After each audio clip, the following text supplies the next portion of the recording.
ลิฟต์เรากำลังไปแล้วนะครับ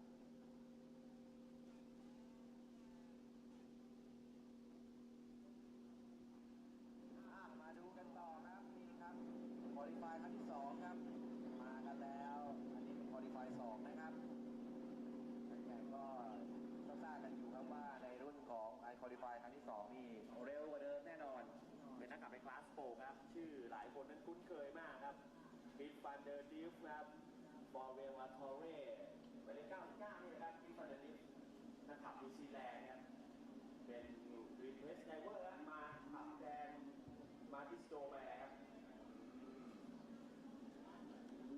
โอโร่เลสซิ่งควอลิฟายที่2ครับนี่เป็นมาติแมติเจอร์และรถแข่งหมายเลข5ครับดีเล่นเปเรราครับโอ้โหนะครับชาวลักเซมเบิร์กครับหัวนี่มาจ่อด้านหน้าหมดเลยครับเพื่อทำเวลาเบอร์18ครับไหลมาแล้ว18นี่เป็นรถแข่งของโอเรโกดีอาร์เอาไว้หน้าโอ้โหนี่ก็เร็วครับมันขับในคลาสโตนะครับจะได้เห็นความเก่าของเราเวลาวิ่งในสปีดถูกต้องครับตัดมา40แน่นอนเป่าชิ้นหลงครับนี่ตอนนี้แข่งชาวจีนครับไชนีสมาบ่อยครับเป่าชิ้นหลงโดนโลเลยอันนี้ก็77เอลิจ้านี่ครับ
ลงให้รีบตัดครับเพิ่มขึ้นจริงๆเราน่าจะไปแบบบรรยายอยู่บริเวณขอบนะฮะตอนขึ้นเราก็ค่อยๆขึ้นตาโอ้ใจเย็นครับพี่ป๊อป เมื่อวานนี้นะครับภาพของเราในระหว่างที่แบบมีธงแดงอะไรเงี้ยก็จับให้ดูเรื่อยๆมี3 หนุ่มก็ไปนั่งทำMVกัน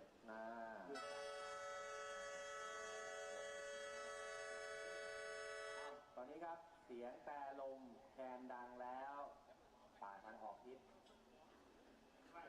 ใกล้จะเปิด3 นาทีครับติดป้ายจริงๆแต่ลมน่าจะเป็นเสียงเหมือนแต่ลมทุกที่เดี๋ยวอันนั้นคือ3 ชาครับแล้วมันต้องมีท่าขอด้วยนะสับเป็นหมูสับนะมันก็เป็นเทรนด์ที่แบบโอ้อะไรกันเนี่ยเราต้องแบบเป็นเอกลักษณ์ของเราไงพอป่าทางพิเปิดก็แต้นอะไรเผื่อเมืองนอกเขาจะเอาตามบ้างนะผมรู้แล้วว่าเมื่อกี้มีเก่าให้ไอเดียมาเจ๋งมากเลยครับปีหน้าพวกเราจะเป็นเอาท์ดอร์บรรยายกันดีไหมอยู่ติดทะเลเวลาถ่ายรูปมาปั๊บเป็นแบ็คกราวด์เป็นทะเลพี่จอนไปได้ขออนุญาตอยู่ในห้องเหมือนเดิมโอ้นึกว่าเปรี้ยวเราจะไปพากันตรงนี้เลยตรง S2 เลยเอาข้างหลังเป็นคนก็ได้บูสตีนแล้วเอาถ่ายดีกว่าโอ้ผมว่าไปนั่งกับคนดูฮะไม่เอาจริงถ้าเกิดแบบมีพิธีกรภาคสนามแล้วเดี๋ยวคนดูโอเคนะใช่ผมเคยไปนี่นะสิงคโปร์กลางปีก่อนที่เซสชั่นจะเริ่มนะเขาก็จะแบบให้กองภาคสนามไปคุยกับแฟนในแต่ละแกนเลยใช่ไปจอดแจ๊สแล้วก็จับไปครับพี่กุ๊ดดี้เอาไหมครับกุ๊ดดี้ไปพี่กุ๊ดดี้บอกผมว่างอยู่สบายเดี๋ยวผมให้พี่กุ๊ดดี้ไปด้วยครับสแตนลงเทิร์น2เทิร์น2เลยนะฮะเดินกลับมาเองนะฮะไกลเทิร์น2อย่างดีไปนู่นประกาศละไปที่เคนนะฮะจบเลยให้ยูดีต้องโค้งวันนี้เราจีเองนะครับผมเนี่ย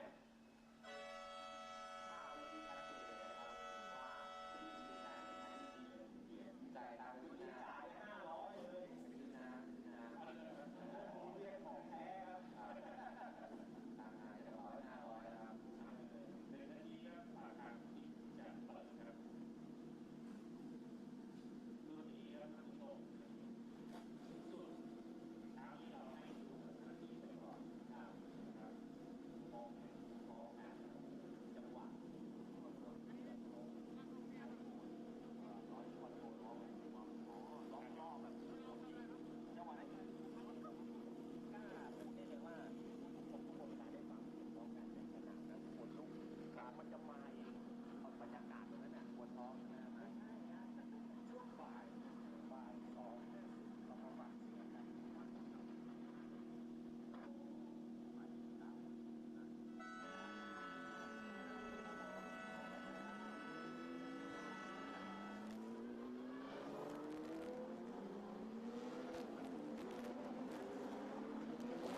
ให้นำรถมาเตรียมความพร้อมที่หน้าปากซอย 5 นะครับกรรมการตรวจสอบด้วยครับเพื่อที่จะนำมาจาริกุตอนนี้นำรถมาที่ปากซอย 5 รอคำชี้แจงต่อไปนะครับว่าจะให้ออกมาดำไม่ติดเมื่อไหร่นำรถออกมาที่ปากซอย 5 ได้เลยครับซุปเปอร์พิกอัพคลาส AEST ดิวิชั่น 1 ขอบคุณครับ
Hi, I'm Daniel Bilski. Let me take you for a lap of Bangsaen in the B-Quik Absolute Racing Audi. It's a super challenging track with 20 corners and plenty of bumps and jumps to master. Let's go. Fifth gear, flat out, 240. Looking for your brake marker at about 100 for the uphill braking zone. The road's cambered, hug the wall to the right. The camber helps you slow the car down. Late apex for turn 2. Watch the exit bumps, get good traction, then position the car for the jumps. 1, 2, car goes light, full throttle, 170 down here through Monkey Hill. Use the whole track width, get ready for the next big braking zone, flow the car in, watch the exit wall, get ready to drop into the hairpin. First gear, 35 k's an hour, get the rotation, pin the throttle, ready for the big long back straight. Maximum attack through here, a lot of time to make up on the exit of the hairpin if you get good drive and stay away from the bumps. Getting ready for the next big break about 100 metres. Now, hard brake, first gear, use all the track width, flow the car in, short shift to second, kissing the walls, get ready for the monument, big commitment, here, pin the throttle. Let the car run wide, big bump on the entry to the next curve, full throttle through here if you dare. Getting ready for a short braking zone from 200, brake hard, second gear, flow the car in, watch the exit wall, watch the bumps, trying to get maximum traction. Careful on the entry to the next corner, you can flow very wide and very close to this exit wall, big bump on the exit. Spot your braking marker for the hotel, 100 metres, V the corner, first apex, get the rotation, second apex, pin the throttle. Hug, turn 20 all the way around to the front straight. A lot of time to lose here if you lose traction over the bumps. Hold it flat, let the car settle, run it to the line. That's a lap of the Bangsaen Grand Prix.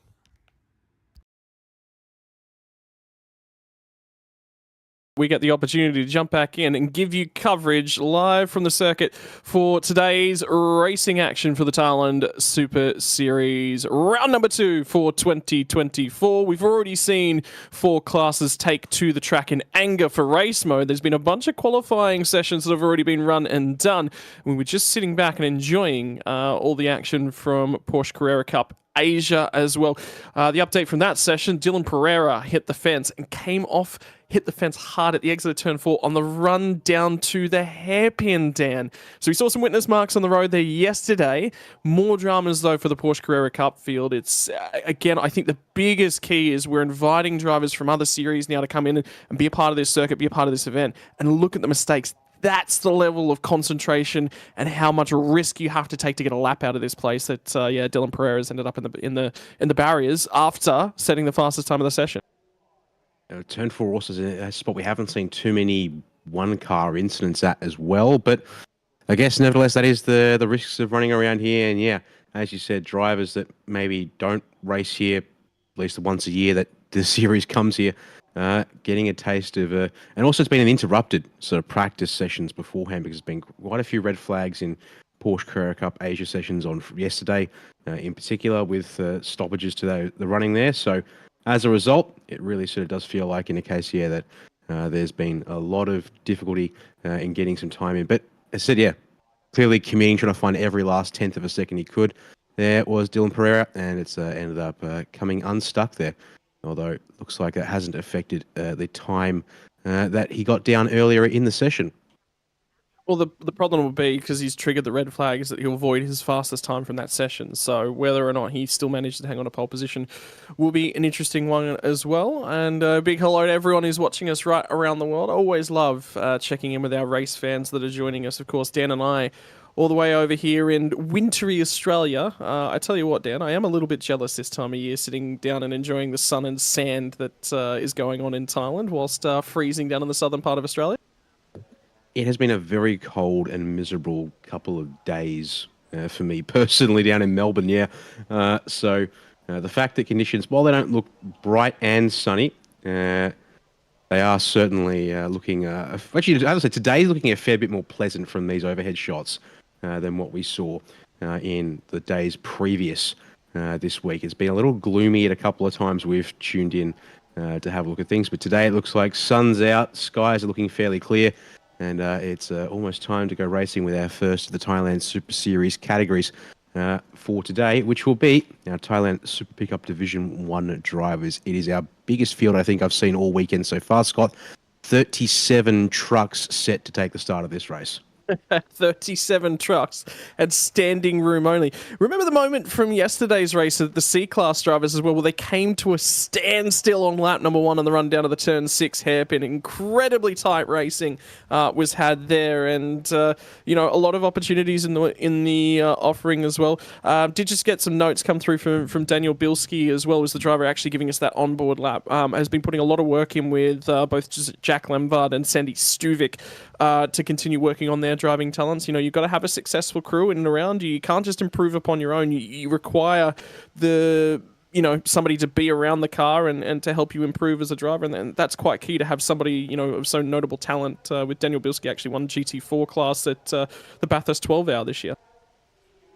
Yeah, indeed. I haven't had a chance to speak much with Daniel this year so far, but indeed, it's good to see you able to get back home to Australia and succeed at the Bathurst 12 Hour. It was the GT4 class, if I remember correctly, for him and that entry there.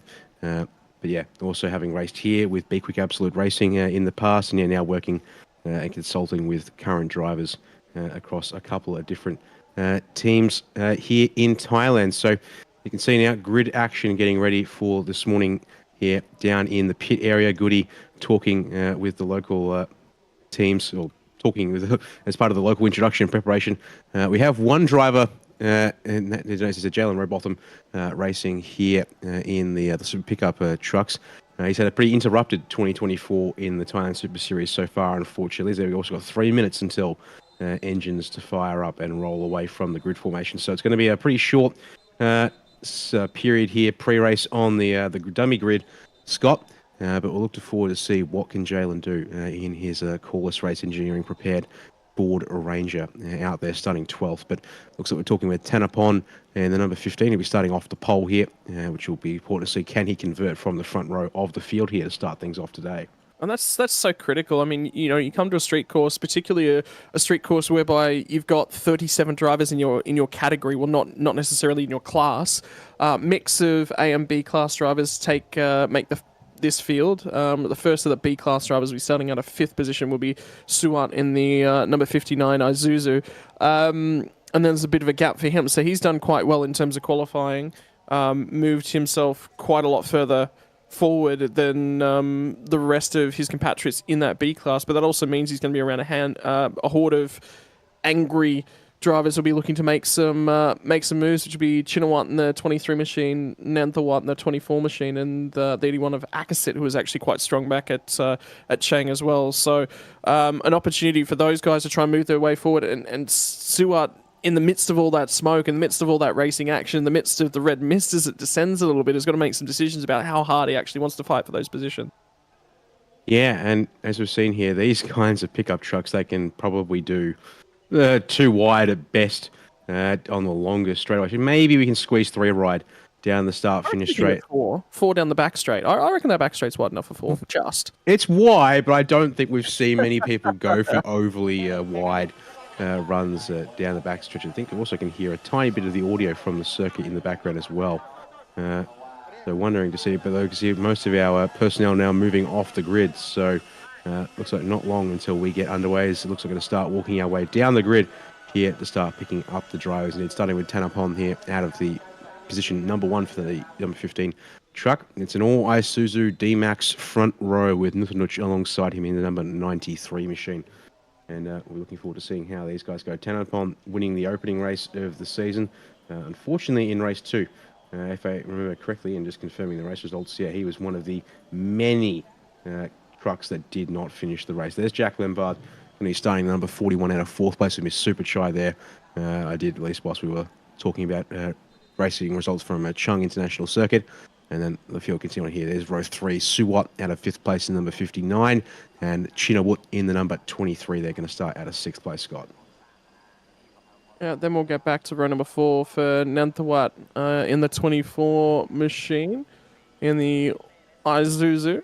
And after that, we'll get back to the 81 machine. We'll be off alongside of him. Will be Akasit, which just heads off a group of 3 B-class drivers. So he's the last of the A-class drivers before we get back into the 9th place, Anawat in the 95 machine. 2nd in the B-class, Natawut in the 5 machine. will be out of 10th spot on the grid, and 3rd in B class, and Ekasit in the number 2 will be out of 11th on the 6th row of the grid, 4th place in B class. Let me get back to another group of the A class drivers. Jalen Robotham in the 21 machine, the only Australian driver in the field. Before we get to Paitun in the 11 machine out of 13th. Off alongside of him will be Akaluk in the 14 machine. Alon Korn, who drove incredibly well back at Chang, picked himself up a whole bunch of points. Will be out of 15th this weekend, so not qualifying all that well from Bangsaen.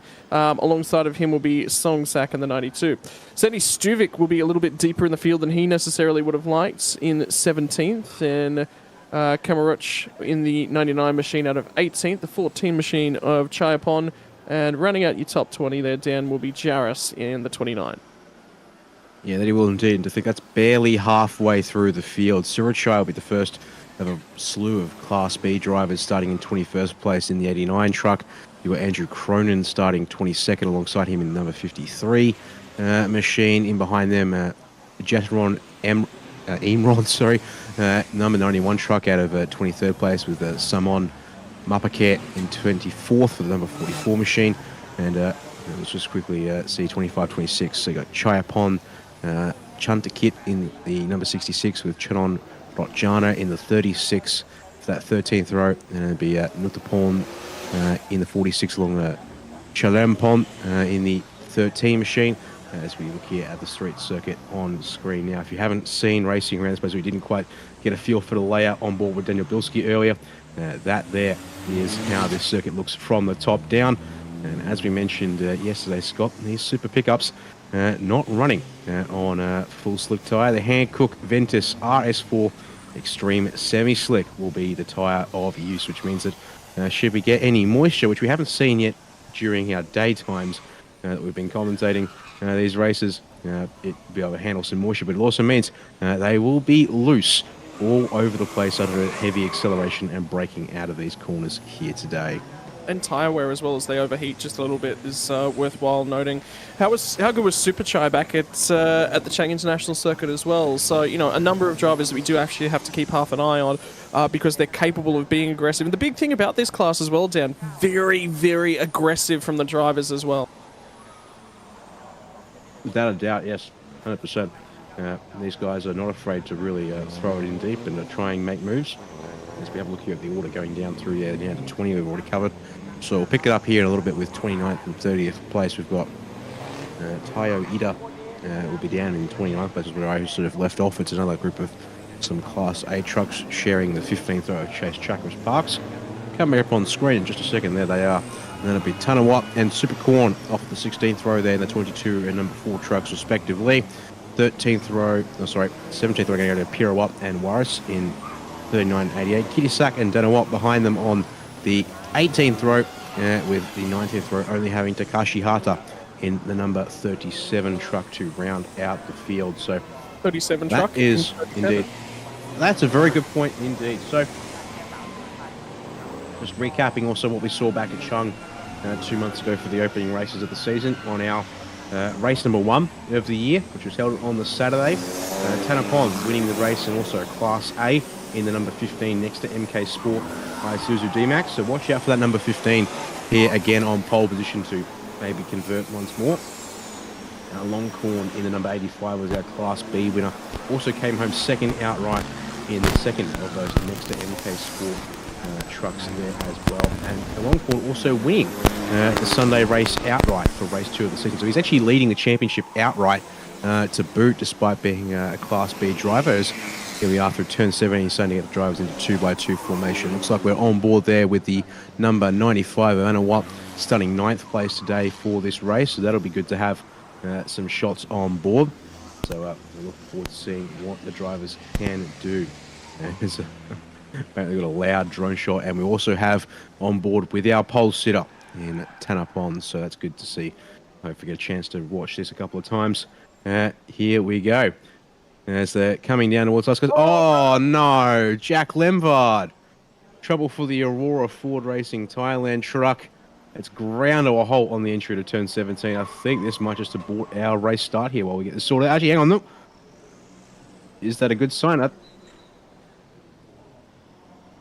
So that they're might gonna not- what's gonna go on here is because that truck's just stuck at this point in time for Jack Lemvard is they're gonna do an extra formation lap. Now there's sort of two things to note here as you actually get the opportunity to see the front end of that champ truck as well, which is also worth noting. I think this is the tail end of the field, all just trying to fire through nice and quickly. The problem was for Lemvard was he was actually at the front end of the field, so he was fourth and due to qualify fourth. So the tail end of the field are trying to catch up, because they think that everyone's getting into in a formation. So as they come through, they'll note that there's an extra formation lap now. But from the tail end of the field, they would have been thinking, oh, we've got to get into our grid formation nice and quickly here. Yeah, it'll be interesting to see what's going on, because there was some wheel spinning at the tail end of that car. So I'm wondering if there was a problem and then it resolved itself, or what's actually going on there. That's not looking overly positive that Jack's halfway out the truck. Although, I think, yeah, they're going to have to, that's, yep, toe hook going on. Unfortunately, another Ford Ranger not going to be able to start this one today after the tries. Why would you say that? That's one of the Aurora Ford Thailand racing trucks for Jalen Robotham, who's with Cordless Race Engineering, which will look a little similar since they both have backing from Ford here in Thailand. But if you look close enough, they are going to be very much different trucks there. Unfortunately, that's going to be a rough start. For as you see the team down in the pit lane, that they're out of Cordless Racing Engineering. You can see Lanatech and CRE there on the shirts. Oh, hang on, they've removed the tow cable from the 41, but he's now properly getting out of that truck, and looks like we're definitely going to have to tow that one all the way back down to the pits. Thankfully, at turn 17, not too far to go to get that one out of the way, but that's not what the guys down at Aurora Ford Thailand Racing would have wanted to see here today. And have a look at the support from Ford as well. So much support from Ford Thailand as well. They really, really get behind both of these teams, and you can see the disappointment for Jack Lemvard, because when you jump up and have a little bit of a look at the driving standings, in terms of Class A standings, when you remove the Class B drivers and rescore it, Jack Lemvard actually was right towards the pointy end of the championship after the first round. So that's going to take that one away. He actually sat in second place and was only 3 points back from the 24 car of Nanthawat. So that's going to relegate him to a DNS in this race, and a whole bunch of points not scored. The difficulty with this series and with this category, Dan, as well, is you've got to make sure that your truck makes the finish line. How many failures did we actually see back at Buriram a little bit earlier in the year? They just kept falling off like flies, and then as the race got towards its conclusion. I can tell you exactly the number. 2 trucks didn't start, and 13 that did start the race did not finish. So 15 out of 21, or 15 trucks either didn't start or didn't finish. Now that's the second race at Chung on the Sunday afternoon, versus 21 that did finish the race. The list is a little bit less nasty on the Saturday race. 27 trucks finished the race. Then an additional 7 trucks failed to finish, with Jalen Robotham unfortunately not starting. And we actually had a disqualification from the Saturday race back at Chung. Number 93 of Nutanuch was disqualified despite completing all 12 laps of the race. So that's going to be important to note. In fact, yeah, would have come home second place, but then issue there that meant he's been was removed from the scoring of that opening race. So yeah, unfortunately, these trucks, based on the results at Chang, have been known to be a little vulnerable to mechanical reliability and faults. But second time around here on the formation lap, let's see how we go. Well, I think the difficulty is, Dan, the problem with these sorts of styles of vehicle and the pure size and breadth of them is they're just a big vehicle, and you're throwing a lot of torque mechanically through the drivetrain. You've got to upgrade the drivetrain, because they just cannot handle the amount of torque. You look at a lot of trucks, and when you do throw a lot of torque at them, you maybe tune the engine up a little bit, just with what comes as standard. They don't like it. Drivetrains will break.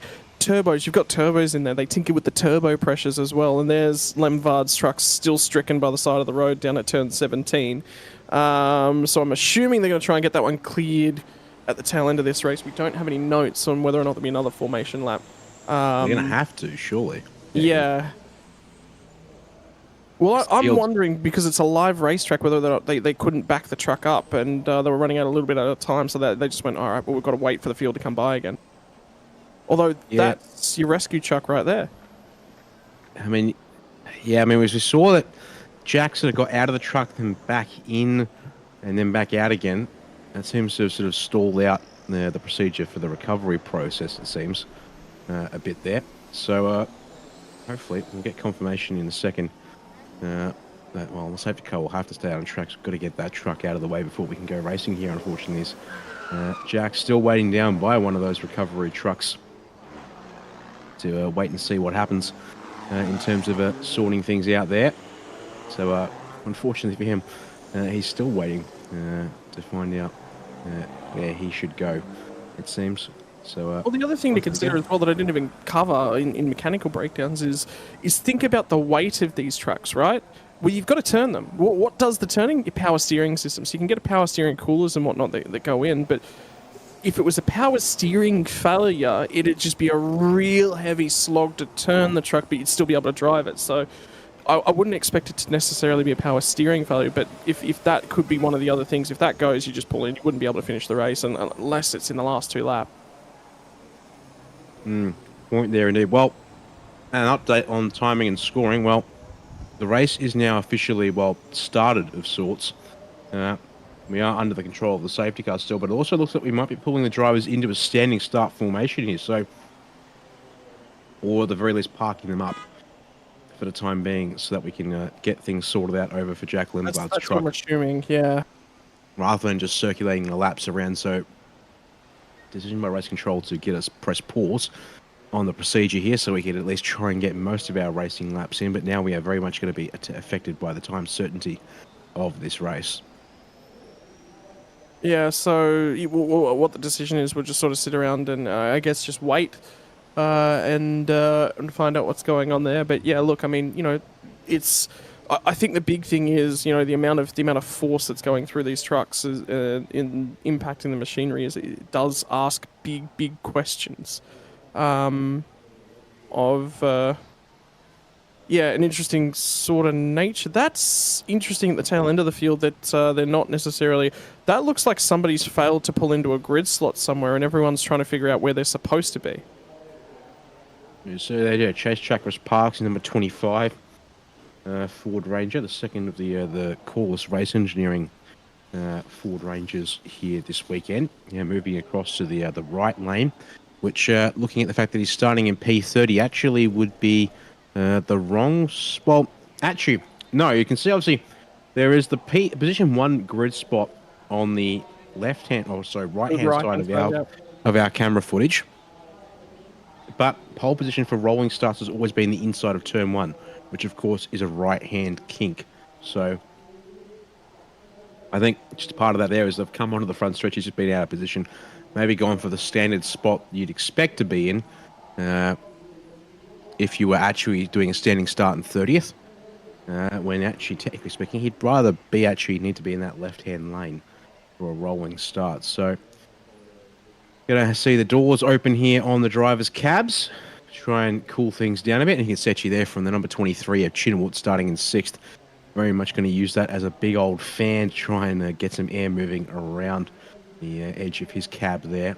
Other drivers there, a bit more relaxed and comfortable to leave the door just open and still. So, well, that was Tanner Watt, and I tell you what, if you want to make me park up on a straight and wait so we can recover a stricken vehicle, I kind of would like to be in the shade. He's lucky enough to be in a section of the track to be in the shade. So if they start asking him to move before the start, I'd be sitting there and going, yeah, no, the shade's nice and comfy here. I might just stay. Yeah, not a bad place to be indeed, if you're going to be made to hang around and just wait things out a bit. I want to also grab up the event program for today because I want to actually quickly check how much of the time have we lost that was scheduled for this race. Critically, we were meant to get rolling, and we did get rolling about 10 minutes ago. We've only got half an hour scheduled for this race, so that means that we've got about 20 minutes of scheduled race time left in what was meant to be a 12-lap race. And I can actually see the race count has been adjusted to 10 laps to go. Now they're sitting, past the timing line for the front runners. And looks like, there we go, safety car rolling away. Drivers being instructed to get going and follow the leader. So it looks like we will get one more formation lap, as it were, under the safety car. And then 9 laps of racing for our opening race of the day here. Unfortunately, it's been a world of interruptions at the end of yesterday. Shortened races then, shortened race here today. It looks like, unfortunately, that little trend will carry on a little bit longer. I'm interested to see whether or not they might actually move this one to a rolling start, just to give us an opportunity to try and get all 10 laps that are remaining in. Because it'll be 9 by the time they come back through again and go to green flag. And what's just popped up on our screens as well is safety car. And if you can see the safety car boards and flags, I think they've transitioned off of a rolling start into safety car conditions. So that should mean a single file start, rolling start. Yeah, that would make sense. Yeah, well, the fact is that we did get the 2 formation laps, but then we started counting the laps down. So it makes sense that for now, we take a safety car restart formation procedure, and just get it done that way. So unfortunately, we won't get the 2 wide rolling start that we were expecting. At the very least, it'll mean that things are a little bit more orderly out of turns 18, 19, and 20, perhaps, as we won't need to get everyone in position. So at the very least, we will still get 9 laps of racing here. At least that's the plan. Anyways, we've got just under 20 minutes on the clock, and these drivers, based on qualifying, they can do laps under 2 minutes at the front of the field. So that should mean we will get all 9 laps in before time certainty kicks in. It's time for the drivers to get their game faces back on, and see here. Once again, we'll have the 95 Anawat with an onboard camera, and also I should expect Tenapon in that number 15 to come up at some point, as well as leading truck standing in turn 8 here as part of this one more time around the circuit under safety car, Scott. And hopefully look to see a green flag this time by. Yeah, so chill out, reset, go again. And I think that's an interesting opportunity as well for Chase Chakras Parks, is to step up in his duties. I mean, didn't finish his race earlier in the weekend. Was involved in an incident, I think it was the start of Super Eco, where he got involved in an incident down at turn 2, and that sort of ended his day from there. So an opportunity for him with the forward outfit to give himself every opportunity to push himself further forwards. And yeah, of course, we're already going to be 1 truck down with Jack Lemvard, who was due to start at a 4th spot, so everyone else will get shuffled up 1 in terms of the racing order. But we sacrificed a couple of racing laps there, and I think one of the big keys you can hear, Dan, is that even under pacing conditions, as the safety car's pulling away from the field, a little bit of tyre squeal going on. They really overload and look for every scrap of that the grip out of the Hankook Ventus semi-slick. So this the rundown off of, you can see turn 15 in the background through turn 16 the kink, and turn 17 here. And how about the onboard shot as well? Because this is a big lift-off zone for these trucks, just to get probably even a tap of the brake to get the truck to tip in there. It's just, again, it's a lot of weight moving around on those semi-slick tyres. All right, look at that there from Lutanwich in 2nd place. He's going to be right on the tail of Tanapon for this race. Well, technically technically restart, but as far as we're concerned, this is the race start, as I'll come around turns 18 and 19, and we're going to get this race underway, ladies and gentlemen. The 3rd race of the season for the B-Quik Thailand Super Pickup D1 category is go, and it will be a good jump off of the turn 18, 19 heavy for Tanapon there, as they rip down the start-finish straight and head for turns 1 and 2. Yeah, reasonable getaway for Tanapon as well. He's managed to make some ground. Looks like the restart's been all well and truly good, at least deeper in the pack, and now let's try and find some ground. Couple extra laps removed from the race distances. We'll have 9 laps left to run under this one, which means an opportunity to for those tyres to really wear out towards the back end of the race. If you can save some tyre, that would have been your strategy. That's a little bit been taken off the table. Have a look at Super Chai out and on it, nearly up and against the fence, where we saw that Porsche Cup car of Dylan Pereira in the fence earlier on in qualifying 2 for Porsche Carrera Cup Asia. So a little bit less grip on the run down off of Monkey Hill. It was turn 5 at the top of the hill before they turned down to turn 60. They will come this second straight away, which might be a chance for a passing move, but it narrows up, as you said, into this turn 9, 10, 11, 12 section here, and then through the fountain. Let's watch these drivers here. Really not afraid to use all of the available track. Then opens back up here for the 13-14 run. And you see here, top two are absolutely streaking away from the rest of the field. They have got a confidence in them that we haven't seen elsewhere, as our first victim of running wide at turn 8 down there is going to be, unfortunately, trying to figure out who that could be. Didn't quite catch a glimpse at the truck number there. As we'll see a replay of it here. Scott, is it completely self-inflicted? Yep, it is. One of our Class B drivers. Unfortunately, I'm having a hard time getting a read on exactly what car number that would have been on the windscreens there. I reckon it might have been, it was like a 65, it had a 5 and it was the second number. Might have been Danawat towards the tail end of the field, 45. I don't think it was the 4. But yeah, could have been one of those cars as well. Immediate jump away at the front end of the field. Fastest lap time for Thanafon will be a 53.678, about 1.5 tenths of a second. Close to 2 tenths of a second slower out of Natnach as well. So both of those drivers in the 53s. Bulk of the rest of the field in the 56 and 57s, and the 2 machine, which will be Epicentre, goes around, and that I think looked like turn 15. No, it's 18, 19. That's actually the hairpin at the end of the lap. That one there, just called a pit entry line at the bottom of the screen. So right down at the end of the lap has come unstuck there. As you can see there from Mutanuch in the 93, getting a little loose there. He tried to put the power down.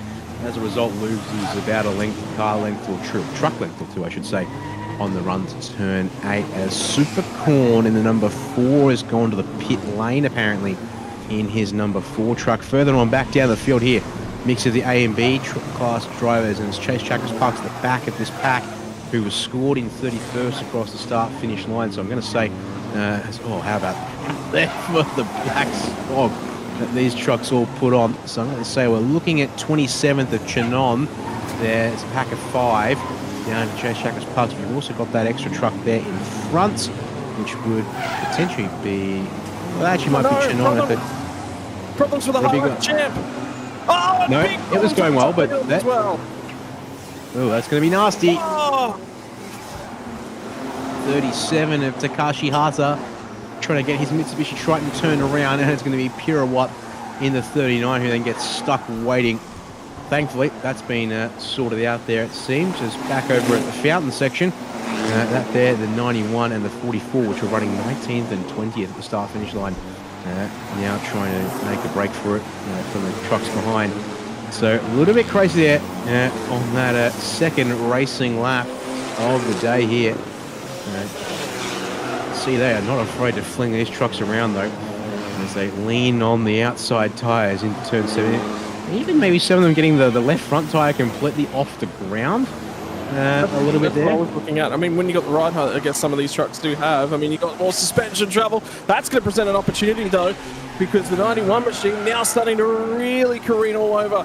I think he's overworked that tyre from Jadaron, and that's going to present an opportunity for Simon to try and get up in behind him, and you can see trying to get a little bit closer. Pulls out to the right-hand side. He's going to get underneath him at turn 1, pinches the brakes. Is he going to run him wide? No, gets the job done, pulls it up, and parks it on the apex for turn 2 as well. And that's an overtake, all set up by the run off the final corner, but he had to go deep on the run down to turn number 1 there, Dan. And now the run back up the hill looked a little sluggish off of turn 2, but covers it all the way through turn 4, and that's basically the end of your overtaking chances here. Manchu Yellow starts there, as we've also got debris somewhere on the circuit here at turn 6. So, well, debris or fluids, one of the two. There's a, trying to see if we can spot it, but unfortunately no sign of it there just yet. But also, okay, I think someone's left oil down on the circuit or fluid. So there we are around at the fountain section, and we've still got the red and yellow flags out. In fact, it's continuing on all the way around the lap pretty much at this rate. So that's a lot of tyres. That I kind of suspect might be some kind of spin, and it is in the fountain section. The number 11 truck of Paitoon goes around, is now very much the wrong way. You can see he's on the oil. He's on the oil, and the rear end of the truck started coming around very, very early on. So it was him that actually hit the front end, and it was a small piece of his splitter that was bouncing down the track. Yeah, the update from Race Controllers, they're noting oil at turns 1, 3, 5, 8, and 11. And I think that might just be the truck that may have put some of that oil down. And we've got 2 trucks in the pits, Songsak and Takashi Hata. Didn't quite catch if that was the 92 or the 37 that we were looking at there in the pit lane. I suspect it was one of those. Is into 18 and 19 we go once again.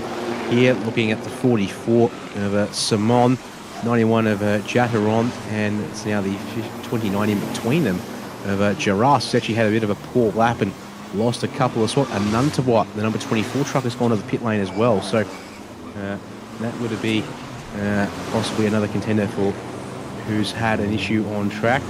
And to turn 1 will go. The oil flags are out for the oil. Look at them now actually tiptoeing their way into turn 1 there to not have an incident. We saw that oil there is actually right on the racing line too, to make things just a little bit more problematic, shall we say, for these drivers. Yeah, but have a look at them trying to get through the gears. That 29 truck's got a problem because he's struggling for drive up the hill, and now the 53 machine's going to pull himself up in behind, which should be Andrew Cronin, and give himself an opportunity to pass, but he'll have to wait for the exit. They've backed themselves now back up into the 22 machine, which is Tanawat, who's actually made some ground on this lap as well. And this will be the first opportunity we really get to see these cars at speed now to see if that 29 machine's recovered, and it looks like it has. So it's just a poor run up and over through Monkey Hill, and now the 22 machine is going to have a crack. Tanawat will try and get down to the inside down at turn 8, but check back up front for our race leader. He's been looking after the tyres as Thanafont still leads the way, and now he's out to a 7-second margin at this point in time. He is really starting to run away from Natch, and I tell you what, I get the feeling Superchild is starting to make a little bit of time back as well, but times have fallen, by the way. We said a 53.5 was the fastest lap of the race. Well, for Thanafont, his most recent lap, 12 seconds a lap slower. That's how much the tyres have fallen off. And also, I think the caution with the oil out on Circuit 2 playing a part of that one there, I'd have to say. It looks like around this part of the circuit, drivers are at pace and not seeing any oil flags. It's basically the first half of the lap it's at, but that's quite a good chunk of the circuit indeed. And as a result, is into this double apex hairpin they will go once again. This is what looks to be the fight for 12th place with Kemarouche. And the 40 in the 99, but Simon there in the 44 with a great bit of top speed down the start-finish straight. And looking there, all the caution flags for the oil appear to have been removed from the entry under turn 1. How's that there for a well, not so small battle pack? Starting with I think a 29 that was, which is Jaras in 17th. We go all the way back to a long corn there in the 85. Actually, no, it's a bigger pack than what the numbers would suggest. Longcorn also really struggling. There's fallen back to, I think, back from where it says he was at the start. He's still getting put drive off of turn 2, and now has already lost 1 spot. It might be 2 by the time they get down to turn number 4. Indeed, it will be. So you got to get your drive all the way up the hill into Monkey Hill. A pinch break as someone ran past one of the microphones there as well. And with 5 laps left to run, I tell you what, Thanafont's actually starting to lose some time to Natnach. He's actually taken some margin back out of him. So Thanafont might have overdone it on the tyres and starting to come back down. We'll have to see here how that's going for him in the next little bit, watching this battle for... There's yellow flags out in addition to the oil flag. So is there someone down here at turn 8 that's come unstuck? No. Not seeing that there as first of our black smoke messages coming through on the race control channels. The number 53 truck, the number 25 and the number 46. I'm just looking to see where they might be. Andrew Cronin, the number 53 is in 15th, or was 15th at the sector 2 timing line. The number 25 truck is, it's tight into turn 15. 66 there, they're having to cover from the 89. Checks them up as they make the run down towards turn 17. So yeah, 3 trucks there with black flag messages, or black smoke messages, I should say, to be precise. Still got this now, well, pack of 4 and then pack of 3 ahead of them fighting for these midfield positions.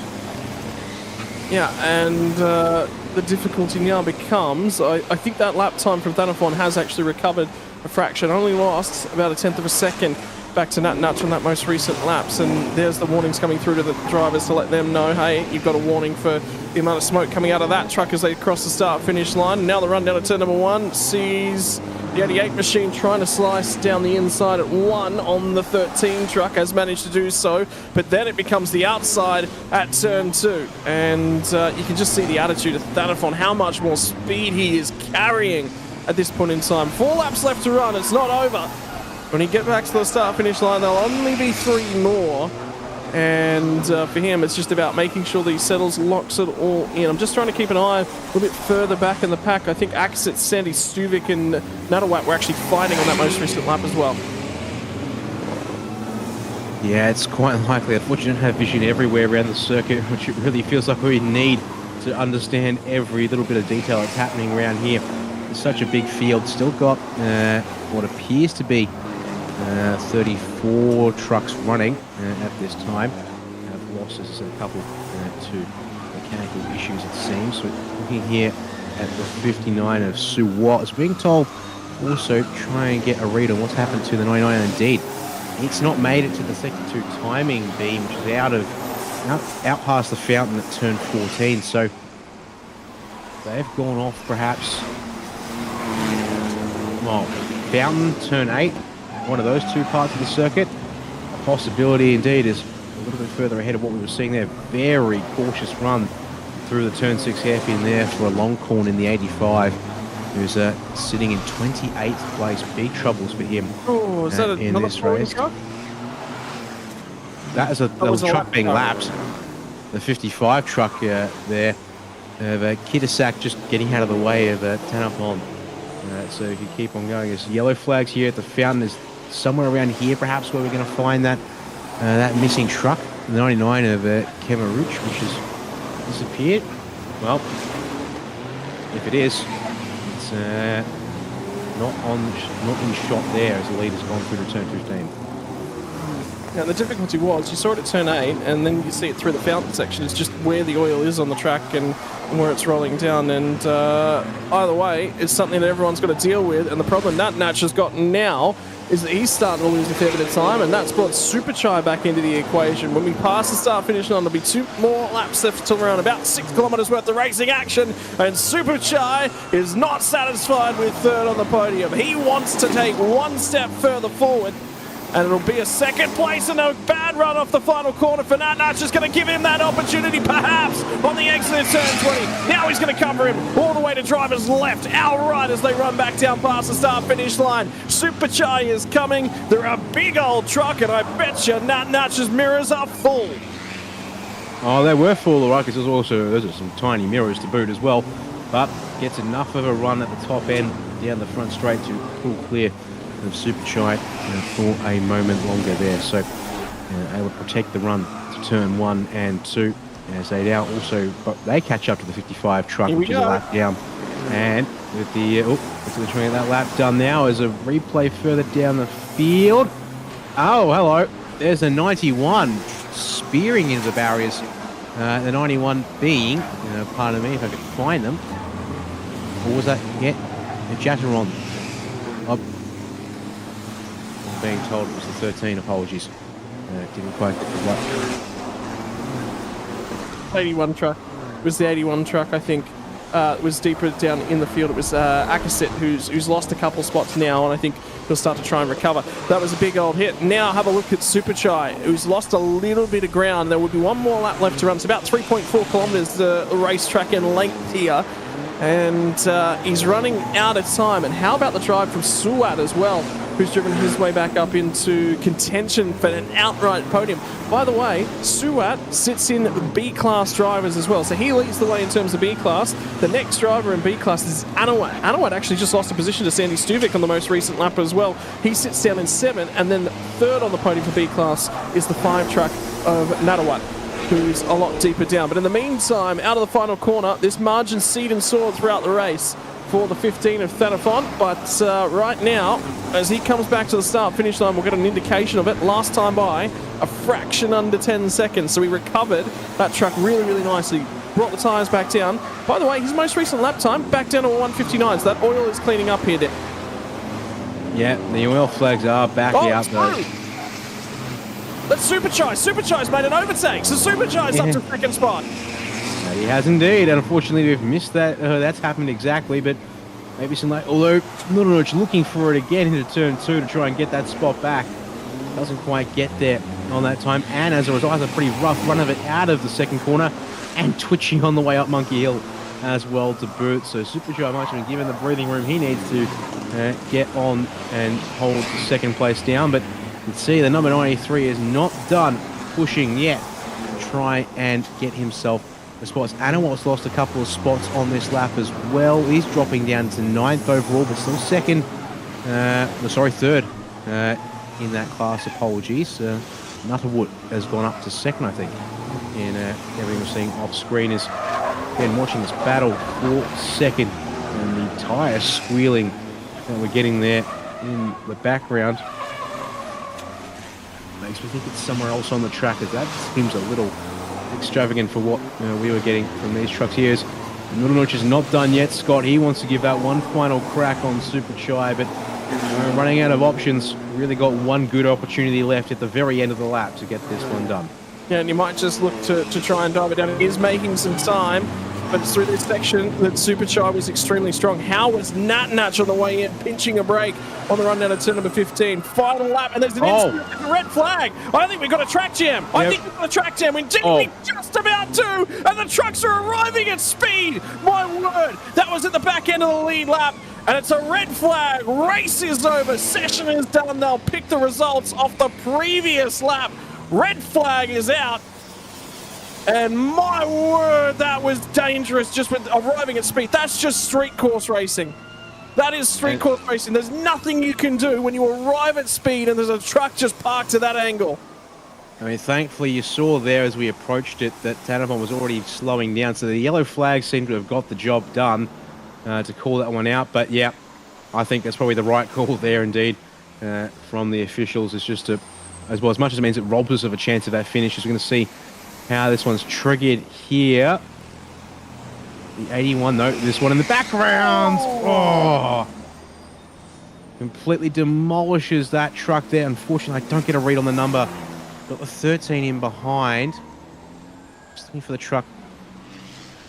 66, there it is. So Chan Chayapon, Chantakit, unfortunately for him there, has demolished the right-hand side of his truck. The tyre rolling down the road towards turns 18 and 19.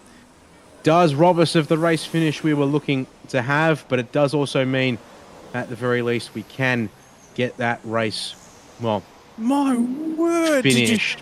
Damage to that truck, Dan. That was the biggest incident. For those of you that are sitting around watching at home, there is so little room for error because that's down at turn 16, turn 17. That little run through there. So you come off turn 15 and then you start to build up a fair bit of speed. It's up to around, in GT3s, you're getting close to 200 kilometers an hour through that section of the track, and it's just bravery. How much speed can I carry without touching the barrier? He's lost it on the way in. So I wonder whether or not there's a little bit of oil he's picked up on the way in. It's just lost the rear end and there's nothing he could have done. But he would have doing about 170 kilometers an hour as he hit the barrier there. It's plucked the tire off the car. I think it's moved the whole axle. Because if you have a look on that replay that we saw, did you notice the other side of the car was toe out? It was wobbling all over the place. So because of how hard it's hit the tire directly and plucked that tire, that wheel off the car and moved the whole axle around. That is going to be a very bruised, very sore driver, and I hope that he's okay. And the 66 machine, my word, what a moment. Yeah, that is, as you said, a shockingly nasty hit. What it's also done is it's completely thrown timing and scoring for a loop with the red flag. It'll go back to the previous lap. It'll go back to the previous lap will be what happens. So that result, whereby we cross the start-finish line, will not count because they threw the red flag immediately. And for Chayapon, what that actually does, who was the driver that was actually in that incident, he still gets a top 10 out of that race. Yep, so we're going to take a moment to wait and confirm those results. As the track team to get. So we've got teams now out trying to get oil and the fluids that have been spilled during that race cleaned up with some of our quick dry powders. We've now also got to probably, as I said, go get the work done on the barrier there at turn 17 because there is no Tech Pro in that part of the circuit. That was straight into concrete and Armco there, unfortunately, for the 66 truck. So that's done a number on him. As you actually see, that's definitely moved the barrier back a little bit there into those concrete slabs. So that's going to take some time to fix up and sort out. It means, unfortunately, we're likely to go behind on schedule a little bit here for our second race of the day, which will be the Thailand Super Eco category, getting their second and final race of the weekend done and dusted here nice and early. The other short sprint. But you can see that we're getting that tire wheel recovered and rolled off circuit. But yeah. Track teams, unfortunately, it's early in the morning and they've already got a bit of work to do. Well, I mean, let's just talk about the magnitudes. We already talked about the speed, just to give you an idea of the forces that have gone on in that impact. And I would say that's going to require a reasonably hefty barrier repair. If we're very lucky, then it won't. And the reason I'm sort of talking about this is, as you can see, they're all managing to get back down to their pit buildings at this point in time, out of the live pit lane, back to their garages. Think about these trucks. What is the design? What is the weight? What is, how do they settle down? Well, they're 1-ton trucks. They're big machines. There is a lot of metal and carbon fiber and roll cage that's in behind these things that have been added in. They'll trim a lot of the trucks. You take a look inside of them. They've trimmed out all of the matting and all of the coating on the inside of things just so they can get to the gearbox and they can replace bits and pieces that they need to across a weekend worth of racing. So a lot of that creature comfort stuff does come out of these cars.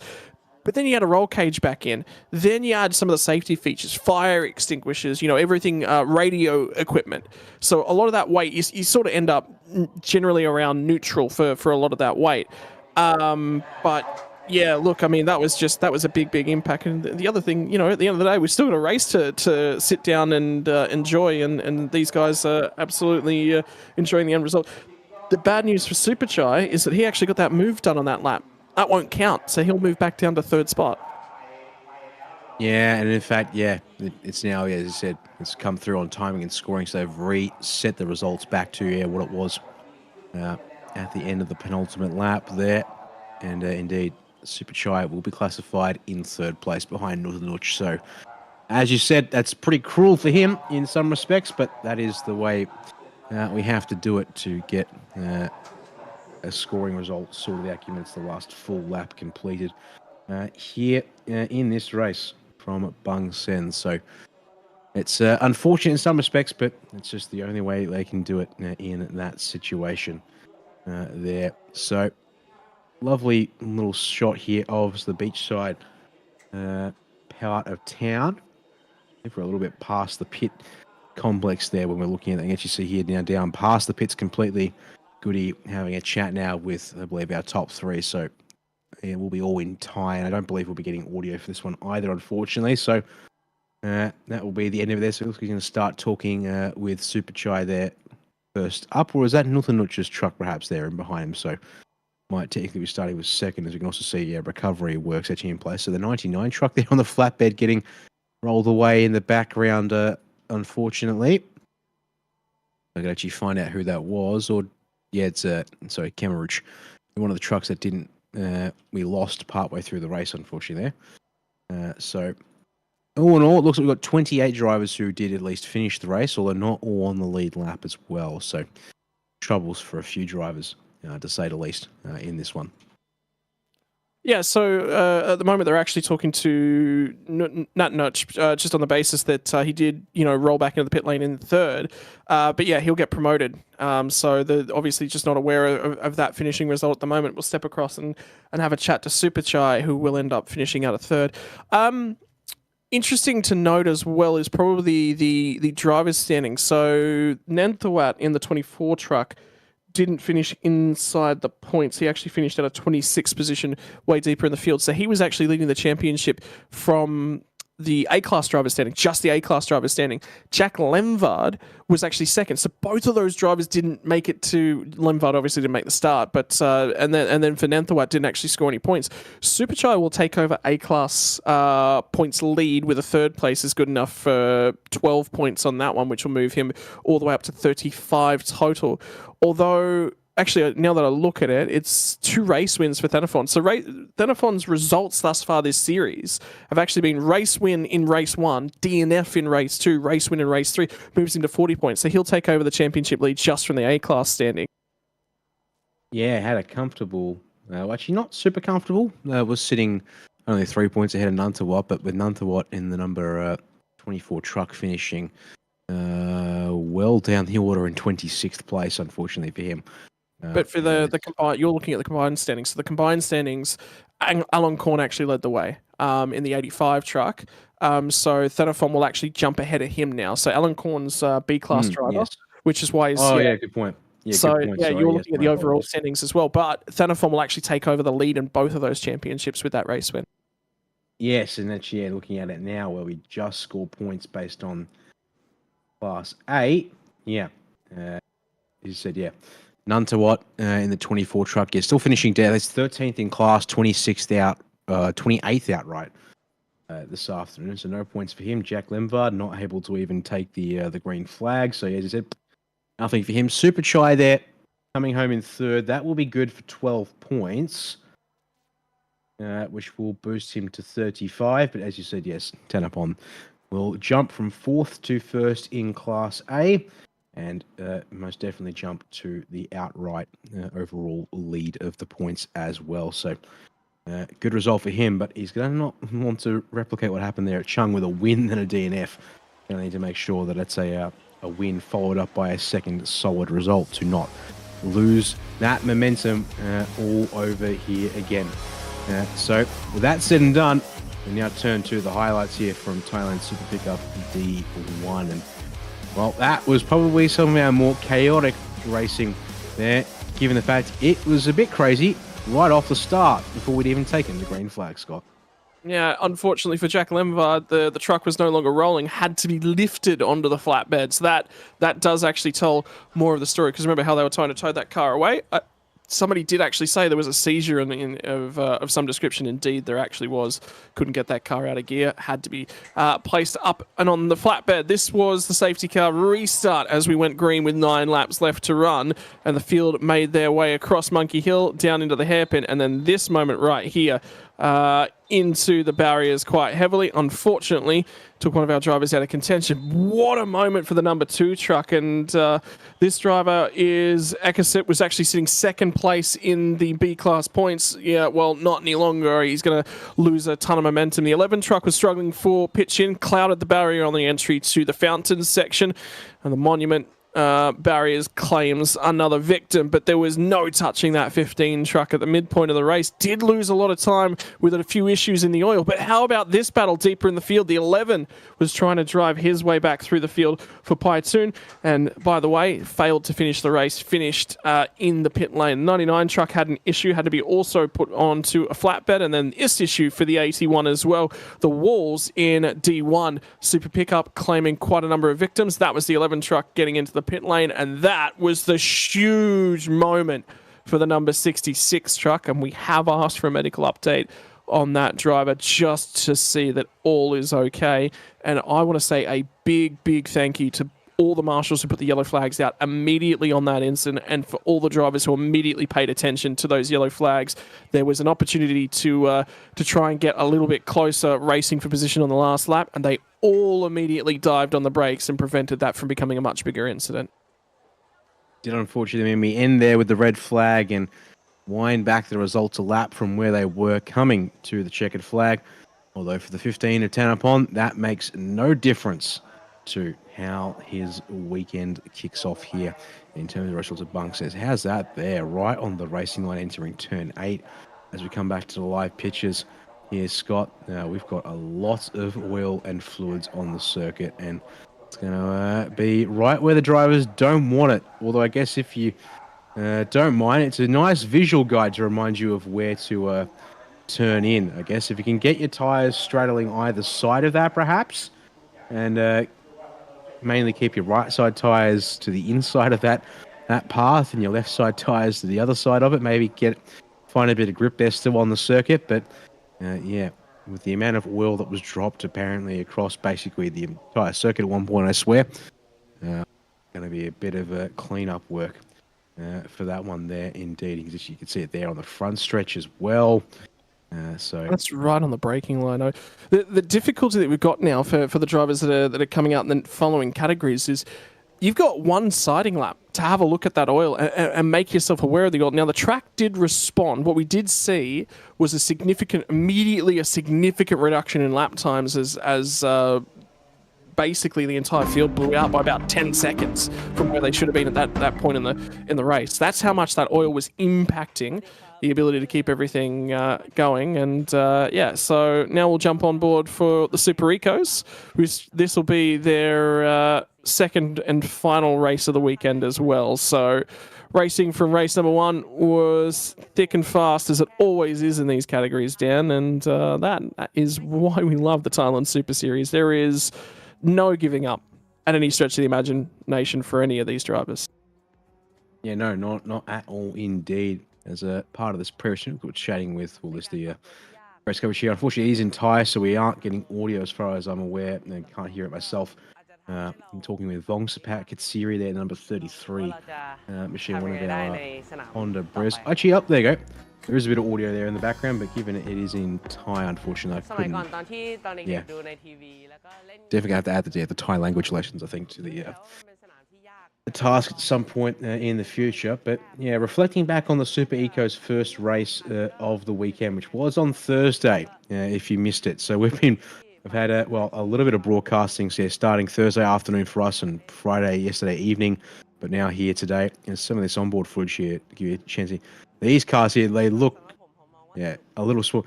Did you see these? I think I've got a tablet there over the top of the factory dials for some extra in-car info that's race relevant. Just having a look at the results from yesterday to see if I can actually find. Oh, sorry, you say Thursday. Thursday. Yep.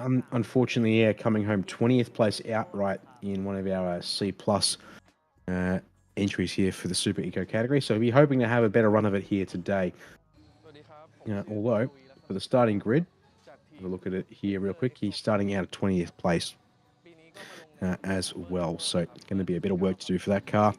You see there also number 79 of Padawi here on screen. He's also unfortunately in a bit of trouble, starting out at 30th place for this second race. As we have a look there, that's what turn 6 looks like behind the wheel of these Super Eco cars. And it's a nice little onboard shot we've got here of the run down to turn 8 as well.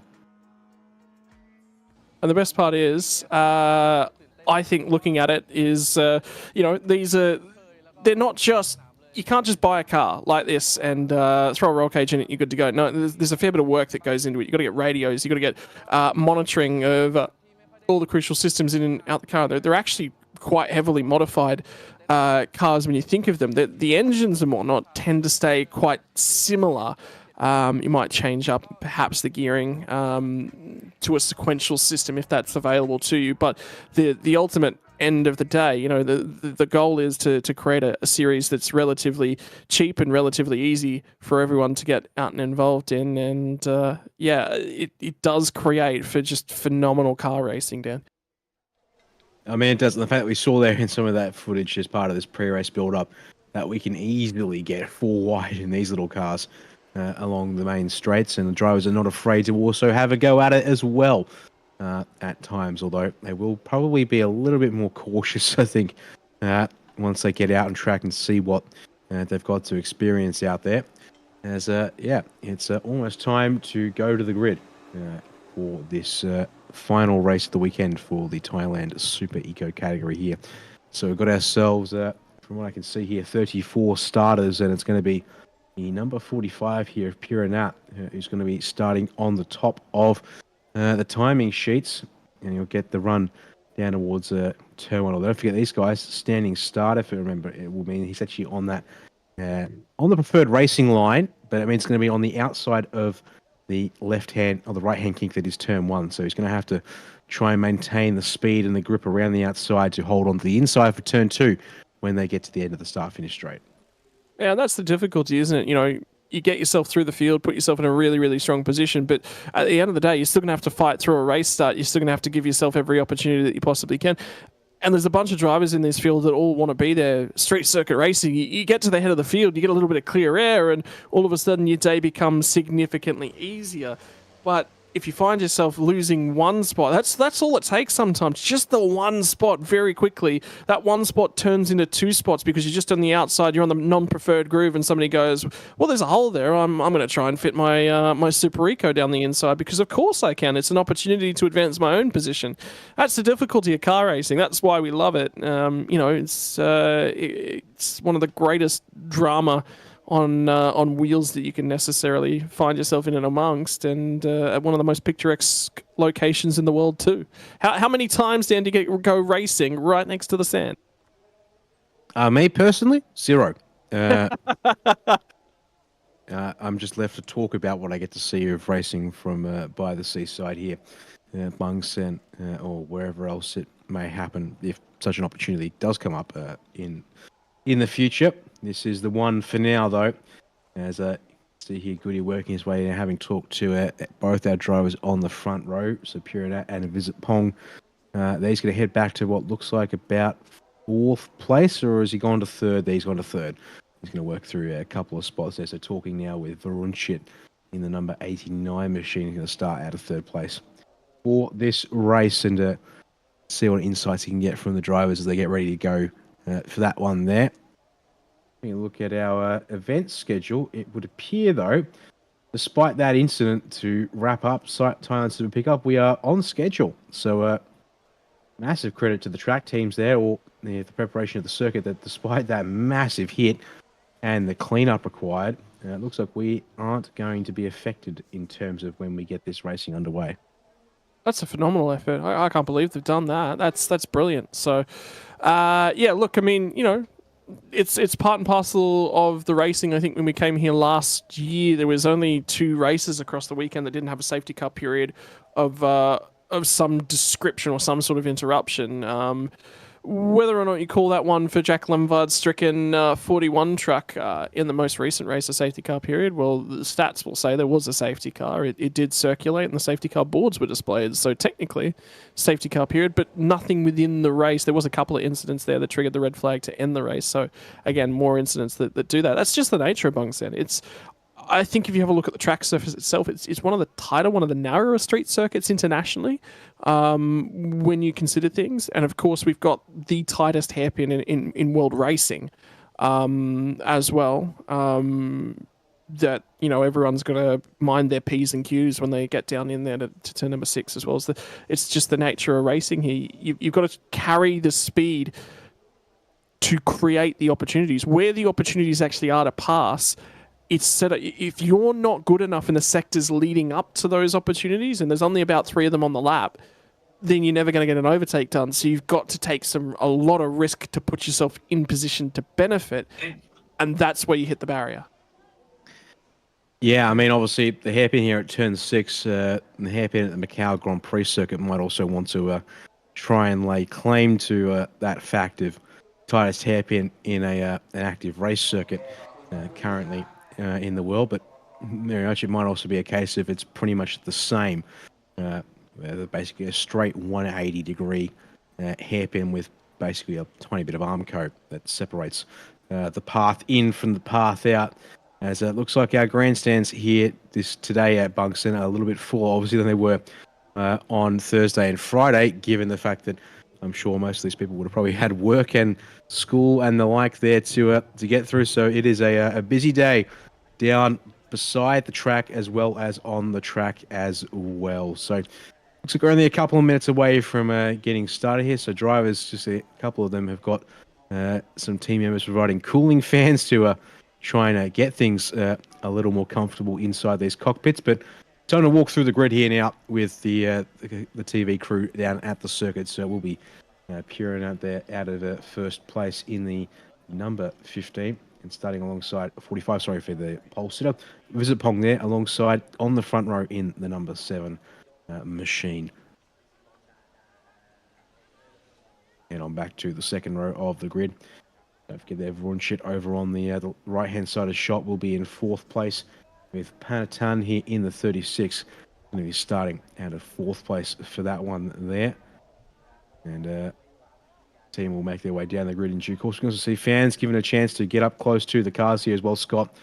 And it really is a good point of real sort of open access in many respects. There we go. Now a close look at Vrunchit as he's about to get ready to go racing here. And that's the big key. Opportunity to get down and get yourself involved in the racing action as well. You know, you want to get down there. You want to be alongside the cars. You want to be interacting and taking in everything that is available to you. Then absolutely. I mean, this is one of the premier destinations to get right down in there and be a part of that. The drivers are obviously still going to try and do what they can to get themselves prepped and ready for everything that's going on. But you know, you can still be down there and you can be witnessing what's going on. 35 of Hayden Heikal, a little bit deeper in the field than he necessarily would have liked to have been after dominating race 1 of the weekend earlier in the week, and it's back to the 91 machine of Cavan, who will be starting off alongside of him as well. So difficulties for Heikal in qualifying for qualifying 2. Now he's got to try and make some overtakes to get back to the pointy end of thing. What's important to note there is the fact that he's, well, not in his car and doesn't have his helmet and stuff on. Just as there's Aaron Heikal starting out of 7th place directly behind him as well. And then the first of our B-Quik racing team drivers here in Satapond in the number 25. A good qualifying result after some rough ones at Chang, and also not great for the first race on Thursday. So that's a chance to maybe turn things around. You've then got Jade here in the number 12, starting out of 9th place, sharing the 5th row with Akinit there in the number 17. A couple of drivers here, yeah, not quite in the cars yet. And also, you're just going to hope that Hayden Heikal gets back to the grid here in a moment so he can actually get in his car. Oh, there we go. Speaking of which, another driver maybe perhaps enjoying the shade for a moment. Sorowich, it's time for him to jump back aboard the 61, I would presume.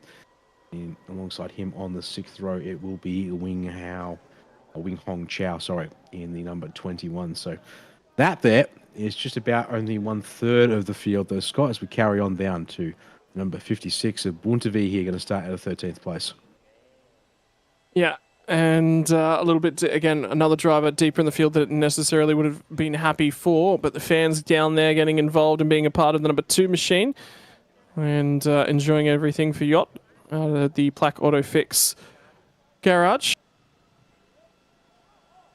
And back to the 90 machine, which will be in the C+ drivers as well.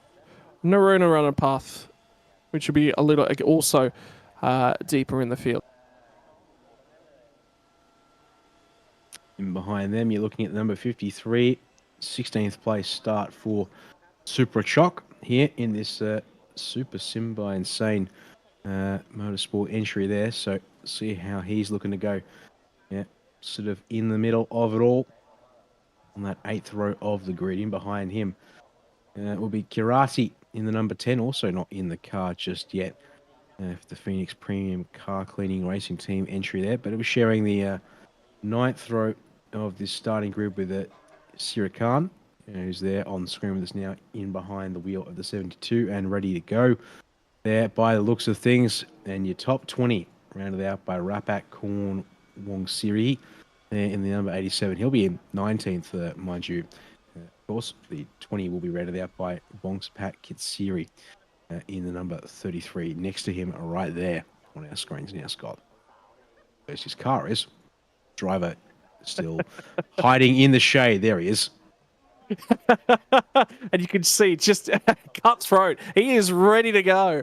Absolutely ready to go, but making sure that he's nice and chilled out in his race preparations. Still a few minutes away at this point in time. Still trying to make sure that he's nice and settled out of that car. The 99 machine of Finn as well. The B-Fin Racing Power Up Sitnunka.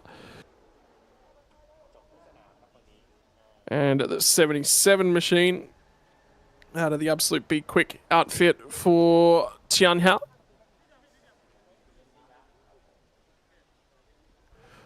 I've just actually been enjoying, by the way. I decided I was going to go over to Google and have a look at how narrow the hairpin was and do some virtual driving around the track over on Google Maps as well. You can actually see the curbing all the way over in Google Maps as well if you go for a little bit of a wander.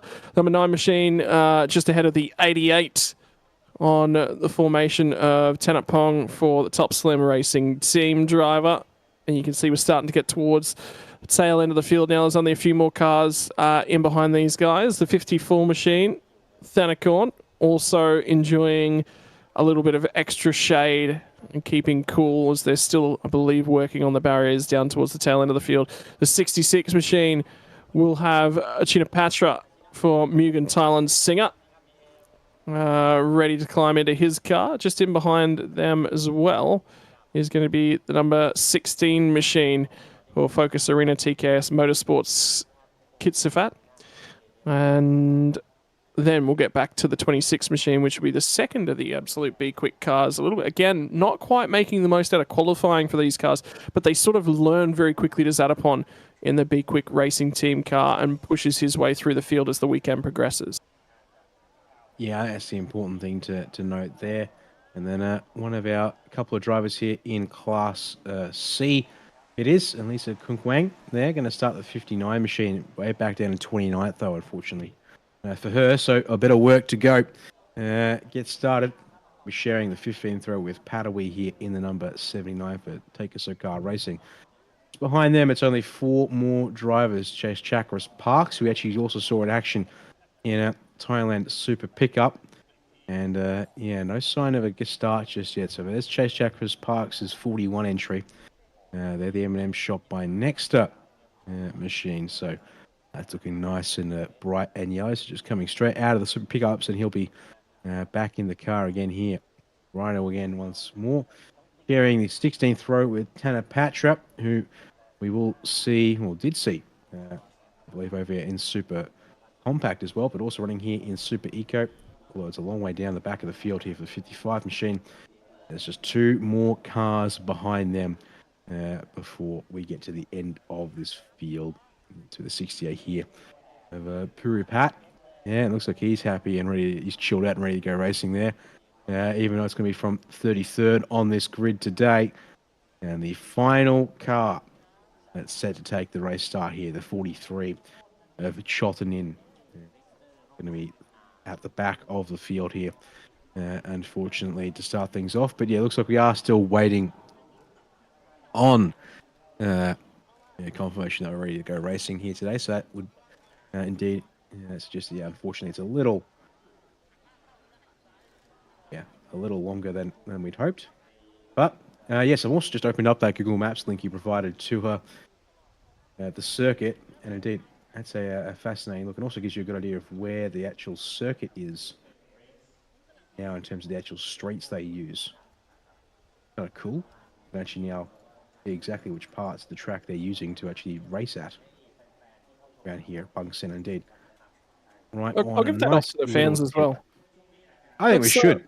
Yeah, let's get them. Go ahead, jump onto Google Maps, go have a little bit of a scroll through Thailand and through the area, and you'll see quite why it's quite popular. If you actually have a look on the on Google Maps, you can see how forested in Monkey Hill actually is, and how close all the trees and everything. We saw the monkeys on the track actually yesterday, the Rhys monkeys as well, in around things. So they're excited, much like our mascot's excited at the front end of that grid. He is absolutely having a bang up time down there, enjoying being the centre of attention at the front of the field.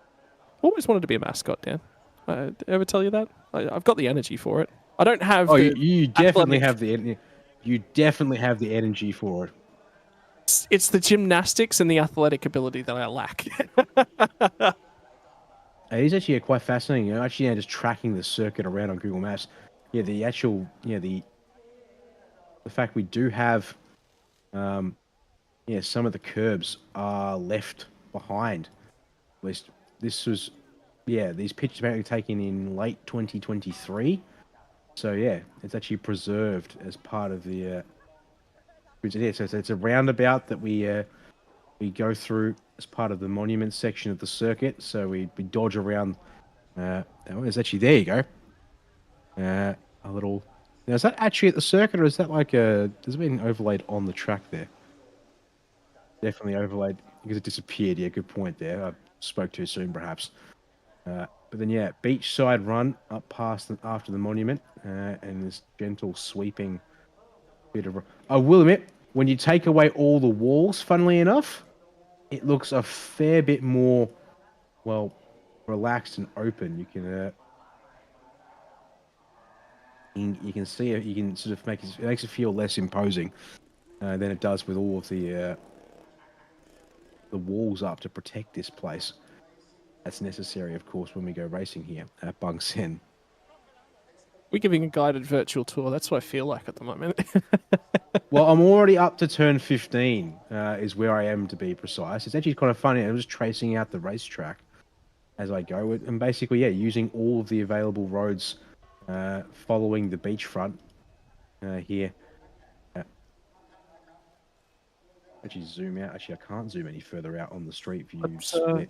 How interesting is it? How narrow it is actually off that the turn 6 hairpin as well. There is very little. It's one lane either side of that roadway, and then it sort of expands a little bit further down. By the shots that I'm looking at, they're actually might have been working on the streets at that point in time, and indeed the road looks older. So you can sort of tell, there have been some upgrades. The track's been resurfaced to provide extra grip for our drivers here for the weekend, and they kind of need it as well, which is really, really interesting. And even, like you said, the temporary barriers do get left in place in a couple of different sections of the circuit as well, just to provide that little bit of extra coverage. But it's narrow. It's incredibly, incredibly narrow. It really gives you Monaco vibes. And then you get down to the waterfront area, and it opens up lovely. And you can see the monument roundabout as well, and the extra barriers put in place to protect the monument, because that is just such a lovely little feature of the Bangsaen waterfront. It's just a brilliant little location, a lovely place to go racing, and a brilliant, beautiful area of the Thai country as well. And the waterfront area, there'll be fans down through the waterfront areas. We're actually checking in with a few of those fans a little bit further down the field, up in the stands as well. But the waterfront area, we can sort of come hang out, and markets, everything that'll be up over there this weekend as well. And it's a nice little, just looking at it's a maybe slightly quieter part of the city, although there's restaurants and stuff all over this part of the township. It's just also looking at the number of roads that are being mapped out by Street View. There's definitely busier parts a little further south of the racetracks. It's almost as if it was sort of tucked away in a corner of Bangsaen here, which sort of almost means it minimises the disruption that happens, because of course there is most of this Bangsaen beach area that is used as basically the sort of, I guess, the off-track bits and misses. It looks like over at the Idemitsu booth, they maybe got some chocolate flavored soft serve, maybe there to go along with the oils and lubricants that they're got on display today. Keep the engine cool with a little bit of oil and lubricant. Keep it running. Well, you got to keep yourself cool and running as well. Ice cream will certainly do that. Probably one of my recommended methods of personal cooling. I normally go for air conditioning, Dan.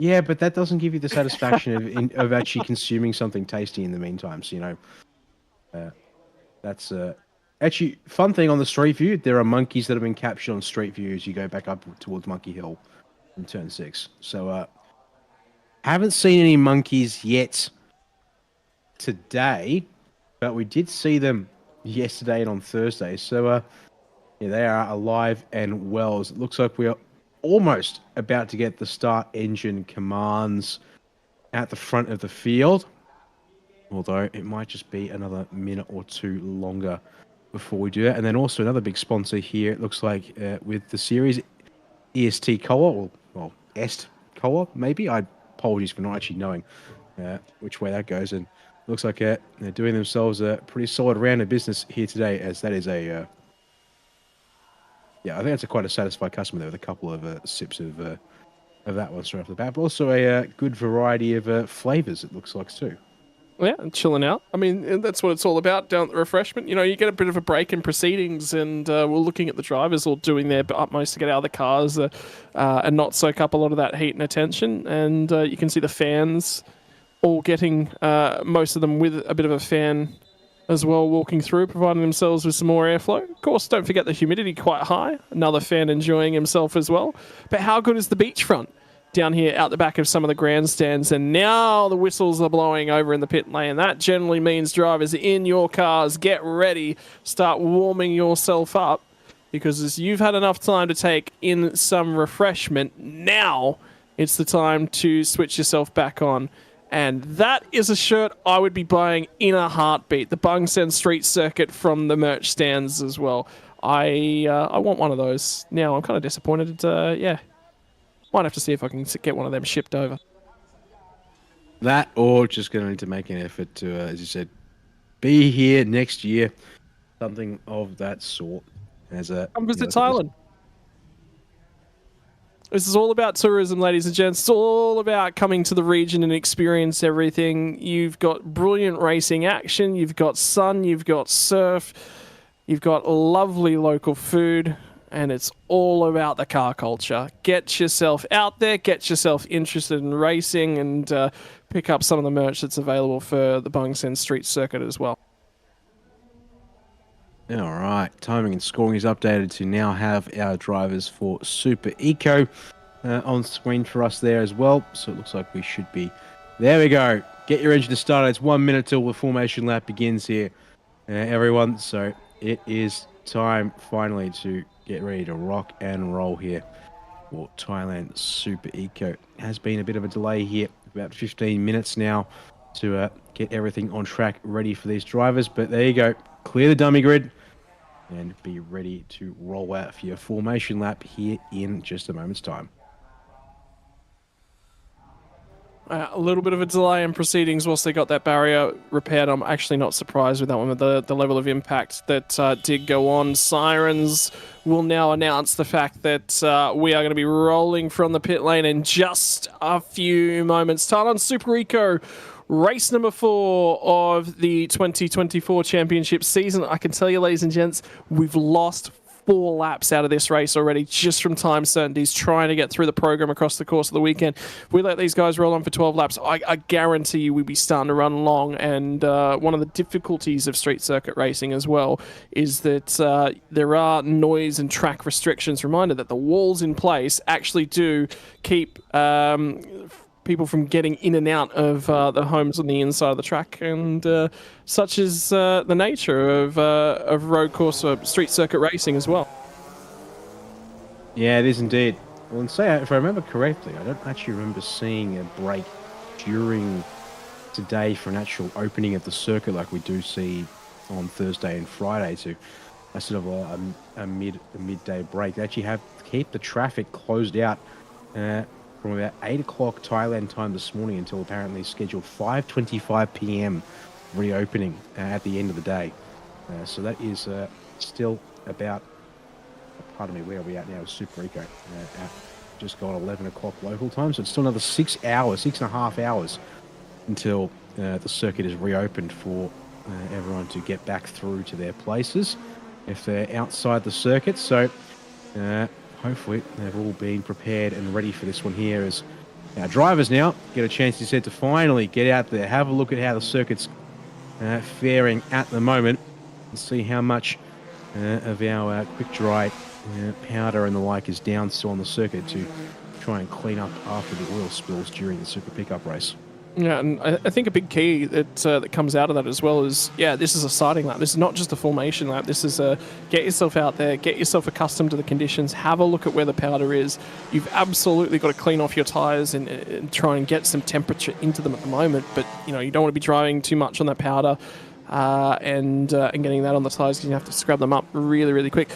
Very, very difficult for the drivers to assess the conditions as well. They can see the oil spill cleanup powder down on the circuit, but driving at it at racing speed when you're trying to look for an overlap, you know, you gotta pick up all of these little things right here, right now, and stash them in memory and have a look at the run down to turn 6.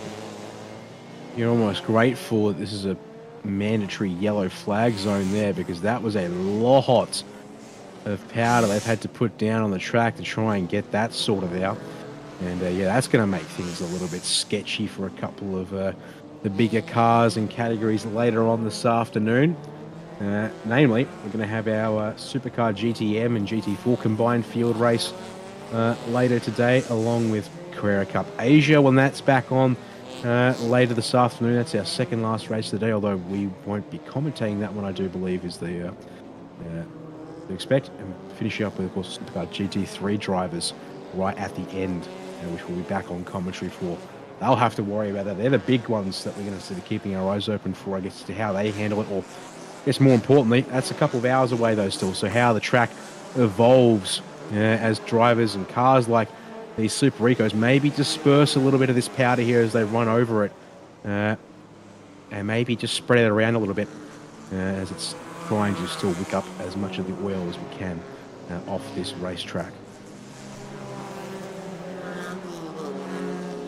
And just keeping up an eye and sort of a little bit of a look in as well. I was just reading in on the Facebook page for anyone who is actually over in Thailand at the moment and at the circuit looking for English commentary and coverage.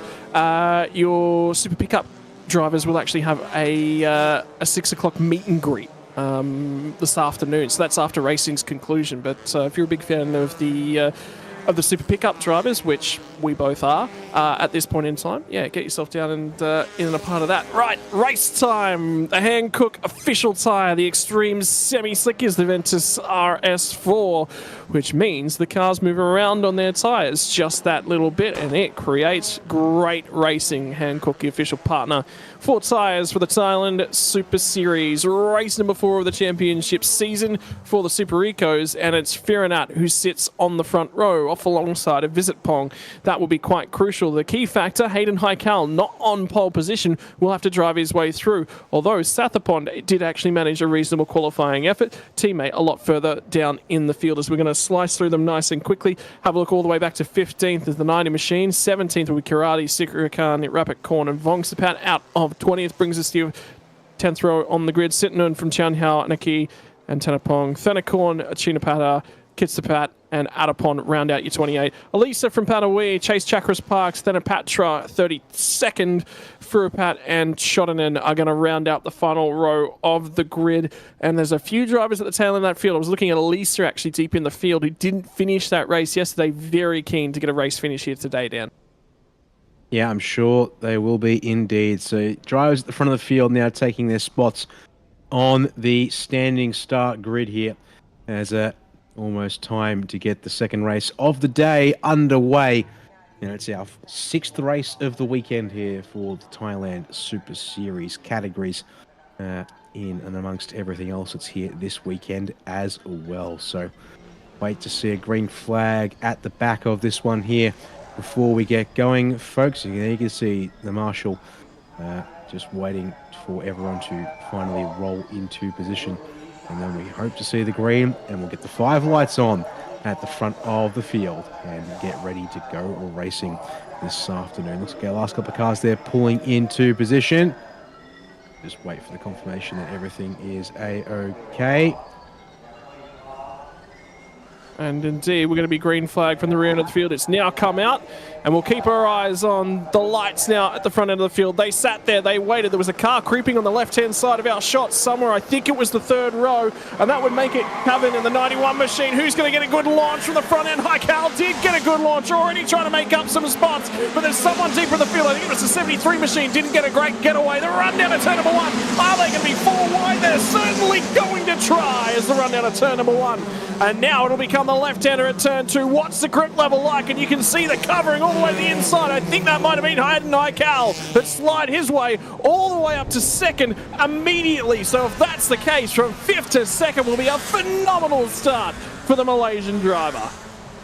That is indeed 3 spots gained in 2 turns. They make them run up over Monkey Hill for the opening lap. We are too wide in these little guys here, but they have to get it sorted out. Single file there at turn 5. Oh, a second incident of the day up the hill. Going to involve the 99 of Sizanun, one of our Class C drivers there, as then they all stack up for a moment there. Oh, so off of turn 2, and they just squeeze together and tag at turn 3. So 99, the 88 there in behind. If I can find them, pardon me. And Tanapong, one of our C-plus drivers, unfortunately tripped up in all of that one there.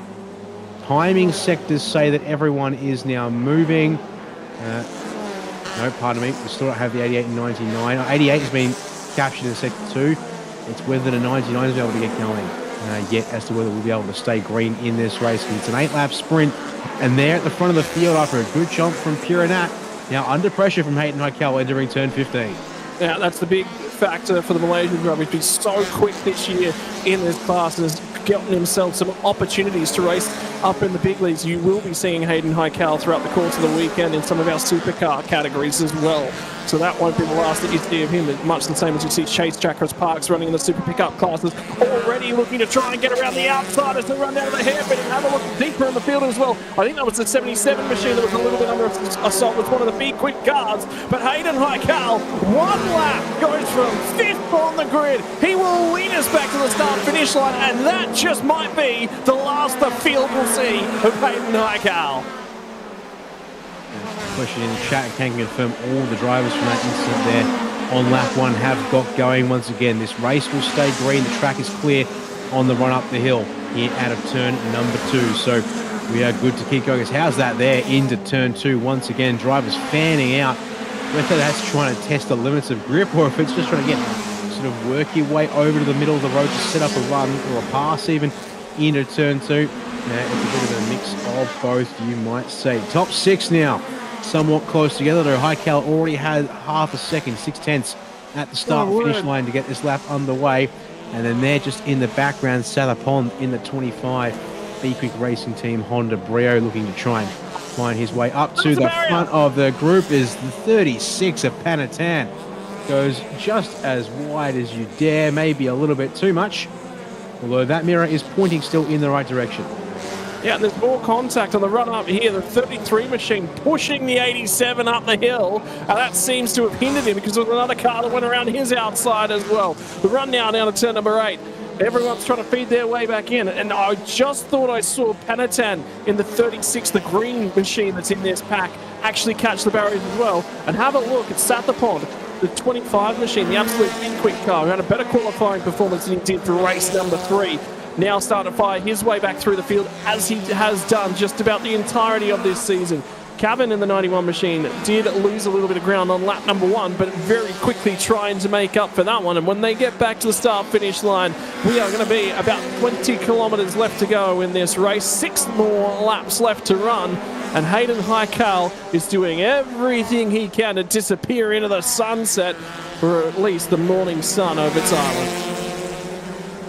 Don't forget, it is still 11:13 a.m. in the morning now in Thailand, so we are approaching midday at a decent rate of knots. It also means that we're approaching the end of the scheduled time for this race. As that incident at turn 3 on lap 1 is under investigation from the stewards, so we'll see if anything comes out of that one there. As it's a drag race between the two of the Toyota Yaris's in this group. Panatan versus Varunshit there on the run to turn 1 is further back in the pack. We've got 2 wide out of turn 19 through this sweeper at turn 20 here. You see here who we've got, the 87 and the 90 there. And they're racing for 19th and 20th place in the Runon Path in the 90 and Rapak Korn in the 87. In behind them, Tian Aldu in that Suzuki Swift also looking for a shot as they go deep. Run up the inside from the number 9 of Naki Bim Mohammed Hafifi. Although he can't get the job done at turn 2. He's hung out to dry on the outside line, though. Now, will he be able to protect? He will, from the car in behind, which was that number 71, I think, it was 79 of Padawi, but now vulnerable to Puripat in the Yaris 68. Yeah, so Vurupat got a really, really good run, and that just shows you the benefit of getting the car turned in and making a run off of turn number 2 when there's contact as they come down the hill into the slow zone, and that will not be looked at with any stretch of niceties from the officials, because that is not a zone you want to be doing that sort of thing in. As the 77 tries to get that car wound back up and run down the back straight. So for Tian Hao, trying to pull away from the cars in behind, and already there's some more slicing and dicing. The run into turn number 8, one move done before they got to the braking zone. They all got it sorted out and all slot in nice and evenly back here. But I want to keep half an eye if we can see if we can get a shot back up from the lead of the race, because I tell you, there's about a 5 or 6 car battle pack for second spot. This racing has been phenomenal, and I get the feeling Chun Hao Du is now a little bit in trouble from the 16 machine of Kizit Fat and the Honda Brio as he starts to crawl all over his rear bumper as well. Turn 15 once more. 5 cars here in a neat little line as they try and press on in this race. And you can see another 3 cars flying on through there. Here for the 66, I think that was. It should be a Chinapata. And then how's this? All ducking and diving, looking for some road. A bit of contact there between the 79 and the 9, but I'll get that one sorted out. And the 16 goes through into the lead of the group. As off of the hairpin there will come in the 77 machine there. Tian Hao Du a little slow getting that Suzuki Swift up to speed, it seems. And as a result, drops back to 23rd across the line here. Promoting the 79 of Padawi up to 21st, and now having to fend off the number 16 of Kitstipat. As another look here through 17, that's a little wide of the preferred line, and he's actually going to find the fence. Oh dear, the 66 there. Achina Patir has come. It looks like he's going to come to a stop there on the track, and safety car balls and flags there coming out as these drivers make their way up towards turn 4. So indeed, the 66 has not been able to keep on going back to the pits there, unfortunately for him, Scott. So that is going to be end of that race a little early. My word, that was tough racing. And the Super Ricos, I hate the fact that this is their last race for the weekend, which is a little bit disappointing, but hey, such is life. Get yourself sat back down, find somewhere to relax for just a few moments as the safety car will pull the field all back up and group them up, because that was another huge impact with the barrier and somebody just touched too much speed, and then the rear end gets away from you with all the weight, or little of that weight, over the front axle of these cars as well. Well, bunch the field up once more and maybe let some of those cars a little bit further back that might have some speed, try and get some more spots late in the race, although with just 5 laps when they crossed the line last time, coming to 4 laps to go here, there isn't going to be a lot of options left for those drivers. So the other big question going to be, obviously, that was a decent whack to the wall, whether that's going to need any additional looking over, although it hasn't been hit there today so far, at least that I've seen in these races. So that part of the wall hopefully in decent shape. For the time being, is to now have to carefully negotiate the damage here at 17, and going to stay here over to the right hand side of the track as practically everyone now filing in to the very back of the field. It does also give a chance for the drivers like Cholton and Sitanon, who are basically stranded in terms of time wise, being way off the back of the field. They're now right on the back of it once again, so that'll give them a chance to maybe gain some spots, even if it won't mean anything for points in this race, at least outright, but it might mean points in class. Yeah, well, that'll be the big factor as well. And, I mean, we're going to have 4 more laps as they cross the start-finish line as well. So, yeah, tricky. Very, very difficult situation. I mean, you know, you're trying to carry speed. You're trying to keep the speed up. We're talking about the risk level, and that's what it's about. It's, you know, where are you actually vulnerable? Well, the places where you're actually vulnerable, that's not where the real risk is. You know, those are the wider corners, particularly down off the last corner, the run into turn number 1, turn number 2. They're actually quite wide racing pieces of the track and a lot of room to move around. Little bits and pieces are technical. It's where the drivers really show their skill. But it's everywhere else around this circuit that can catch you out, because you've got to be pushing, you've got to be hurrying just to be relevant at turn 18, 19. You've got to be, you know, pushing to be relevant all the way down to turn 1 and turn 2. And then you've also got to be close enough off of turn 6 if you think you can get have a crack down at the end of the back straight at turn 7 as well. And then you just sort of single file it back out. it's difficult street circuit racing, isn't it, Dan? Because everything you do is about preparation for that opportunity to overtake. But you overstep that line. The reason why we love it is, well, there isn't really a line. There's a wall. Yeah, there's not a lot of room for error. And also even just the little things like we're seeing, particularly at turn 2, you try and make a move and you don't get it done, or even if you do get it done, you end up in a position where a lot of drivers are struggling to get a good run off of turn 2 as a result, and at risk of being passed up the hill towards turns 3 and 4 before they have to then get themselves sorted out here for turn 5 and the hairpin here, turn 6.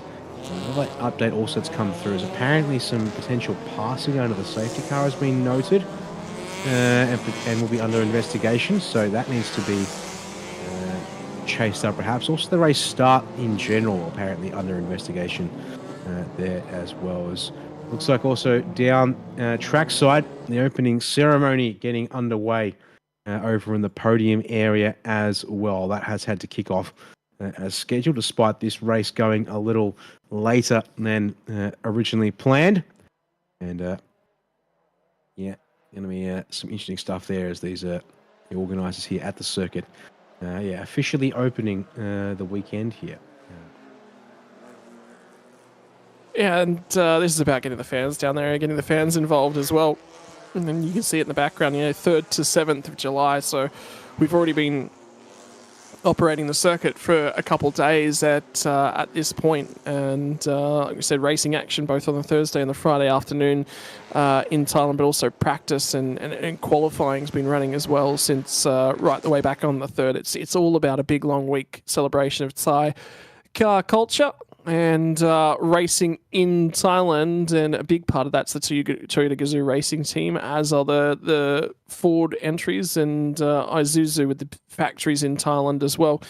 Very, very important. As Hankook are such a cultural big part of this series as well, just because, again, providing employment opportunities. And, you see that the couple drivers for the B-Quik team actually out in this session for Super Eco as well. And one of the opportunities that gets presented to one of the employees from the B-Quik outfit every year is that if you're the employee of the year, you can find your way into a Thai racing category, a little bit of racing coaching, prep work, and find your way into a Super Eco machine. That motivates me to want to go and work for B-Quik, I tell you what.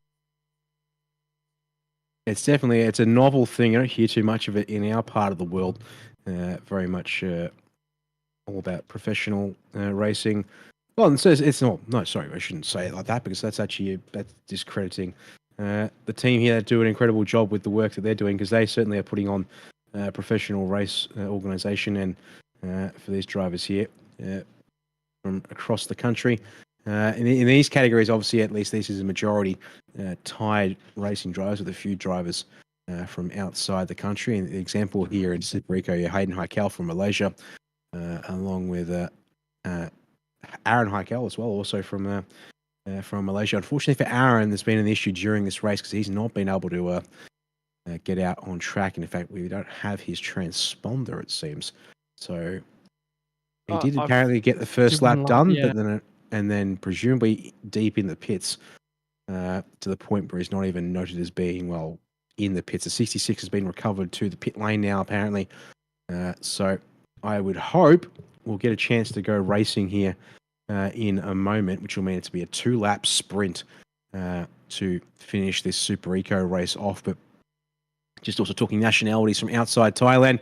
So I said, you've got Malaysia, then got Wing Hong Chow, currently sitting 10th outright from Hong Kong.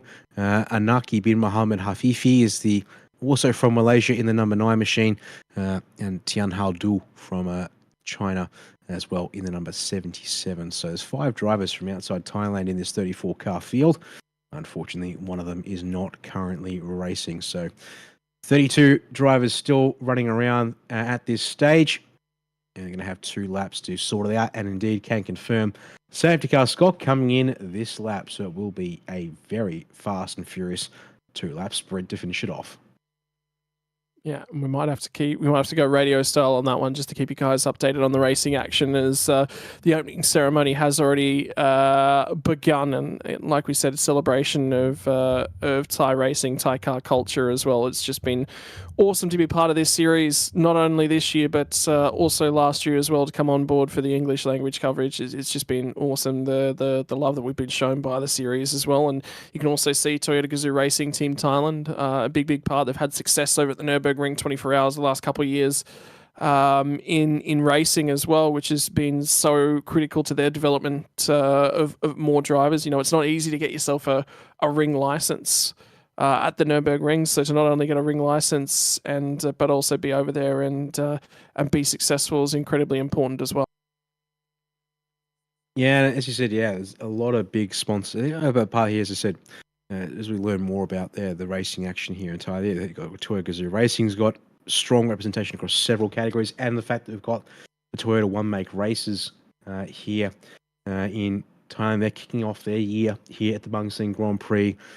B-Quik, as you said, various drivers entered across multiple categories, and their program as well. You said right in the middle there. That's Hank Kicks, I believe, actually in the middle of that. And I'm pretty sure. Yeah, that's definitely Hank's smile. Like I can actually tell from the smile that's most definitely Hank Kicks. As you said, they're in the middle of that one there. So he's one of the leading figures at B-Quik here as well.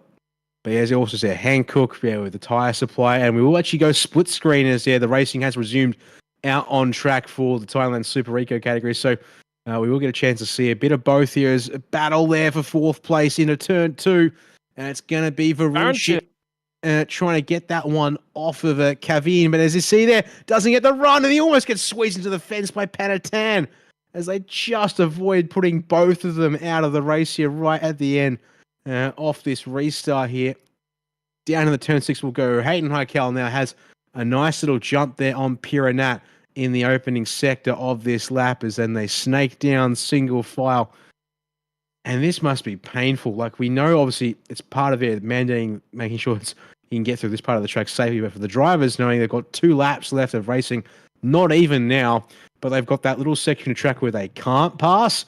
Oh, that just must be a kick in the teeth. Well, think about from Panatan's perspective, just about got put in the barriers. He was basically told by Varanchit with his car, you lift or we're both going around. A lot of risk on the restart from Varanchit. He feels like he's got the pace to go and take something out of these front guys, but there'll only be one more lap. Was he wide at the fountain section there as well? I thought he might have caught the barrier on the way out. Now under pressure in the background with Sathapond as well. As look at them all as they squabble coming out of here. The next opportunity to get an overtake down at turn number 15, but carry too much speed in here is a risk and an accident waiting to happen. They've all managed to survive, get out the other side. Hayden Heikel will lead us back to turn number 17 as they tip in down here.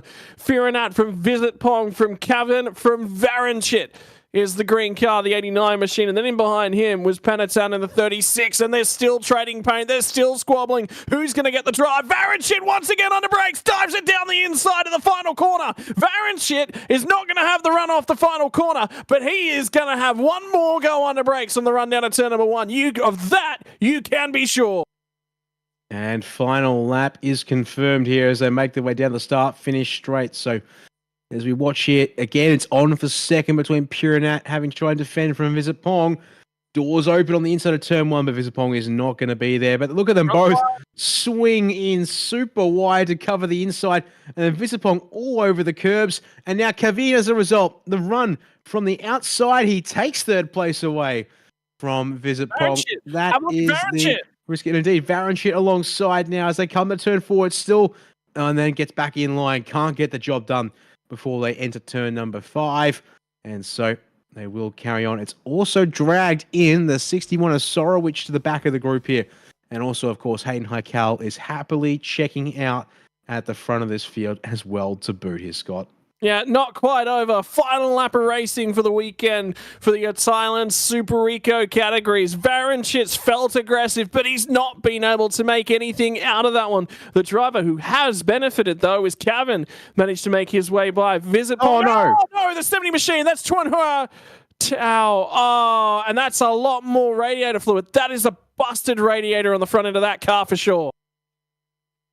right point, a narrow part of the track too, and he was across the road sideways as well. Less than half a lap to go for our drivers, fighting over second on back as well, though. And you can see it's third in particular. That's going to be the spot that's fought for the Cavan ahead of Visitpong. But going to see who gets the run right through 15. It's going to be Visitpong all over the back bumper of that Suzuki Swift as they make their way down towards turn 17. And again, it's from Varunshit trying. He can't find a way through on Visitpong, who's had to back off. And then, that's a slide in the fence almost there for the number 36 of Panatan as Visitpong. Varunshit, still trying to get past Visitpong, who then goes up the inside of Cavan through 18 and 19. Somehow the Swift has come off the back of this worst drag race around the final corner to the line. This is for third place in the race. Is it going to be Cavan or Visitpong? I think Cavan's a nose. It's going to be a photo finish. It's a photo finish. I think it's the 60, the 91. I think Cavan got it. It is. And indeed, by 11 thousandths of a second. My word.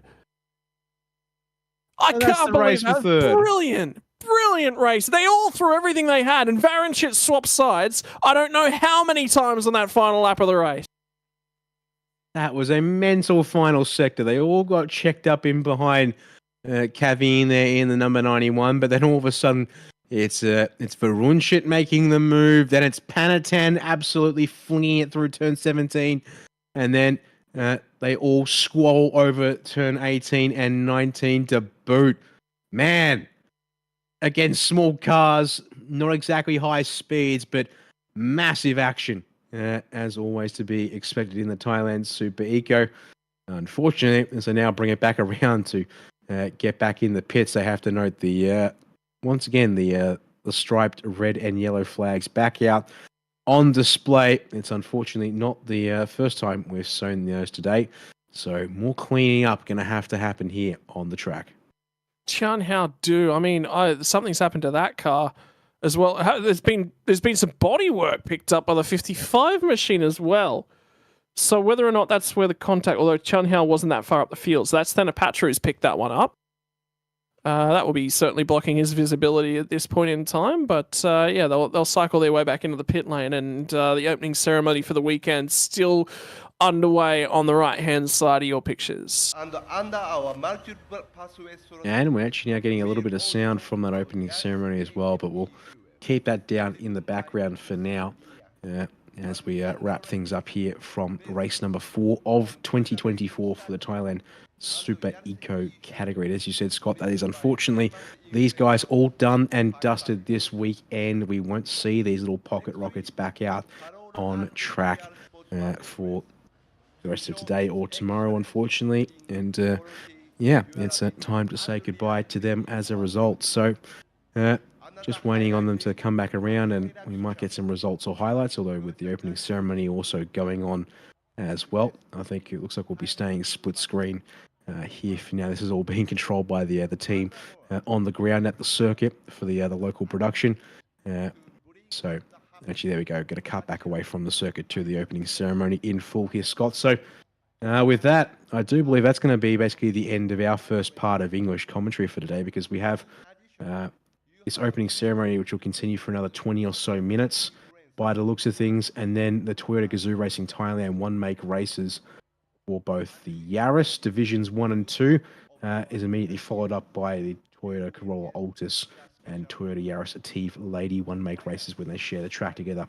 And for both of those, I'm not expecting us to be commenting. I might be wrong there on that one. Either way, what we're definitely back for will be Thailand, or the TSS Supercar GTM and GT4 combined race. And that is not scheduled. Yeah, not scheduled for another 2 hours from now. So there might be a bit of a pause here in our production. We might keep the footage rolling, but without English commentary for the next little while here at least. Well, ladies and gentlemen, what we're going to do is we're going to step away. We'll leave you with the coverage from the opening ceremony from the track, of course, obviously covered in Thai, but enjoy at least all the pictures and all the celebrations of Thai racing culture and the Thailand Super Series. Ladies and gentlemen, it's been a pleasure to bring you English language coverage from this morning's racing action. We'll be back with you in about 2 hours for your Thailand Supercar, GTM and GT4 categories.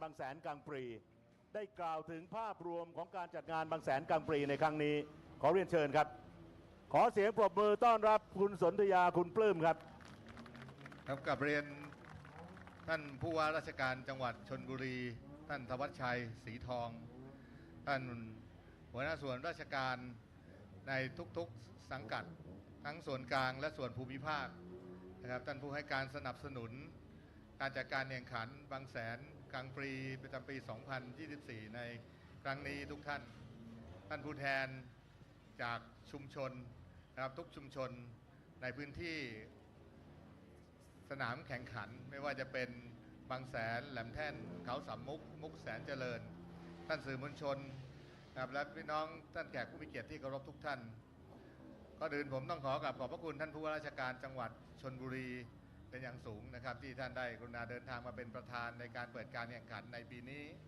นะครับขอบคุณมิสเตอร์โนริอากิยามาชิตะกรรมการผู้จัดการใหญ่บริษัทโตโยต้ามอเตอร์ประเทศไทยจำกัดนะครับที่ได้มาร่วมกันนะครับในการนำการจัดการแข่งขันโตโยต้ากาซูเรซซิ่งนะครับมาร่วมการแข่งขันที่บางแสนนี้นะครับมาตลอดระยะเวลา 18 ปีที่ผ่านมาบางแสนกลางปรีเราได้ถือกำเนิดขึ้นในการแข่งขันในปีแรกนะครับเมื่อปี 2550 นะครับโดยรถที่มาร่วมทำการแข่งขันในปีนั้นนะครับ79 คันนะครับรวมทั้งรายการของโตโยต้านะครับมอเตอร์สปอร์ตตั้งแต่ในสมัยยุคนั้นนะครับโดยเราเริ่มทำการแข่งขันที่นี่นะครับโดยได้รับการสนับสนุนจากองค์การบริหารส่วนจังหวัดชลบุรีเทศบาลเมืองแสนสุขจังหวัดชลบุรีนะครับรวมทั้งชุมชนในพื้นที่นะครับที่เราได้มีการประชาสัมพันธ์ทำความเข้าใจก่อนล่วงหน้าถึง2 ปีนะครับหรือทำการประชาพิจารณ์ทำความเข้าใจกับพี่น้องประชาชนล่วงหน้านะครับและได้รับการสนับสนุนนะครับจากบุคคลในวงการมอเตอร์สปอร์ตมาโดยตลอดนะครับนับตั้งแต่ปี 2550 นะครับมาจนถึงปี 2559 นะครับในปีที่ 10 เราได้มีการปรับเปลี่ยนชื่อรายการเป็นบางแสนกลางปรีเพื่อที่จะเตรียมตัวในการ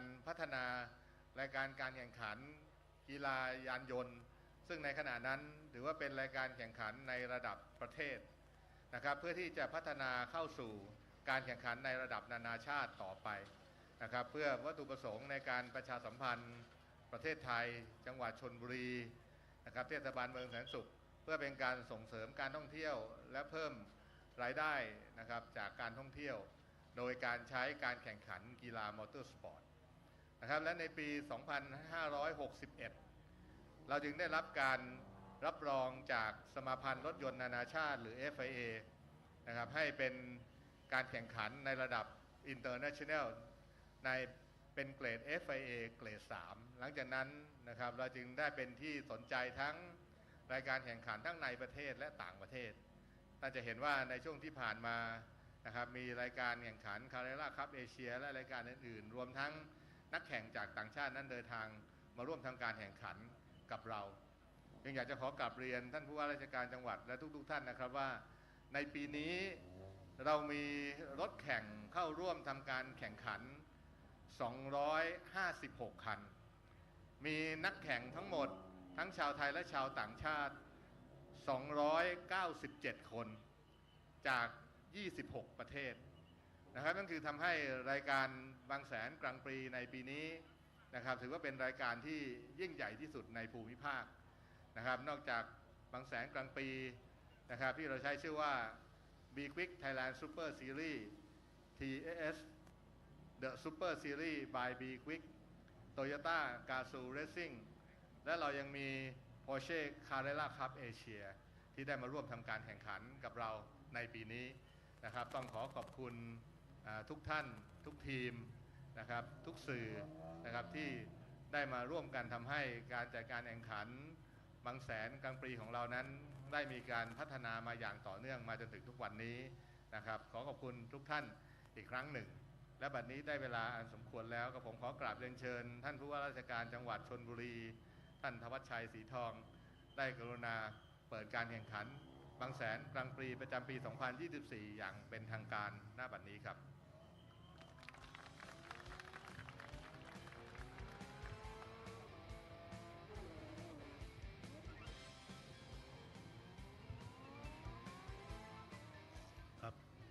ครับเรียนท่านสนธยาคุณปลื้มนะครับนายกราชยนต์สมาคมแห่งประเทศไทยในพระบรมราชูปถัมภ์ท่านประธานบริษัทโตโยต้าและผู้บริหารแขกผู้มีเกียรติทุกท่านซึ่งวันนี้มากันมากหน้าหลายตาอาทิเช่นผู้บัญชาการตำรวจภูธรภาค2นะครับท่านผู้บังคับการตำรวจภูธรจังหวัดท่านท่องเที่ยวกีฬาในนามกระทรวงการท่องเที่ยวท่านนายกเทศมนตรีแสนสุดนะครับซึ่งเป็นเจ้าของสถานที่นะครับแล้วก็ทางรองนายกอบจและแขกทุกท่านนะครับก่อนอื่นผมต้องขอบพระคุณนะครับที่ทางผู้จัดนะครับบางแสนกลางปีนะครับซึ่งได้จัดมาเป็นปีที่18แล้วเนี่ยนะครับมาใช้พื้นที่ของเราในการเป็นสนามการแข่งขันต้องชื่นชมผู้จัดนะครับที่ปีนี้ให้เกียรติทางชมรมทางผู้แทนชุมชนต่างๆนะถือว่าตรงนี้เป็นสิ่งที่สำคัญเพราะว่าในการจัดงานเนี่ยผมเองในฐานะเป็นผู้บริหารเนี่ยเราได้ในเรื่องการท่องเที่ยวซึ่งเป็นสิ่งที่ยินดีสำหรับจังหวัดของเราแต่เราก็สนใจความรู้สึกของประชาชนที่อยู่บริเวณรอบข้างทำให้ทุกคนมีความสุขแล้วก็ทำให้การจัดการแข่งขันเป็นไปด้วยความเรียบร้อยเมื่อ2 อาทิตย์ที่แล้วท่านนายกรัฐมนตรีท่านเศรษฐาทวีสินได้มาชลบุรีมาพัทยาก็ได้ไปสำรวจสนามที่จะทำการแข่งขัน F1 แต่เป็นขั้นตอนในการดูพื้นที่ของเราถ้าเปรียบเทียบในระดับถ้าผมเราพูดผิดก็น่าจะเป็น F3 เนาะ F3 เนี่ยก็เป็นสิ่งที่เป็นสนามเหมือนสนามชุมชนสนามท้องถิ่นแต่เป็นท้องถิ่นที่สวยงามที่สุดในภูมิภาคเอเชียตามที่ท่านสุริยาท่านได้เล่าให้พวกเราฟังนะครับก็เป็นสิ่งที่พวกเรามีความภาคภูมิใจในการจัดอีเวนต์ต่างๆนะชลบุรีเราตั้งแต่การวิ่งมินิมาราธอนการวิ่งมาราธอนการวิ่งไตรกีฬาการแข่งขันรถยนต์กลางปีต่างๆเนี่ยก็เป็นการกระตุ้นเศรษฐกิจของจังหวัดชลบุรีของเราแล้วก็เป็นการประกาศให้โลกได้รับรู้ว่าเราเป็นสนามนานาชาติมีความพร้อมในทุกสิ่งทุกอย่างนะครับตรงนี้ต้องขอบคุณผู้จัดและทีมงานที่มีการเตรียมการเป็นอย่างดีนะครับในโอกาสนี้นะครับผมต้องขอบคุณทุกท่านอีกครั้งนะครับคุณท่านสุริยาคุณปลื้มท่านเป็นตัวตั้งตัวตีในการประสานงานในการเป็นประธานดำเนินงานมาตลอดขอบคุณหน่วยงานที่เกี่ยวข้องทุกท่านขอบคุณเจ้าหน้าที่ตำรวจนะที่ดูแลอำนวยความสะดวกเรื่องการจราจรและก็ขอบคุณชุมชนทุกท่านนะครับที่ร่วมมือทำให้งานเป็นไปด้วยความเรียบร้อยครับคงได้เวลาสมควรแล้วผมขออนุญาตเป็นตัวแทนทุกท่านนะครับในการเปิดงานบางแสนกลางปี 2024 ณ บัดนี้และขอการแข่งขันเป็นไปด้วยความเรียบร้อยสมดังเจตจำนงทุกประการสวัสดีครับขอบคุณครับขอบคุณท่านธวัชชัยศรีทองท่านผู้ว่าราชการจังหวัดชลบุรีนะครับในการเปิดงานบางแสนกลางปี 2024 ลำดับต่อไปครับทีมงานจะขอปรับพื้นที่สักนิดหนึ่งเพราะว่ากำลังจะเข้าสู่ช่วงเวลาสำคัญที่ทุกคนรอคอยนะครับซึ่งผมจะได้ขอเรียนเชิญมิสเตอร์โนริยากิยามาชิตะท่านกรรมการผู้จัดการใหญ่บริษัทโตโยต้ามอเตอร์ประเทศไทยท่านสนธยาคุณปลื้มนะครับในฐานะประธานจัดการแข่งขันและนายกรยสทรวมทั้งท่านผู้ว่าราชการจังหวัดท่านธวัชชัยศรีทองร่วมกันให้สัญญาณเปิดการแข่งขันขอเวลาสักนิดหนึ่งนะครับในการเตรียมการจุดสำคัญในการที่จะเริ่มต้นการแข่งขันอย่างเป็นทางการของบางแสนกลางปรีเราจะมีสัญญาณนับถอยหลังนะครับทั้ง3ท่านครับจะมีเข้าดาวนับถอยหลังให้ท่านได้ร่วมกันกดปุ่มแตรเป็นสัญญาณแข่งขันบางแสนกลางปรีอย่างเป็นทางการต่อเนื่องเลยครับเชิญครับ 5 4 3 2 1 การแข่งขันในรายการบางแสนกลางปรี 2024 ต่อเนื่องกันมาเป็นปีที่ 18 ได้เปิดการแข่งขันจะเป็นทางการแล้ว ผมขอเรียนเชิญผู้สนับสนุนทั้งหมดบนเวทีครับทั้งภาครัฐและภาคเอกชนนะครับได้ถ่ายรูปร่วมกันและต้องขอขอบคุณครับการกีฬาแห่งประเทศไทยกองทุนพัฒนาการกีฬาแห่งชาติการท่องเที่ยวแห่งประเทศไทยรยสทจังหวัดชลบุรีการท่องเที่ยวและกีฬาจังหวัดชลบุรีองค์การบริหารส่วนจังหวัดชลบุรีรวมไปถึงเทศบาลเมืองแสนสุขสมาคมกีฬาแห่งจังหวัดชลบุรีสถานีตำรวจภูธรแสนสุขตำรวจภูธรจังหวัดชลบุรีโรงพยาบาลสมิติเวชบริษัทB-Quikจำกัดบริษัทโตโยต้ามอเตอร์ประเทศไทยจำกัดบริษัทอาโต้จำกัดเครื่องดื่มเอสโคล่าบริษัทไทยดริงก์จำกัดฮันคุกไทย 55K Racing น้ำมันเครื่องอิริมิสึบริษัทน้ำมันอพอลโลไทยจำกัดเทคโปรจากสปอร์ตอินเวส DCE เอเชียดิจิทัลแฟลกบริษัท PSC Starch Product จำกัด ETS Racing Field บริษัทมิยากิมอเตอร์สปอร์ตจำกัดผ้าเบรก Nexter จาก SCH Industry จำกัด ECU Shop 1 iMoney Thailand Gardiner และ S63 Project ทั้งหมดร่วมกันสร้างสรรค์บางแสนกลางปรีครับในส่วนของสื่อสารมวลชนนั้นกับคุณสื่อมวลชนทุกท่านนะครับกับความไม่สะดวกที่อาจจะเกิดขึ้นในขณะที่ท่านทำงานที่อยากจะได้ภาพสวยๆและขอขอบคุณบริษัท True Vision Group จำกัดบริษัท True Digital Group จำกัดสยามสปอร์ตซินดิเคตจำกัดมหาชนบริษัทกลางปรีอินเตอร์เนชั่นแนลจำกัดมหาชนนิตยสาร XO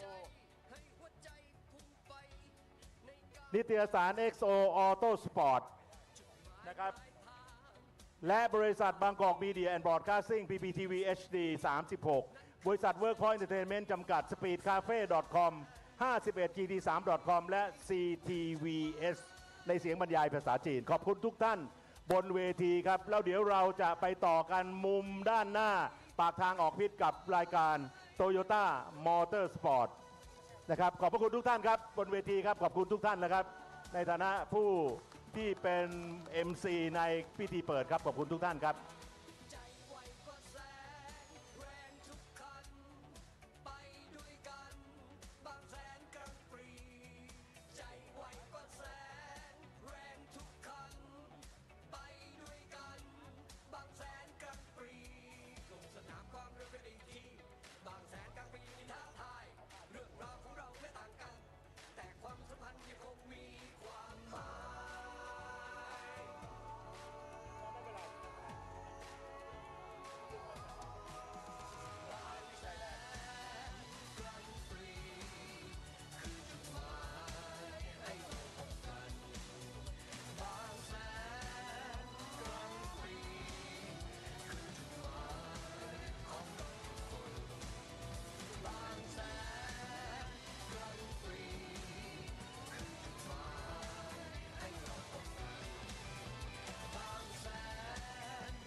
โบกธงสัญญาณปล่อยขบวนรถแข่งที่จะทำการแข่งขันครับ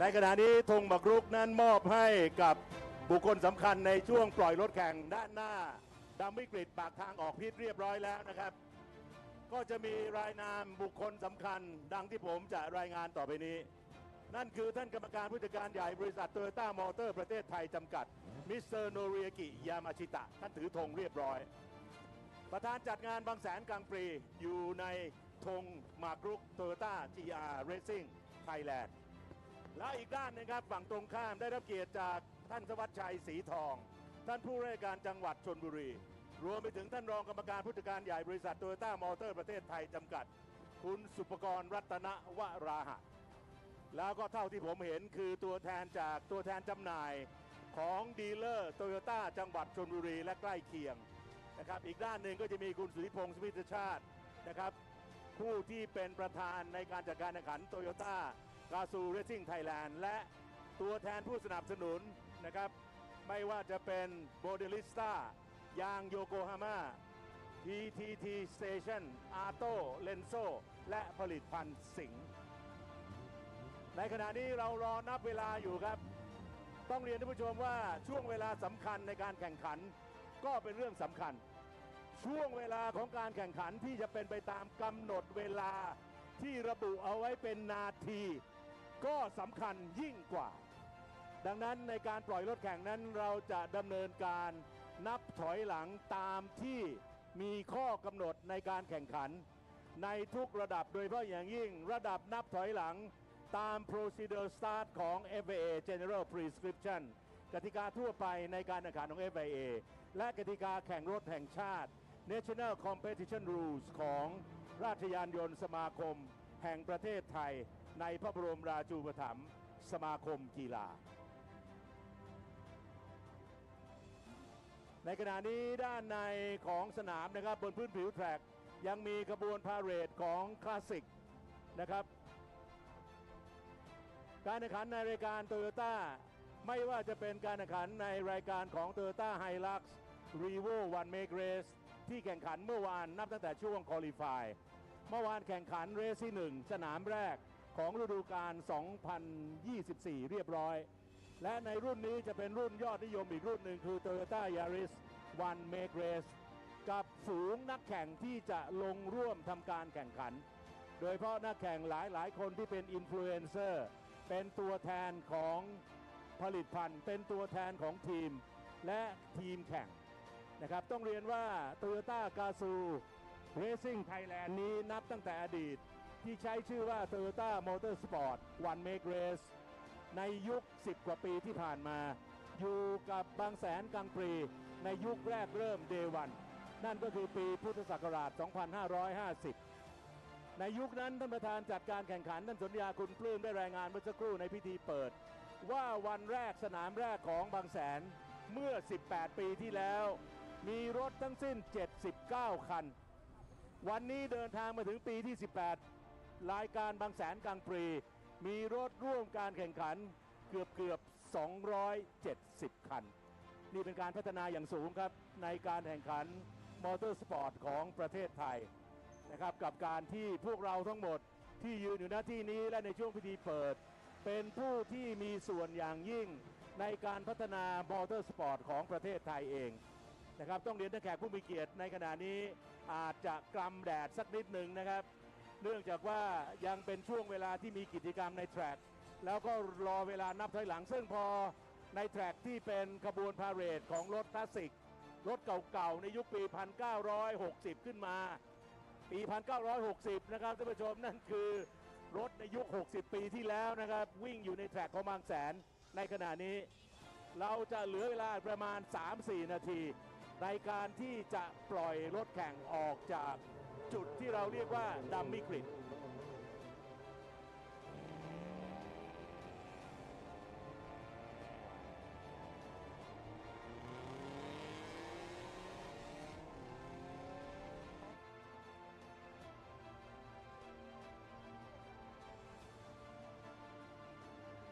นี่แหละครับมอเตอร์สปอร์ตของเราครับ ในเรื่องของเวลาในโปรแกรมในเรื่องของเวลาที่ต้องเร็วที่สุดในขณะแข่งขันนะครับทุกอย่างอยู่ในเรื่องของเวลาแพ้ชนะกันด้วยเศษเสี้ยววินาทีท่านผู้ชมอาจจะไม่เชื่อนะครับบางครั้งในการจับเวลารอบคัดเลือกนักแข่งทำเวลาเท่ากันแม้แต่เศษเสี้ยว1 ใน 1,000.000ของวินาทีครับในขณะเดียวกันเมื่อผ่านเส้นชัยในเสี้ยวของวินาทีผ่านเส้นชัยก่อนในฐานะผู้ชนะทิ้งอันดับ2ประเภทล้อประกบล้อนั่นก็คือเศษเสี้ยว0.001วินาทีแพ้ชนะกันนะครับแต่ในปัจจุบันนี้ตัดสินได้ง่ายครับกับกระบวนการของการตัดสินในรูปแบบโฟโต้ฟินิชตัดสินด้วยรูปภาพตัดสินด้วยสัญญาณอิเล็กทรอนิกส์ทรานสปอนเดอร์ทั้งหมดเนี่ยเป็นอุปกรณ์สมัยใหม่ทั้งสิ้นนะครับซึ่งผมอยากให้ท่านแขกผู้มีเกียรติถ้ามีเวลานะครับท่านผู้มีเกียรติที่ยืนอยู่ตรงนี้นะครับมีเวลาไปด้านหลังไปเรสคอนโทรลไปดูเรสคอนโทรลครับกับจอมอนิเตอร์ในสนาม55 จอนะครับไม่รู้จะดูช่องไหนแต่มันคือการดูแลความปลอดภัยของนักแข่ง55 จอในระยะทาง 3.754 กิโลเมตรกับโค้งทั้งหมด20 โค้งนะครับเพราะฉะนั้นความปลอดภัยเป็นสิ่งสูงสุดซึ่งเราในฐานะที่อยู่ในแวดวงมอเตอร์สปอร์ตปฏิเสธในเรื่องของความปลอดภัยไม่ได้ครับในขณะนี้แทร็กพร้อมนะครับและกรรมการหน้าเส้นที่จะปล่อยรถแข่งออกมาเริ่มนับถอยหลังแล้วนะครับกับรุ่นแรกของ Toyota Gazoo Racing Thailand Toyota Yaris 1 Megares Hatchback ตัวเล็กสำคัญเครื่องยนต์1,200 ซีซีทำเวลาได้ดีอย่างไม่น่าเชื่อในแทร็กของบางแสนสตรีทเซอร์กิต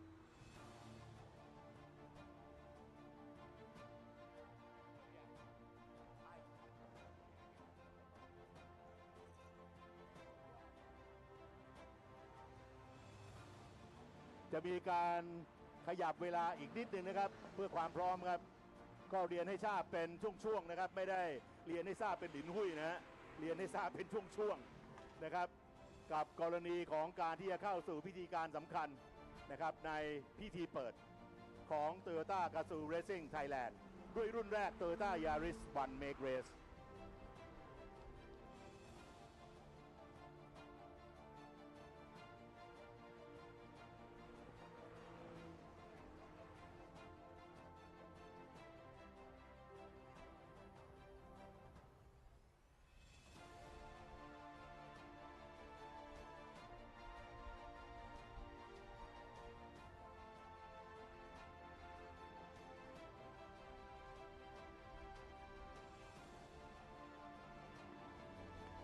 ขออนุญาตใช้เวลานี้ขอบคุณอีกครั้งหนึ่งนะครับท่านผู้ว่าราชการจังหวัดชลบุรีนะครับคุณธวัชชัยศรีทองท่านประธานจัดการแข่งขันคุณสนธยาคุณปลื้มนะครับมิสเตอร์โนริกิยามาชิตะกรรมการผู้จัดการใหญ่จากบริษัทโตโยต้ามอเตอร์ประเทศไทยคุณสุปกรณ์รัตนวราหะท่านรองกรรมการผู้จัดการใหญ่นะครับกับคุณสุรศักดิ์สุทองวันนะครับผู้ช่วยบริหารกรรมการผู้จัดการใหญ่และผู้ช่วยบริหารประธานคณะกรรมการบริษัทโตโยต้ามอเตอร์ประเทศไทยคุณวิริชัยอัศวะใจเพชรผู้ช่วยกรรมการผู้จัดการใหญ่บริษัทโตโยต้ามอเตอร์ประเทศไทยคุณณัฐพรศรีนิเวศครับผู้ช่วยกรรมการผู้จัดการใหญ่มิสเตอร์โคกิยานากิสวะผู้ช่วยกรรมการผู้จัดการใหญ่โครงการ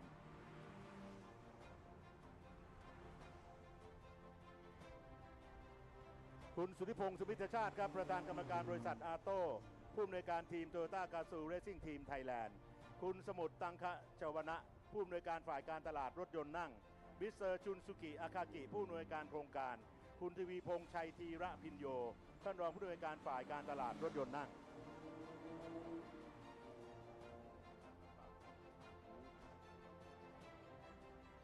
รวมไปถึงคุณวิวัฒน์เตชะวชิระครับผู้อำนวยการฝ่ายเขตการขาย2ภาคเหนือและภาคกลางคุณเฉลิมยุทธคงคาประสิทธิ์ผู้อำนวยการฝ่ายเขตการขาย2ภาคเหนือและภาคกลางคุณเจษณีเจนจิระวัฒนาผู้ช่วยกรรมการผู้จัดการใหญ่บริษัทโตโยต้าอินเตอร์ยนต์ชลบุรี1999จำกัดคุณสุภกิจสุริยะไกรผู้ช่วยผู้จัดการฝ่ายขายโตโยต้าเจริญยนต์ชลบุรี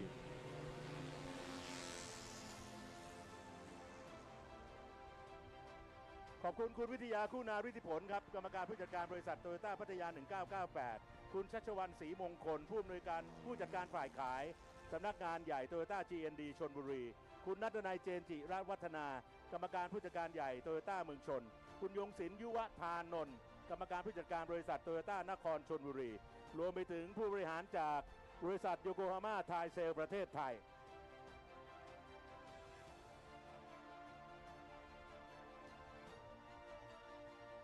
ผู้สนับสนุนต่อมาคือบริษัทปตท.น้ำมันและการค้าปลีกจำกัดมหาชนบริษัท TCD เอเชียจำกัดและผู้บริหารจากเลนโซวิลขอบคุณทุกท่านนะครับในการที่เข้ามาร่วมทำให้ Toyota Gazoo Racing Thailand ดำเนินการเข้ามาสู่ช่วงที่เรากำลังจะปล่อยรถในรุ่นนี้ Toyota Yaris One Make Race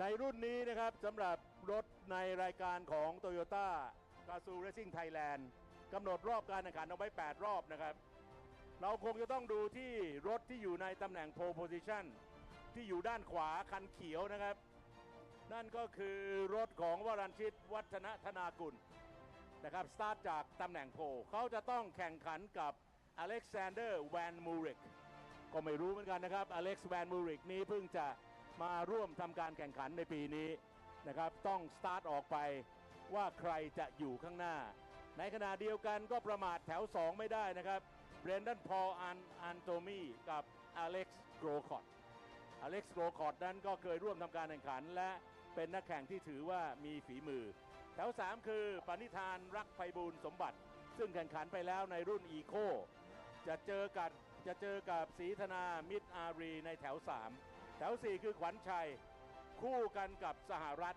แล้วก็นฤนนท์พัฒน์นะครับจะสตาร์ทในแถว5คู่กับปัญจไหวพริบแถวต่อมาแถว6ครับเป็นรถหมายเลข86ของกันสตาร์ทคู่กันกับสถาพรแล้วก็แถวต่อมาในแถวที่7ศิราสิทธิ์กับเคลมองลุงปิดท้ายครับแดเนียลชานะครับแล้วก็จะเป็นเรสอีกรุ่นหนึ่งต่อเนื่องนะครับในส่วนของการแข่งขันในเรสวันนี้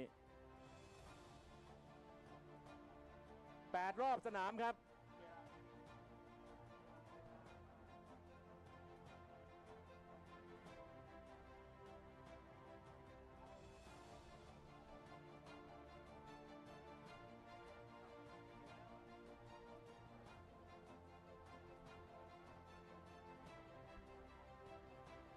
ในขณะนี้ปัญหาของเราต้องขออนุญาตเรียนตามตรงนะครับกิจกรรมของรถคลาสสิกที่เป็นวินเทจคาร์ถ้าท่านมองออกไปปากทางออกพิษรถกำลังจะวิ่งออกนะครับแต่ว่ามาอยู่หน้าโค้ง18ครับตอนนี้นะครับเราจะต้องรอในชุดนี้นะครับเดี๋ยวในปีหน้าคงจะต้องขออนุญาตปรับแก้ไขนะครับเพื่อที่จะไม่ให้มาอินเตอร์เฟียร์นะครับในส่วนของพิธีการกับการปล่อยรถที่ทำให้ท่านแขกผู้มีเกียรติในระดับ VIP ของผมทุกท่านต้องมายืนกำแดดแบบนี้นะครับในขณะนี้ต้องประกวดนะว่าใครจะเหงื่อออกมากกว่ากันถ้าผมถอดหมวกออกมาเนี่ยไหล่ผมเปียกหมดแล้วครับต้องห้ามถอดหมวกเหมือนกันครับเพราะต้องใส่เอาไว้หมวก Toyota Gazoo Racing เหงื่อเต็มตัวครับเหมือนกับการเดินตรวจแทร็ก 3.754 กิโลเมตรกับท่านประธานสนธยาเมื่อวันก่อนเดินเท้า 3.754 กิโลเมตรในเวลา 10 โมงเช้าครับไปจบเอาเที่ยงวันครับนะครับท่านประธานผมท่านสนธยาท่านก็สนุกกับการตรวจสอบแทร็กกับมิสเตอร์ทิมเชงเก้นนะครับ FIA Inspector ของแทร็กนะครับถ้าท่านอยากจะได้น้ำให้สัญญาณนะครับให้สัญญาณทีมงานนะครับกับการที่จะไปบริการน้ำดื่มนะครับอ้าวใครเป็นแฟนป้ายส่งเสียงหน่อยเห็นไหมล่ะโอ้โหซูเปอร์อินฟลูเอนเซอร์นี่ถ้าเผื่อผมถอยหลังไปนะผมจะมีแฟนคลับแบบเนี้ยแต่ถอยหลังไม่ได้ครับเอาอีกทีนึงโอ้โหบอกเป็นมาครับมาจากไหนอะ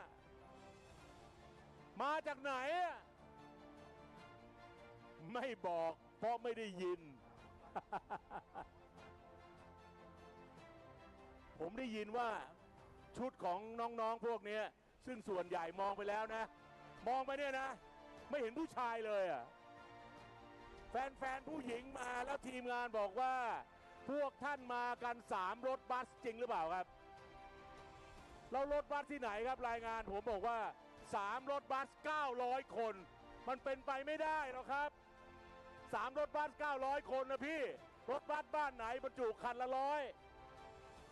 7รถบัสโอเคพอฟังได้ทีมงานผมบอกว่า3รถบัส900คนมันต้องเป็นรถบัสโตโยต้าแน่ๆครับนะครับกับความยิ่งใหญ่คุณไม่ต้องกางให้ผมก็ได้เดี๋ยวผมติดผมกลัวติดล่มแล้วก็ผู้ชายกลางด้วยไม่เหมือนด้านนี้สาวๆกลางทั้งนั้นเลยแต่ด้านนี้มีแต่ผู้ชายกลางเอามีสาวๆครับนะครับขออนุญาตอาจจะล้ำเส้นไปนิดนะเพื่อให้บรรเทาเบาสมองหน่อยครับกับอากาศร้อนๆนะครับจะเป็นการยืนปล่อยรถที่ขอบคุณทุกท่านในเวลายาวนานครับในเวลายาวนานเรายืนด้วยกันครับไม่เป็นไรนะครับจริงๆผมน่าจะเป็นมากกว่าเพราะเมื่อกี้นี้ผมบรรยายในรุ่นอีโคคาร์อยู่ในห้องบรรยายทีมงานไปบอกว่านาเบสครับพิธีเปิดจะเริ่มตอนนี้ผมต้องลากไมโครโฟนโน้นมาไมโครโฟนนี้แล้วก็ให้คุณเก๋ากิติยศไปบรรยายหน้าจอ True Vision ต่อเดี๋ยวต้องกลับไปกลับไปบรรยายเพราะว่าผู้บรรยายร่วมผมเนี่ยคุณกิติพัฒน์พรเลิศก็ยืนอยู่แล้วนะ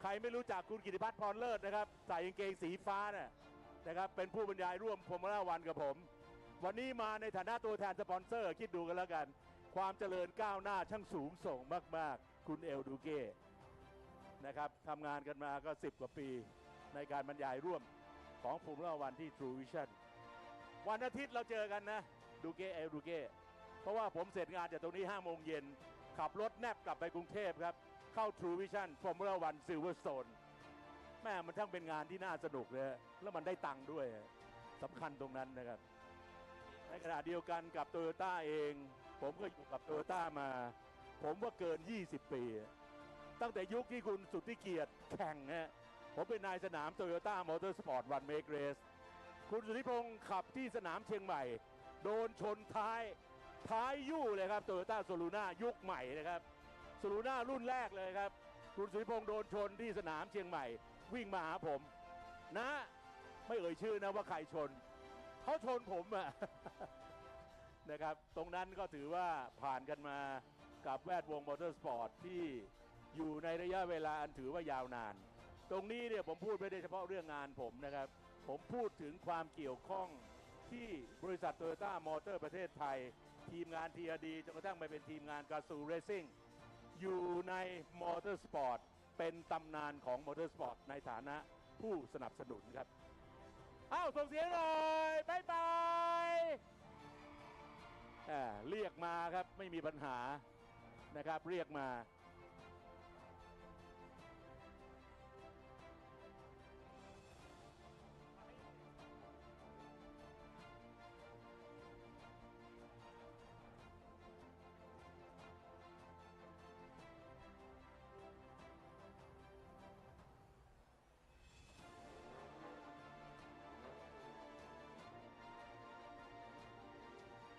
ไม่น่าเชื่อครับณปากทางออกพิษโค้ง18/19ยูเทิร์นหน้าโรงแรมS2ยังมีรถวิ่งอยู่ครับขอเวลาอีกสักเดียวครับท่านผู้ว่าครับขออนุญาตท่านนะวันนี้ภารกิจท่านยืนนิ่งๆอยู่นานนะครับขอบพระคุณและขออภัยด้วยครับเราคงจะต้องรอเวลาสักนิดหนึ่งเร่งๆหน่อยครับกรรมการในแทร็กเร่งๆหน่อยครับกับการนำรถออกนะครับเดี๋ยวมันจะกินเวลาทำให้การแข่งขันในแทร็กสายออกไปอีกครับเพราะเรานับถอยหลัง10 นาทีมา20 นาทีแล้วนะครับเร่งๆหน่อยครับแยกออกไปเลยแยกเลี้ยวขวาผ่านไปข้างหลังเลยเอาละแปรขบวนมามาคันเดียวมาเรื่อยๆครับนิสสัน GTR ครับตามต่อเนื่องมา NSX ไล่กันไปแยกออกไปเลยครับจะได้เคลียร์แทร็กไวๆขอบคุณนะครับขอบคุณทีมงานกรรมการทำงานหนักไม่ว่าจะช่วงเวลาแข่งขันหรือกิจกรรมในแทร็กครับขยับไปครับแต่ละคันรถสวยๆทั้งนั้นมาจากทั่วประเทศครับตามแต่ละชมรม นะครับตามแต่ละชมรมที่คัดสรรคัดเลือกกันมาในกิจกรรมนะครับในช่วงของพิธีการพิธีเปิดแล้วก็พาเหรดของรถคลาสสิกบวกรถซุปเปอร์คาร์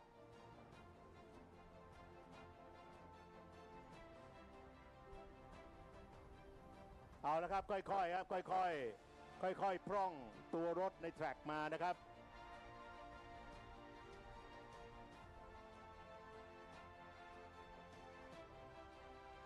ในขณะนี้เราก็ยังอยู่ในช่วงของการถ่ายทอดสดนะครับท่านผู้ชมนับตั้งแต่ในช่วงพิธีการในช่วงพิธีเปิดจนกระทั่งถึงบัดนี้นะครับกับการปล่อยรถในรายการของ Toyota Gazoo Racing Thailand ยังอยู่ในช่วงการถ่ายทอดสดทาง True Sport 2 True Vision ช่อง 667 นะครับไม่มีการตัดสัญญาณถ่ายทอดไปทางใดนะครับเพราะว่าจะเป็นการถ่ายทอดสดต่อเนื่องแน่ๆเลยครับวันนี้ไปถึง 17:30 นาทีและอาจจะยืดออกไปถึง 18 นาฬิกาในหน้าจอของ True Sport 2 True Vision นะครับก็ต้องขอบคุณทาง True Vision นะครับที่ให้ความอนุเคราะห์ในช่องสัญญาณนะครับเราทำการถ่ายทอดสดมาตั้งแต่วันพฤหัสบดีในช่วงบ่าย 3 ชั่วโมงแล้วก็เมื่อวานนี้นะครับในช่วงกลางวันไปอีก 4 ชั่วโมงครึ่งมาวันนี้อีก 8 ชั่วโมงและพรุ่งนี้อีก 8 ชั่วโมงครึ่งครับชมกันเต็มอิ่มครับทั้งที่สนามบางแสนสตรีทเซอร์กิตชายหาดบางแสนแหลมแท่นเขาสามมุกและหน้าจอ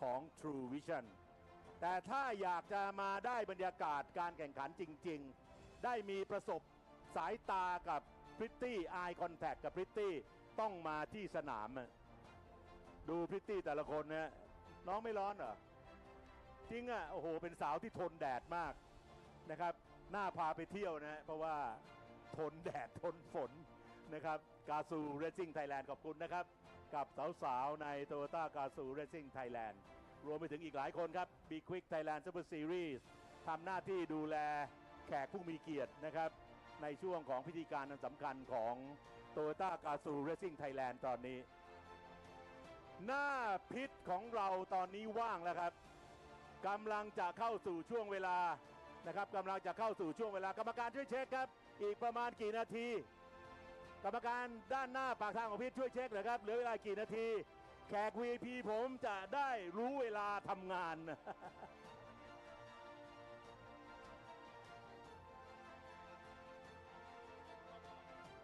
ตอนนี้ผมขออนุญาตเรียนทุกท่านนะครับเรานับถอยหลังจริงจังแล้วครับถ้าไม่จริงจังผมจะเดินไปตีกรรมการตรงนั้นนะเพราะเขานับถอยหลังให้ผม5 นาทีครับในขณะนี้เหลือเวลา5 นาทีครับจะได้เรียนเชิญทุกท่านเข้าสู่ช่วงในการตีธงหมากรุกกับแขกท่านผู้มีเกียรตินะครับปล่อยรถแข่งในรุ่นนี้ครับนำโดย Toyota Yaris One Make Race หนึ่งในรายการของ Toyota Gazoo Racing Thailand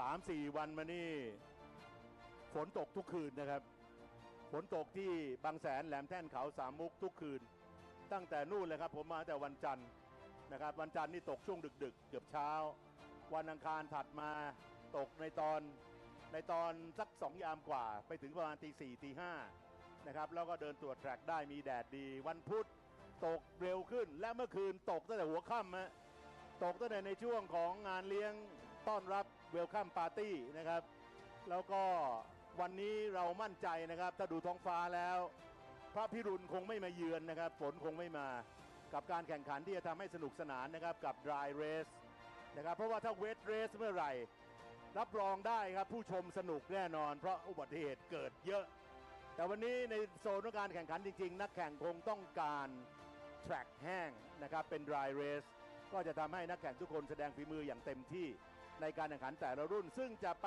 ปิดท้ายในการแข่งขันสำคัญในวันนี้คือรุ่น GT3 นะครับในรายการของ B-Quik Thailand Super Series นะครับกับ TSS The Super Series by B-Quik รวมไปถึง Porsche Carrera Cup Asia ที่เมื่อเช้านี้ควอลิฟายไป2เซสชั่นควอลิฟาย1และควอลิฟาย2ในขณะที่ควอลิฟายธงแดง3 ครั้งเขาซัดกันเต็มที่จริงๆครับ Porsche Carrera Cup นะครับกับช่วงเวลาในการแข่งขันรอบคัดเลือกเพื่อหาตำแหน่งสตาร์ท 2 เรสคอลิฟาย1และคอลิฟาย2ธงแดง 3-4 ครั้งในช่วงนั้นนั่นก็หมายความว่าในบ่ายวันนี้กับ Porsche Carrera Cup เอเชียที่จะแข่งขันในช่วงบ่ายลงไปในวันนี้ก็สนุกแน่นอนนะครับกับรายการที่มีรถ Porsche 992 GT3 28 คันเข้าทำการแข่งขันนะครับโตโยต้าเองก็พัฒนาในส่วนของนักแข่งวันเมกเรสนะครับที่ทางบริษัทโตโยต้ามอเตอร์ประเทศไทยกับ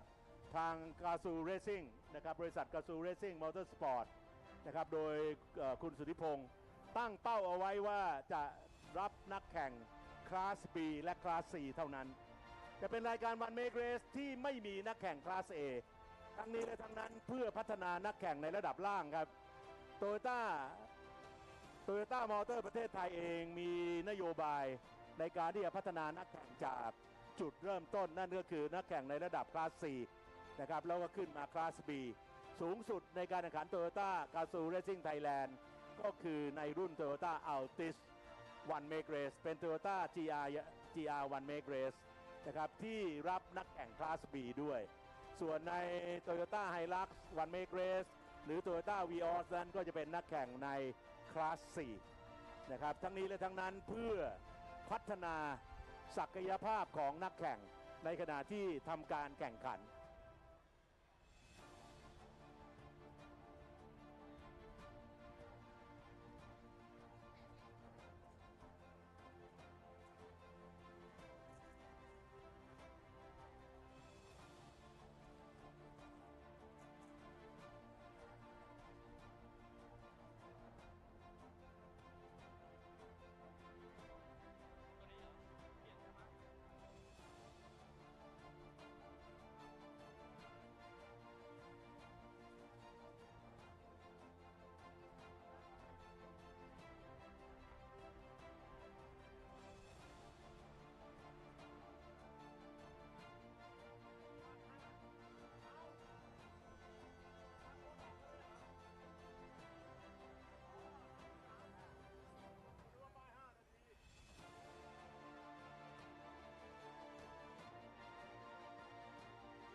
เอาละครับท่านผู้ชมครับรวมไปถึงท่านแขกผู้มีเกียรติบริเวณปากทางออกนะครับสัญญาณนับถอยหลังเริ่มต้นนะครับเดี๋ยวจะเป็นการนับถอยหลังไปจนกระทั่งถึง1 นาทีแล้วให้สตาร์ทเครื่องยนต์ผมจะให้สัญญาณในการโบกธงนะครับซึ่งนำโดยท่านผู้ว่าราชการจังหวัดนะครับท่านสนธิยาคุณปลื้มและท่านยามาชิตะรวมไปถึงคุณสุภกรรัตนวราหะนะครับที่จะร่วมกันโบกธงกับบุคคลสำคัญในฐานะสปอนเซอร์และตัวแทนจำหน่ายของโตโยต้าในจังหวัดชลบุรี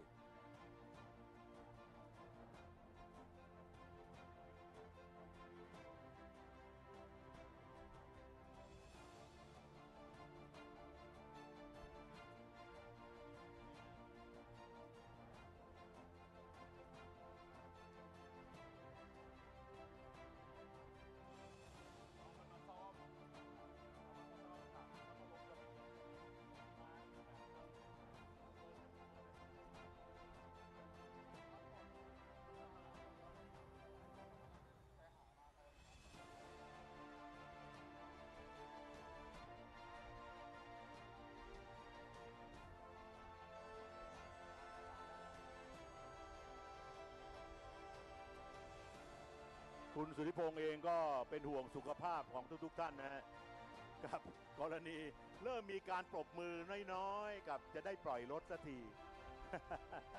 ตัวแทนจากกระทรวงการท่องเที่ยวและกีฬาครับวันนี้ก็มาร่วมอยู่ด้วยนะครับโดยเฉพาะในส่วนของกองทุนพัฒนาการกีฬาแห่งชาติที่ให้การสนับสนุนในกีฬามอเตอร์สปอร์ตด้วยนะครับในฐานะของการเป็นกีฬาอาชีพของการแข่งขันรถยนต์นะครับโดยที่สมาคมราชยานยนต์สมาคมแห่งประเทศไทยในพระบรมราชูปถัมภ์สมาคมกีฬา ก็เป็นหนึ่งในสมาคมที่มีต่อพ่วงท้ายว่าแห่งประเทศไทยเปิดหน่อยครับ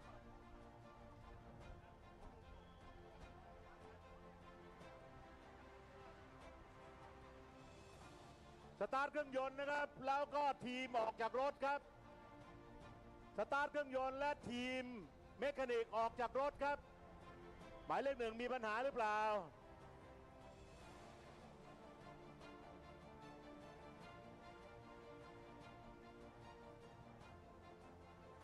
ประตูแถว2ปิดด้วยครับประตูแถว2หมายเลข57ปิดครับคุณช้ากว่าเขานะต้องเตรียมพร้อมให้มากกว่านี้หมายเลข57ผมขออนุญาตนับถอยหลังนะครับแล้วเรียนท่านแขกผู้มีเกียรติโบกธงครับท่านผู้ว่าราชการจังหวัดจุนทวัชชัยจะเป็นประธานในการโบกธงร่วมกันกับคุณยามาชิตะโตโยต้ายาริสวันเมกเรสกำลังจะขยับออกมา5 4 3 2 1เชิญครับ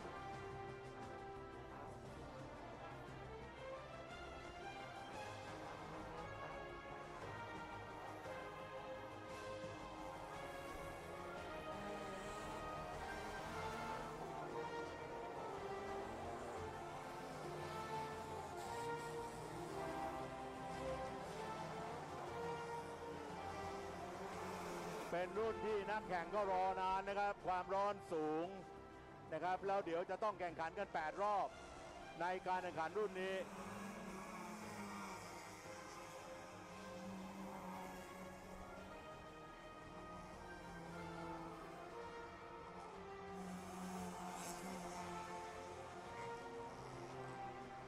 ขอขอบคุณอีกครั้งครับขอบคุณท่านผู้ว่าการจังหวัดชลบุรีท่านธวัชชัยคุณสุภกรนะครับขอบคุณท่านประธานสนธยาคุณปลื้ม thank you Mr. Yamashita นะครับขออภัยในการล่าช้าเป็นอย่างสูงนะครับกับกรณีในช่วงของการปล่อยรถขอบคุณท่านผู้บริหารทุกท่านนะครับขอบคุณครับ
ค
GT4 ครับ ครับก็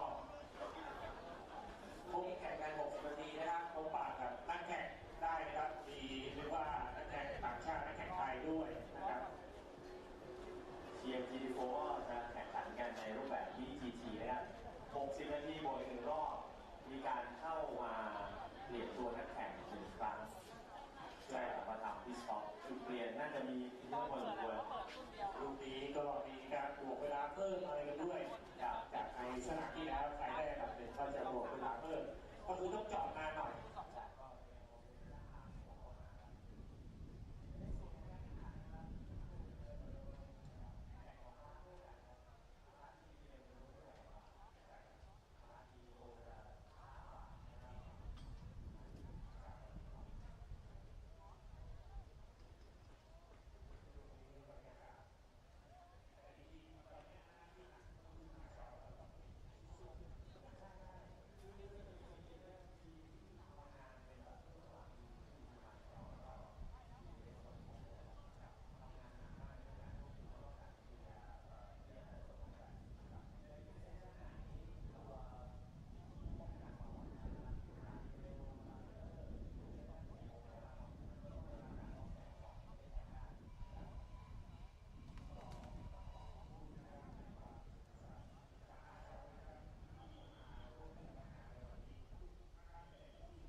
เอาละครับช่วงเวลาที่เร้าใจรอทุกท่านอยู่กับการแข่งขันในคลาสซูเปอร์คาร์ GTM และ GT4 ครับจากการซ้อมแล้วก็เรื่องของการทำเวลา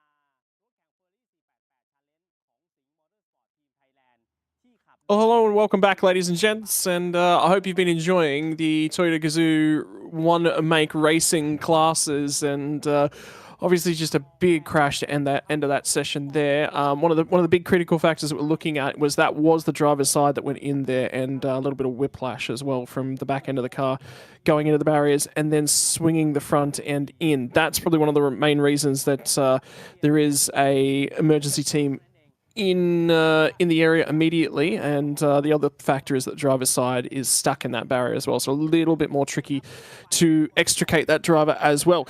But what that does mean now is that those classes are now down and out of the way, and we're going to be moving on with our GTM GT4 categories, which are about to make their way out onto the circuit once the Tech Pro barriers have been checked. And another big key for the driver's safety in that instance as well happened right at the Tech Pro barriers, so should be relatively okay. Big thing coming out of this class, though, from the Brewer race was how strong was Nadavude in that number 24 car, Danny. He just looks so supreme all weekend long. Oh, without a doubt, they're winning both races comfortably. So, meaning maximum possible points for that number 24 Lexus car. We didn't get to see racing out at Chang, and well, there's footage here of it in practice earlier this week. But whether we're going to see it out on track today, I don't actually know just yet. But this number 8 Ford Mustang, prepared by Mark Cars Australia, have Craig Corliss and Jalen Robotham, was said to be behind the wheel. We're hoping to see it out on track this weekend to see what it can do. And then looking here at some of the GT4 as well, we've got Porsche Cayman GT4 here, the number 18 machine from AEST Motorsport of Kantidi Kaziri. Currently sitting pretty strong there, having come second in race number 1 of the year and won the second race of the year to lead that championship by 10 points over the number 95 of Prakun and Warren, sitting on 33 points for that car there. So it's a fairly close margins. Then you've got a couple of actually Porsche Caymans, I think, are pretty strong in the GT4 category. So we'll look forward to seeing how they get here. We can see here we've got an Aston Martin GT4 Graham John Dowsett and Anna Torn sharing that car there. It should be good to see that one back out on track, although unfortunately they're down in 12th in the standings.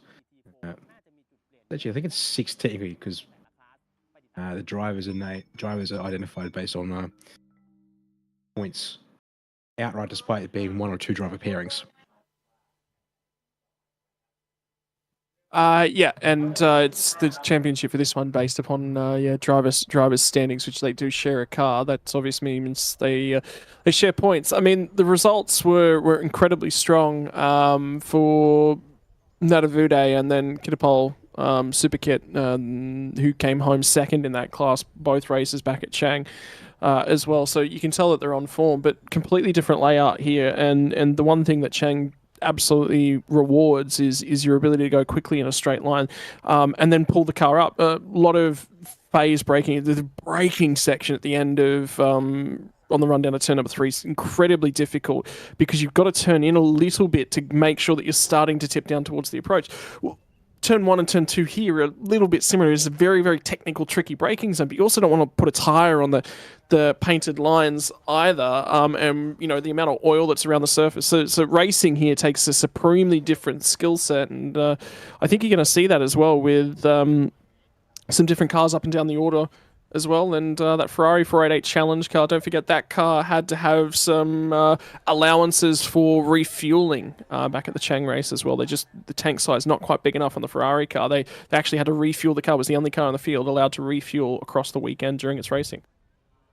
And I haven't confirmed if that's going to be the case again today, but I would presume so, given, well, it's still a 1 hour race. Sure, you might burn a little bit less fuel here at Bangsaen versus what you would do at Chang over the course of that distance, but it shouldn't change things all too much. So when you're just looking back at the race results from Chang, the first race on Saturday was a strong win for Nadavude, or decent win for Nadavude, 6.8 seconds ahead of that Ferrari right behind Goody there. But on the Sunday race, it was an absolute domination of a 41-second lead at the end of the race. Once again, Nadavude over the Singer Motorsport Team Thailand Ferrari 488 Challenge there, which is currently sitting on pole for this race. So that'll be interesting to look at there to see, actually have a look at how we're getting ready to line up for this race today.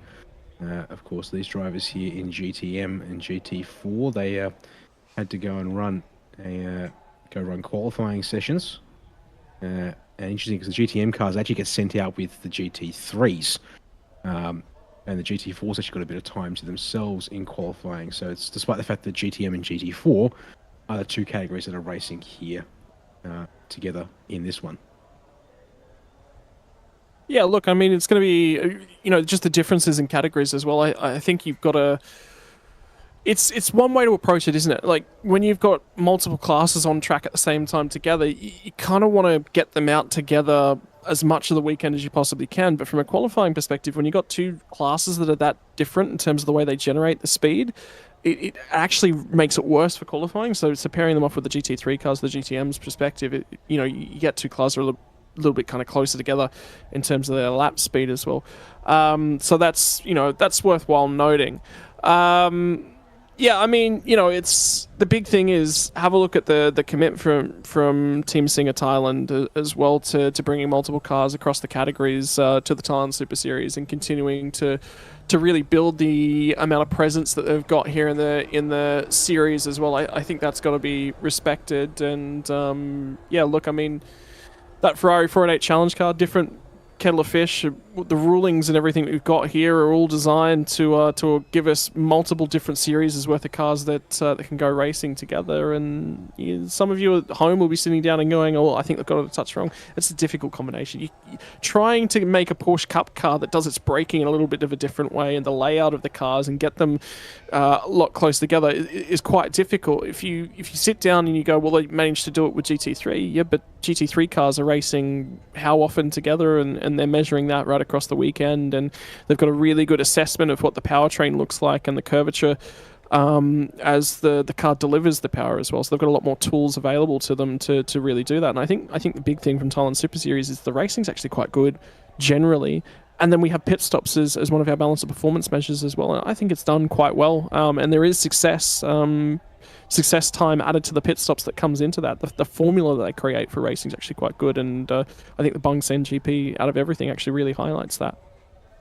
I mean, yeah, and the pit stops here, well, actually, most tracks with the way the pit stops work end up costing you almost, if not more than a lap in these 1 hour categories.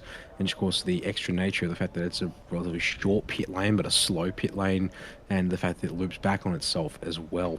And its positioning is very much unique in that respect as well. So yeah, unfortunately, having a look at the starting grid information for this upcoming race here in GTM and GT4, I'm not seeing that Ford Mark Mustang that was part of that pre-race footage there that was shown, the number 8 machine. So I think, unfortunately, after the moment that it had, was it Thursday practice or Friday practice? Pardon me, It was qualifying. It was qualifying for that qualifying, series. pardon me. Apologies there. So qualifying for this category, which would have been back on, I think it was yesterday afternoon. Yes, qualifying just was yesterday afternoon, just before we went broadcast live. Yes.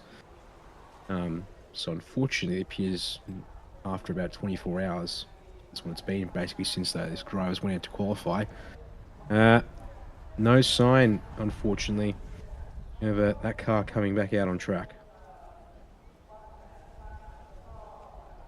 Yeah, I mean, you know, tricky. It was a big impact. It was on the front end. You might get away sometimes whereby it just knocks a clip off and everything sort of fails in the way that it's supposed to, really. But yeah, sometimes, you know, you get in there, you start having a look at bars, and if anything's twisted, and sometimes it's just not repairable at all. So the other option is maybe they're just not able to get the car repaired in time for this race today, but that gives them another 24 hours to get the car back together again for tomorrow's race. A little bit more time to go working on that one, and we'll have to keep up an eye on that. But yeah, look, I mean, tough weekend. Bangsaen's torn up a number of race cars. There's been a number of barrier repairs right across the weekend, and this place just takes its toll, doesn't it? It's got nearly a Bathurst vibe to it, I would say, in that the racetrack seems to pick its own winners. Indeed, yeah, there's very much a case of surviving this track as much as it is surviving the race here at Bangsaen. We've seen plenty of it. Well, more so in practice and qualifying, it's been pretty brutal around here. Racing, for the most part, not so bad, as 5-minute board was just put up there at the front of the grid, so not too long until we'll see these cars head out. It means it looks like, according to my scheduling, we're a little bit behind in that case, but that is not too bad. That just means that we're going to probably have to push on straight after this one here, because then after this race we'll have a short break from our commentary because it's Porsche Carrera Cups Asia, their first race of the weekend for 14 laps here around the Bangsaen Grand Prix circuit, and then we'll return for TSS Supercar GT3 for the final race of the day. And that one's going to be interesting. It's a small field in GT3 later on, but once again, we're hoping it'll deliver just like we saw in last year, which was quite an impressive little surprise package. But let's go through the grid here, Scott, for GTM and GT4, starting off with your pole sitters in that Ferrari 488 Challenge, Kit Pole and Super Kit in the number 25 for Team Singer Motorsport Thailand. Simon Chan here going to be in the Porsche 992 GT3 Cup car alongside him on the front row. There for Fire Monkey Motorsport. I mean, Nata Vude, as you said, dominant round winner at Chang there. But Toyota Gazoo Racing Thailand, Lexus, not super quick apparently in qualifying, it seems, but still going to be on the second of 3 rows here, so should be in a good position to go strongly. Natachak and Kimik alongside in the second of our 992 generation Porsche Cup cars for AEST Motorsport. The second of the Lexus RCF cars from Toyota Gazoo Racing Thailand. This one with Chris and Natapong sharing the driving duties in this car for the weekend once again. And our final car, yes, if I can get that right, yes, it is our final car in the category, yeah, it is final car on the grid, sorry. Saravut and Afik for PSC Motorsport, and the Lamborghini Super Trofeo Eva, unfortunately only out at the Corliss Race Engineering Mark Mustang has not been placed onto the starting grid for this afternoon's race. Yeah, I think the fact that it's not even on the timing sheets as well tells us that car might have actually been withdrawn from the weekend, so that we might have seen the last of that car.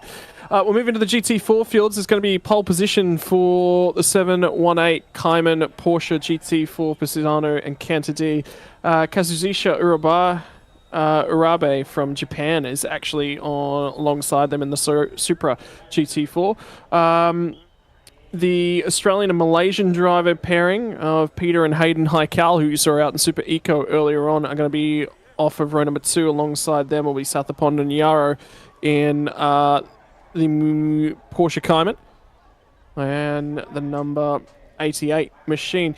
Henk Hicks and Erwin de Smet are going to be out of the next row, which will be row number 3 for a GT4s, out of 11th on the grid, in another Porsche Cayman. And then it's back to Prakun and Warren in another of the Porsche Cayman's 95 machine. From here, we'll drop back to Andrew and Kachorn, the Thai driver pairing in the 59 Toyota Supra GT4, which you'll see on your screens right now. A very well prepared car as well. And then we'll jump back from them to the Singapore driver of Graham John in the Aston Martin number 7 car, who'll be partnering with Anand Thorne in that Aston Martin Vantage GT4. Final car on the grid of this field, 15 entries will be the 19. Sitapong will start this car. Will be alongside Grant in the Toyota Supra GT4. That is our GTM and GT4 categories. We are about to go away on a formation lap for a 60 minutes plus 1 lap race here, Dan. And this one's got some traffic to be involved in this one. GTM cars and GT4s. This makes for a tricky little pairing. You've got to manage that traffic correctly. Yeah, for these guys here in the GTM category, they will eventually catch up with those GT4s as this race goes on, and then they'll have to sort things out. The compulsory pit window, as always in these 60-minute categories, well, should it stay green, I should note, won't open until we get down to 35 minutes remaining, and it's only open for a 10-minute window there. So, yeah, not a huge amount of time available to sort things out and try and make a move of it. And of course, both classes have that compulsory stop rules to navigate there as well. So I'll watch them get to have a lap out here to sort themselves out for the formation.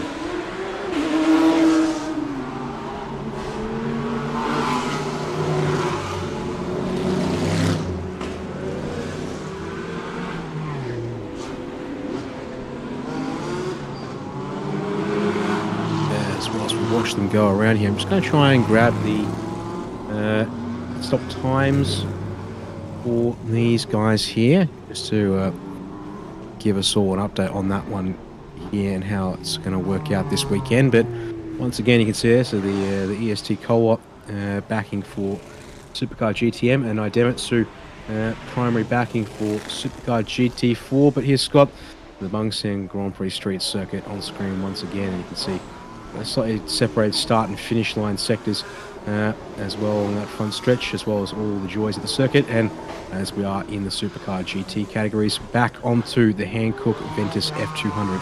Dry weather, full slick tyres, if it stays dry, which it has, of course, so far across the course of the day's actions that we've been watching so far. Yeah, it has been some rain in the area, but it's only been over morning. We're scheduled to get on the downpour overnight, by the way, so any grip that's on the track at the moment is going to get washed away yet again. And that was the medical car from the tail end of the field, working its way through. So a reminder of the sorts of categories and the cars that we've got available to it.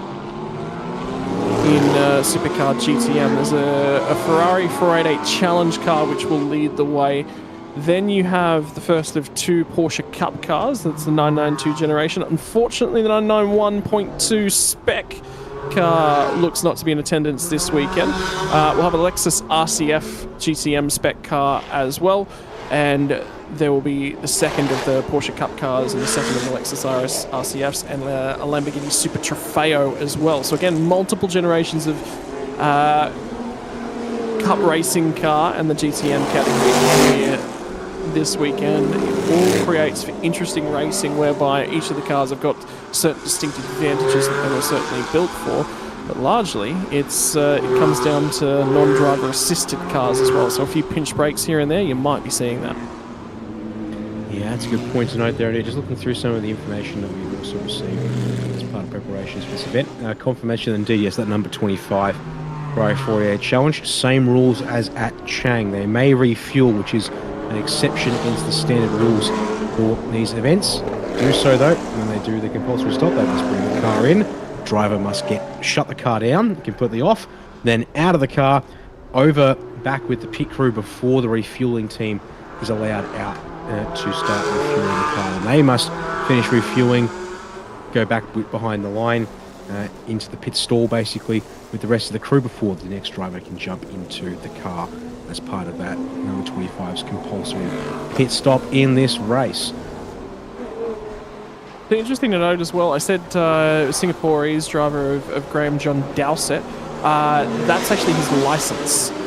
So he's racing as a New Zealand nationality, but racing under Singapore's license, which is interesting.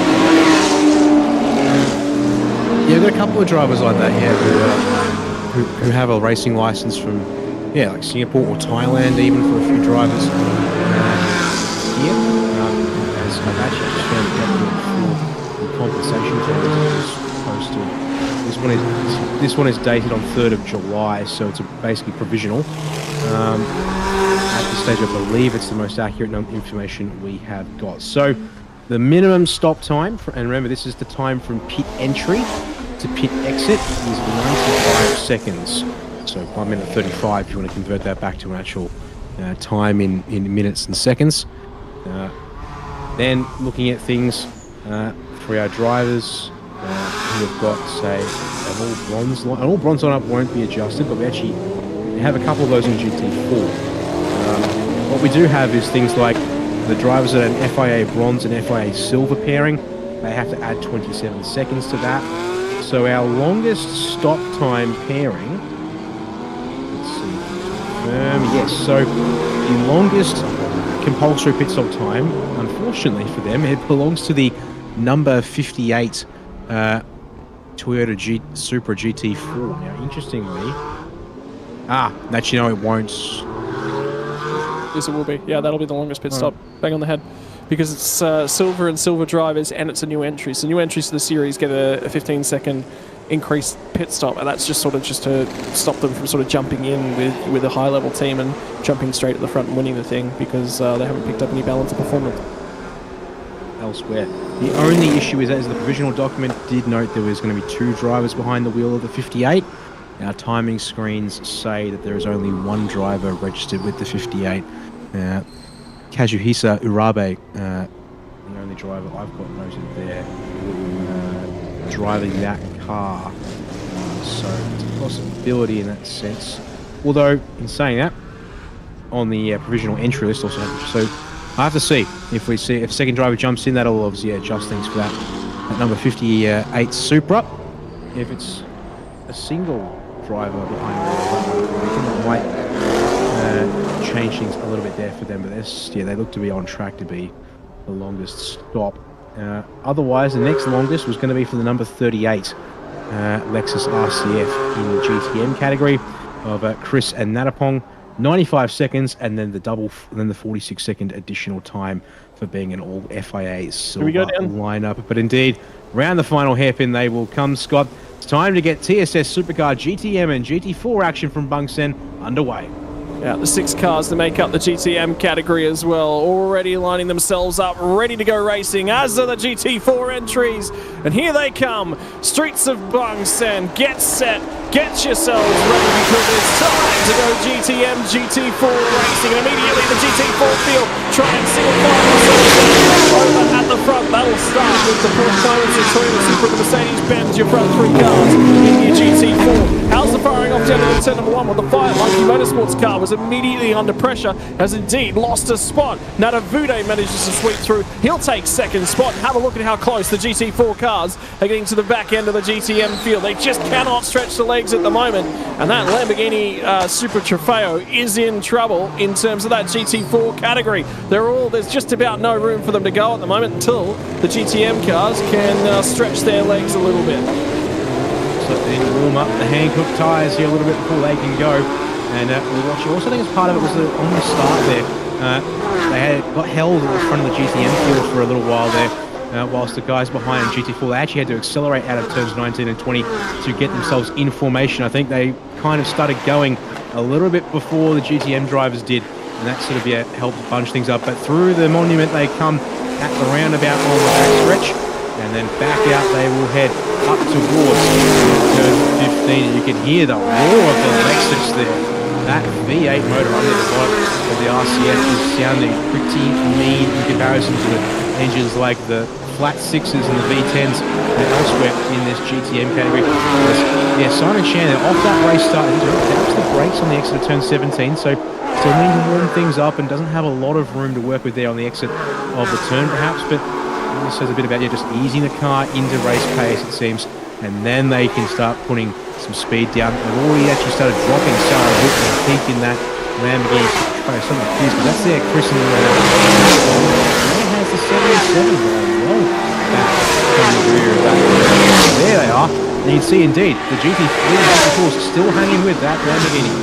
Yeah, that Lamborghini was very quick back at Chang as well. They had an opportunity to win the races and then drama happened. I can still remember this car actually in the barriers last year during one of the rounds. They had a huge incident as they exited turn 1 at the Chang International Circuit. Well, they've bounced their way up and over the bumps at Monkey Hill. In the meantime, though, Kazushi Urabe has jumped to the lead of the GT4 category, and he is trying to run away and will dearly, dearly love it if that Super Trofeo can get a hurry on and skip down the road. I'll tell you that, though, but in the meantime, Chris in the 38 machine just up the road, there's the second Lexus RCFs, he's had some sort of drama as well, because he's dropped back all of a sudden to the GT4 field and indeed into the clutches of Saravit. Which is really interesting as well, because he's also set the fastest first sector of the race here on this first proper flying, well, first full flying lap of the race. See the GT4s, they're getting very tight through the monument section here, which is really showing some confidence in the cars. A wiggle there though. The Kazuhisha behind the wheel of that Lexus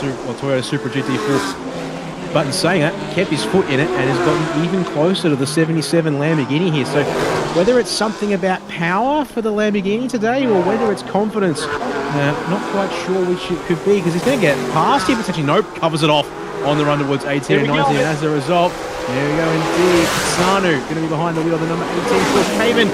Oh, can't find a way to bring Peter Hackett into the equation in that number 36 Mercedes GT4 as well. Yeah, it's all starting to get a little bit bottlenecked up. How about this? The three-way fight at the front end of GT4. So we have a Super Porsche Cayman and Mercedes-Benz GT4 cars. If this is not what Thailand supercar, the GT classes aren't about, then I tell you what, we are set for an hour-long battle between these three cars. And how good is the expansion of the GT4 series? There was only a couple of them last year. Now we've got an Aston Martin. Now we've got a bunch more Porsches. The Mercedes is here and in the field as well. And this is going to be supreme. Yeah, down there through turn 6, interestingly. Spot there where the Lamborghini really struggling. So maybe looking a bit bigger and a bit more unwieldy. It's got straight line, it seems, out of the slower stuff. In fact, look at that there on that particular lap. That's a little for Sarah Hook as he tried to get that one pulled up into turn number 8. The stretch, like he's had a moment there in turn 9 all of a sudden. And then narrow almost, it seems, in towards this monument section. And as a result, a headlight flash even just came out of the 58 there of Kazuhisha Urabe. Which was even none in there on our timing towers on your screens. It's into 15 they come. They're absolutely mauling him here through these slightly more technical parts of the track. And as a result, maybe going to see something down in towards 18 once again. Although I saw last time, Sarah Hook was very happy to defend. And he does cover the middle of the road again. Going to give nowhere for the 58 Lexus. The Super, sorry. And then again, Pitsanu ran the outside, tried to find something. No can do. And Peter Hackett drawn back into the equation as he dropped back in the middle of the lap in that Mercedes. Yeah, and this is starting to become a huge problem, and you can see that Kazuhisa Urabe really wants to get on with the job and try to start stepping on the road. That is multi-class racing. There's unfortunately just about nothing he can do about that because the Lamborghini Super Trofeo absolutely has the ability to pull away from these cars in a straight line. Yes. Interesting is that so actually having a look at your timing and scoring on our website, so it's Kazuhisa Urabe on the wheel, but also there on our screens there, we're seeing Nanin, who is the second driver that was registered to that car. So it might still be the two drivers that will be sharing that Toyota Super GT4. So I might go with who it says is in the car at the moment, according to what we can see on our screens here. But yeah, once again, pulls away in a straight line, does the Lamborghini, but then here through turn 9. Also, he also doesn't have the confidence to get that car out to open up the corner. He's a little narrow on the way in, but we'll check in with that later because we're back up looking at Kittapol leading the field outright here in GTM as they come down into turns 18 and 19. Margin at the start-finish line was 2.7 seconds here over Nadavude, but now Nadavude is starting to stretch the legs. Personal best sector 1, fastest sector 2 of anyone in the race so far. Sector 3 is a little bit behind Kittapol, but it's going to be the fastest lap of the race, 141.369 that time round for Nadavude. And you can see that compared to Kittapol and also Simon Chan behind, it's about 4/10 faster on that one. Yeah, and really interesting to note as well is that top three, your lead car times in GTM class on that lap, 41.792 for Kittapol, 41.369 for Nadavude, and Simon Chen in that Porsche 992 car, 41.742. Three cars that should, in theory, not be racing each other, all sitting times that are a couple tenths in between them, and indeed between Simon Chen and Kittapol in the two of the cup cars effectively. There was only 300ths of a second between, or sorry, 500ths of a second between their lap times, but they generate their pace very differently across all three sectors, and this is continuing to become an issue for Nanin, who leads the way in GT4, so much so that Henk Kicks is starting to be brought into this battle pack in the B-Quik Porsche Cayman as well. So what was a three-way fight at the front end of GT4 is going to be, in just a few moments, a four-way fight. And just as I was talking about how we should maybe refer to who the timing displays on the broadcast say who's driving the 58, it's updated for us to match what we're seeing on our timing screen. So apparently it is Kazuhisa Urabe behind the wheel of that Toyota Supra GT4, as once again just up here to turn 15 and then just gets stuck. So it's really interesting to see here something about the performance. I mean, maybe again it's a confidence level thing for Saravut behind the wheel of that Lamborghini. Just doesn't feel confident because it should have. It's a little bit twitchy though there under the brakes into turn 18 and 19, and the doors open, but Kazuhisa can't get by and has to watch out indeed for Pitsanu behind in that Porsche Cayman. As they head on down the start-finish straight once again, and the gaps open up once more, and it is critically bringing in Henk Kicks to the picture as well now. On that previous lap, looking at things here, fastest driver of the group, Saravut slightly beaten out by Pitsanu actually for personal best on that last lap. As new fastest lap of the race, meanwhile, has just gone the way of Kittapol, out front by nearly a second over Nadavude's last lap. So again, could be just phasing the tyre and just protecting a little bit. Reminder, 60 minutes plus one lap. And you've got to hand that car over to your co-driver if you've got one in the middle of the race. Regardless, the tyre is going to have to do an hour worth of racing action. So look, I mean, anything you can do to certainly bring it in, be a little bit kinder on the rotation. And check back in with Henk Kicks. You can just see maybe on this lap he's not quite as close as he'd like to be, but it'll be this next section which will be brought back in. That car, is it just me, or is the right-hand wing mirror on that yes. B-Quik Audi? Yeah, B-Quik Porsche? Yeah.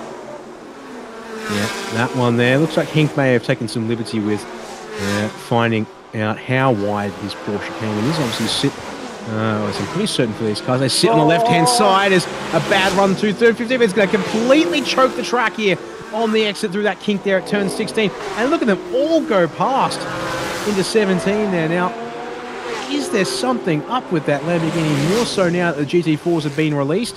I have to watch out here, because if they don't get far enough away into turns 18 and 19, he might even come back past some of them here on the start-finish straight. No, that's a very poor run through the hairpin there. So I wonder if there is now something, a proper issue for that Lamborghini, as it'll now drop behind the top 3 in GT4.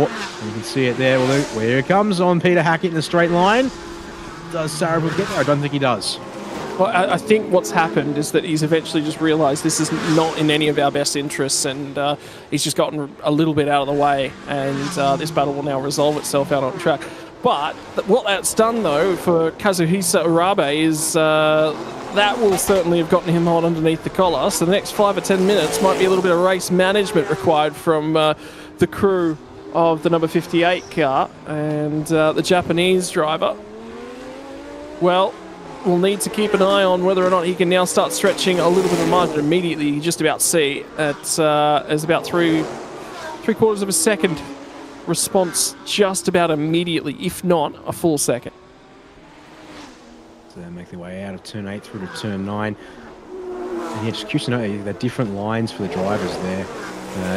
Just that, again, Sarabul in particular looks to not be as confident to get the car over to the right-hand side to open the entry into turn 9, but we'll check back in with them later, because we're back to the front of the field once again. Kitapol and Nadavuda, how's that there for last lap time? The difference being 1/100th of a second in favour of the number 24 Lexus RCF, which is currently sitting 3.7 seconds behind your race leader. You have to be careful as well. They've got Simon Chan not too far behind, but on that last lap, gained about half a second on the Porsche 911 Cup car that runs in 3rd place at the moment, as we watch our race leader negotiate the turn 6 hairpin once again and continue on his merry way, losing about a 10th on that opening sector to Nadavude behind apparently on that one there, but relatively steady as we've got this battle here, which is for 10th and 11th on the road. It's also our GT4 AM class leaders, as there is a subdivision of the GT4 class, and the number 95 Porsche, part of it, so it's a second and third in GT4 AM. The leading GT4 AM pairing is of Henk Kicks and Erwin de Smet up the road. So they're trying to hang on to the front runners in GT4, which is our three of our 4 pro class entries in that GT4 subdivision. So as here, number 95 with Prakun facing off against Andrew in that second of the 2W Zoomies, the Toyota Supra GT4. So how's that there, though, for a bit of a wiggle and a bad run out of turn 6 for the 59? Yeah, well, hour-long racing action. We're coming up on the quarter race distance margin, and the difficulty will now be what can the pro drivers do. So the first of the lap traffic now negotiated for race leader Kitapol. Hasn't held him up too much.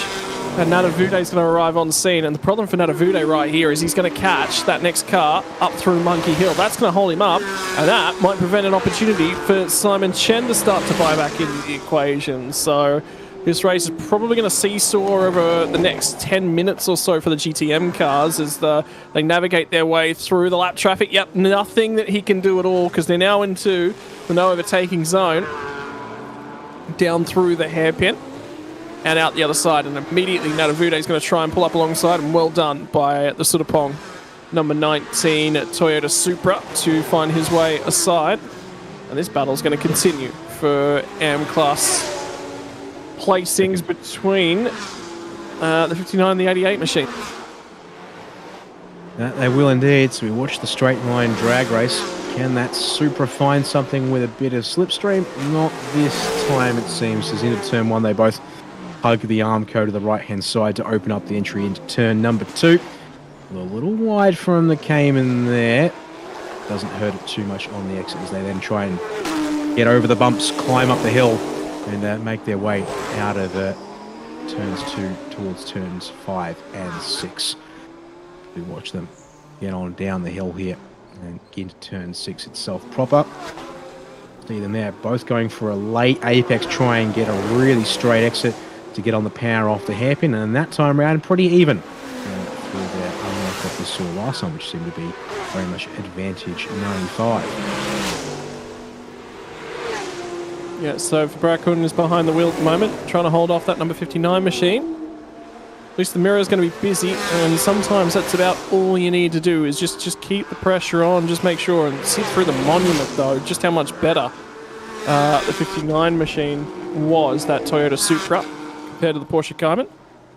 Back up front though, in terms of, so this is GTM, this is actually between 4th and 5th on the roads. This is Natachak versus Chris in the Porsche 992 Cup versus Alexis RCF GTM, and then back up to our race leader as the Japanese driver has finally managed to clear and find some free air out in his own. So last lap time by for Urabe was actually going to be a 42.558, plays a 44.864, so something probably happened for Patano on that most recent lap, and that is a very likely occurrence to potentially play him back into Peter Hackett's hand. Yeah, and in saying we've actually somehow, Patano's lost 5.4 seconds whilst we've been looking elsewhere in the field at the racing action out on track. So, massive amount of time lost by the drivers that were fighting with Kazuhisha for the race lead in GT4. And critically also, a 1 minute 42.5 puts that GT4, the leading GT4 car, basically on pace with drivers in the back of the GTM field. So very much, despite the fact they are different classes and they're meant to be spaced apart for the start, they can be pretty close on lap time pace around here, it seems, in the best hands that each class has to offer. The old adage is always, it all comes down to driver at the end of the day. That is not where you want to be showing a nose. There is absolutely no way through the fountain section. And that's going to cost Andrew a little bit of time. So he's going to have to try and find his way and settle back down in and get a little bit closer. But you get the feeling he's starting to show that he's significantly faster than Brackun ahead of him, but he just can't do anything about it. And therein lies the difficulty. It's all about timing when you make the run. I mean, he's got the pace. Yeah, because the other big issue is he seems to be finding pace in spots where it's no good to him. It's all good and well having speed, but no good pushing through in a spot where you then struggle to make it work. As we check back in here with Pitsanu, second place in GT4. You can see it's just now clear air ahead of him when there used to be a bit of competition. Peter Hackett there, keeping him honest in that Mercedes AMG GT4. So come on down the hill into turn 6 once again. Really having to throw all the lock in. Not a lot of space left there on the right-hand side. That wing mirror was close to potentially clipping the outside walls, but well placed by Hackett there as they power down towards turn 8 on this current lap. They are now a lap down on your GTM drivers. They're leading this race, that is, anyways. You see here now. Speaking of fighting, Natachak and Chris going at it for 4th in GTM as they round turns 18 and 19. Is it just... No, never mind. I was about to say, is it just me or they swap positions? No, that's actually how they were a few moments ago. So you can just see the Porsche Cup car just a little bit quicker in a straight line. Got a really good exit off the final hairpin, and then enough to cover himself. So by the time they get down here into turn 1 and turn 2... you can just see that Chris is closing, but can't really do anything about it. Up until Natachak has a little bit of a snap of oversteer in the middle of turn 2. And now let's calm it down. He's close. He's very, very close. And this will present an opportunity potentially down at turn 7. Maybe, but again, the whole thing here is, do you really want to be close through the hairpin and put yourself in a position where you then got to rely on your knowledge of the track to hit your marks? On that particular occasion, it would appear for Chris, he just didn't quite get the line right, being so close behind Natachak in that Porsche Cup car. And as a result, falls back a bit on the run through to turn 8, so have to wind up and try and get closer again in a more favourable part of the circuit, such as getting through that monument section a little bit smoother in the Lexus, I would have to say, as they up the speed once more along this back section of the circuit. And it gets nicer because we go to have a look into 15. No, doesn't get there in time. Oh my word, that was close. That was close. He had a look. He just for a moment thought he was going to try and get it in there. The problem being is that he can't. Oh, now there's a moment. There's a big moment for the both of them. This will present an opportunity when they get down to the hairpin. Now he's going to pull alongside. It's the outside of the road. He's going to look for the switchback, but no grip off the racing line in the middle of turn 18 and 19. One more time by the start-finish line, and it's going to be advantage once more for Natachak. But Chris is coming. Chris is applying that pressure. When will the Porsche Cup driver start to crack? Yeah, the gap to Simon Chan up in third place is now increased to 21 seconds. So they are in a world of their own there when it comes to this battle for fourth. As you watch them get up the hill once more here through turns 3 and 4. Some of these kinks here. And we'll see here, does Chris get closer into turn 6? Yeah, he's supremely confident through 5, or this time just the tiniest bit further back into the hairpin, but that wasn't quite the line you want. Actually, almost from that check, he even backed it up, tried to really get a late apex and straight exit, and that paid off, it seemed, pretty well for him. Back to the battle for second in GT4 AM, which is fifth in GT4 outright, as they work their way onto the front straight once more here. As Prakun from Andrew and Sathapond in behind, looking to try and close up and make it a three-way fight as well. Yeah, this is going to be an interesting battle just to keep half an eye on. And the difficulties for all three of these drivers is we are a couple minutes away from that pit lane window open. So probably about 2 laps left before the pit lane window will open. And that might mean we might see a flurry of activity immediately as they look to hand over to driver number 2 of the pairing. And yet again, have a look at the moment how quick that Sathapon car is. He is really starting to make some time up in that Porsche Cayman. So I get the feeling he's probably looking for a little bit of an overtake. Has the 2 cars ahead of him just taken the sheen off of those tyres a little bit, and now he's starting to drive back to them. And have a look at Graham in the background as well. He's starting to come on strong in the Aston Martin GT4. Yeah, watch out for Graham's on Gasset. Yeah, been a quiet start for that Aston Martin, but as you said, now winding up to maybe join the party, and straight up from 3 to a 4-car fight is through the monument they will go. You can see trying to get the right line through there. Can you get it close enough to the entry wall that you can make it a pretty straight run? That is the challenge. It seems the answer would be apparently not quite for someone. Well, I'd say again, it's the Toyota Supra 159 of Andrew in this case. That's looking a little more comfortable through that part of the circuit. So not quite there at the time remaining, as again, pit window won't open until 35 minutes remaining in the race, but that means it's right on about the time that these guys are lapping, which is in the 1 minute 47 bracket, which means that, Scott, when they come around, they might be just perfectly timed to dive into the pit straight away next lap round. Well, Sathapon had the rear end of that Porsche all out of shape as they come off of turn 19 and fired it back down to turn 20. Start-finish line once again, and this battle's still not going away. Here comes the Lexus. Does he show the nose this time? Not quite. Backs it out on the run down to turn number 15. Thoughts about it yet again, and it's just becoming tempting. It's tempting. It's tempting. And then the gap closes. It's too late to think about it, but he is right there. Can he get alongside? Can he get to the outside of number 17 machine? The 17 machine breaks right towards the middle of the road. There was an opportunity. If he pulled to the inside early enough, he could have dived down the inside, but opportunity missed. Man, that was getting close. We've seen Chris go for the outside into turn 18 a couple of times now under brakes, and then just get hung out off the racing line, and yeah, no grip there. The previous attempts, almost as if that time he tried to stay a little bit tighter, but as a result, he ended up in the back end of that Porsche GT3 Cup car in front of him there. Thankfully, they've avoided contact once again, but it's getting tight, twisty, and feisty there by the looks of things in this battle for fourth on the road in GTM. You know what I'm enjoying, Dan? I'm enjoying the fact that there's no references to track limits on our screens at all.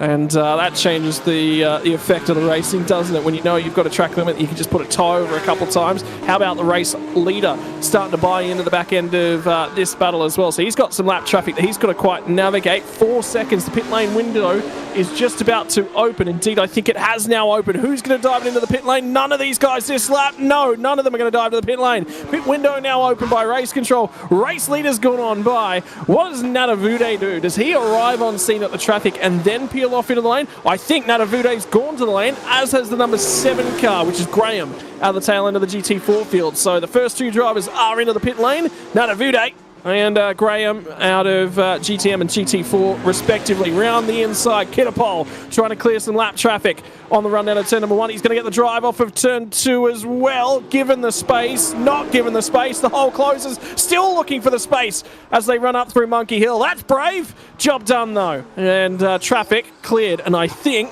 Natavude has made the right call to box and get away from that lap traffic. Yeah, that was perfectly timed for Natavude there to jump in. Maybe the tiniest bit too soon for Kitapol in the Ferrari to be able to get the job done. And that will have been maybe, let's see it, Sector 1 lost nearly 2 seconds to the average pace. In fact, he has lost over 2 seconds to Simon Chan behind, who set his personal best. Sector 1. Not the fastest, mind you, just the personal best in the Porsche 992 Cup car, the number 10 machine. So for Natavude, that was basically picture perfect. Get in on a clean in lap and head back out. We'll see where he does return out for this one here, because he was, there's the 36 Mercedes. Actually, Peter Hackett now coming into the pits. There's the number 7 Aston Martin, which had Graham John Dowsett who started the race, but we'll now have to hand over to Anna Thorne to start or run the second half of the race. And there's that Super Trofeo, which has been seemingly walking wounded in a world of its own, as Natavude is back and going once again as he unfortunately get stuck into the end of the pit lane and turn around. And here comes our race leader, Kitapol, into the pit. So remember, going to be unique with this stop, as the driver will hop out and then this car will be refueled. Yeah, it's going to take a couple of refueling rigs. Remember, one refueling rig on each side. You see they're just trying to get ready for that pit stop. I think Race Control were keeping half an eye on that one, because the issue I've got was that they were starting to look like they wanted to put the fuel straight into that car, but there was still activity in and around. They've got the driver out now, and this will be an exchange to put super kit into this car. By the way, drivers there in the pit lane, 25, 17, 18, 36, 77, and 88. So we currently have 6 cars in the lane. Out of our GTM class, it is going to be just the 25 machine. 24's already done their stop, and the 77's the only car. The GT4's, the 17 machine, which will be the second of the 992 Cup cars, which was in that Ding Rong battle. So it's about 3 cars each from both the categories in the lane. Tyre pressure checks and adjustments on these Porsche Cayman GT4s, but I think I saw some tyre changes happening for Kitapol and Super Kit's Ferrari 488 Challenge at the Team Singer Motorsport Thailand. As pit service complete on the 88, Satapond is out, Yarrow jumps in, and away it rolls. The Lamborghini Super Trofeo there at the end of the lane now has a Feek behind the wheel and will head on out. There goes another car there from the end of the pit lane as the battle continues. 95 and 59. Okay, so they've stayed out yet and are scrapping, and now it's Simon Chan's turn to come up on them. Oh, indicators on, so I think 95's coming to the pit lane. Yes, it will. It stays hard right and follows the pin-in markers there. So dives out of the battle, and has our cars that were staying out come on in, and then have a couple of drivers there coming out of the pits also to worry about as driver change there underway with the 95. My word, that was all over the margin. I wonder whether or not they were carrying speed to the other side of the course, or whether that was actually an out-and-out. Why would you block, though, if you're about to dive into the pit lane? Just to check the guys up behind. Either way, decision was made.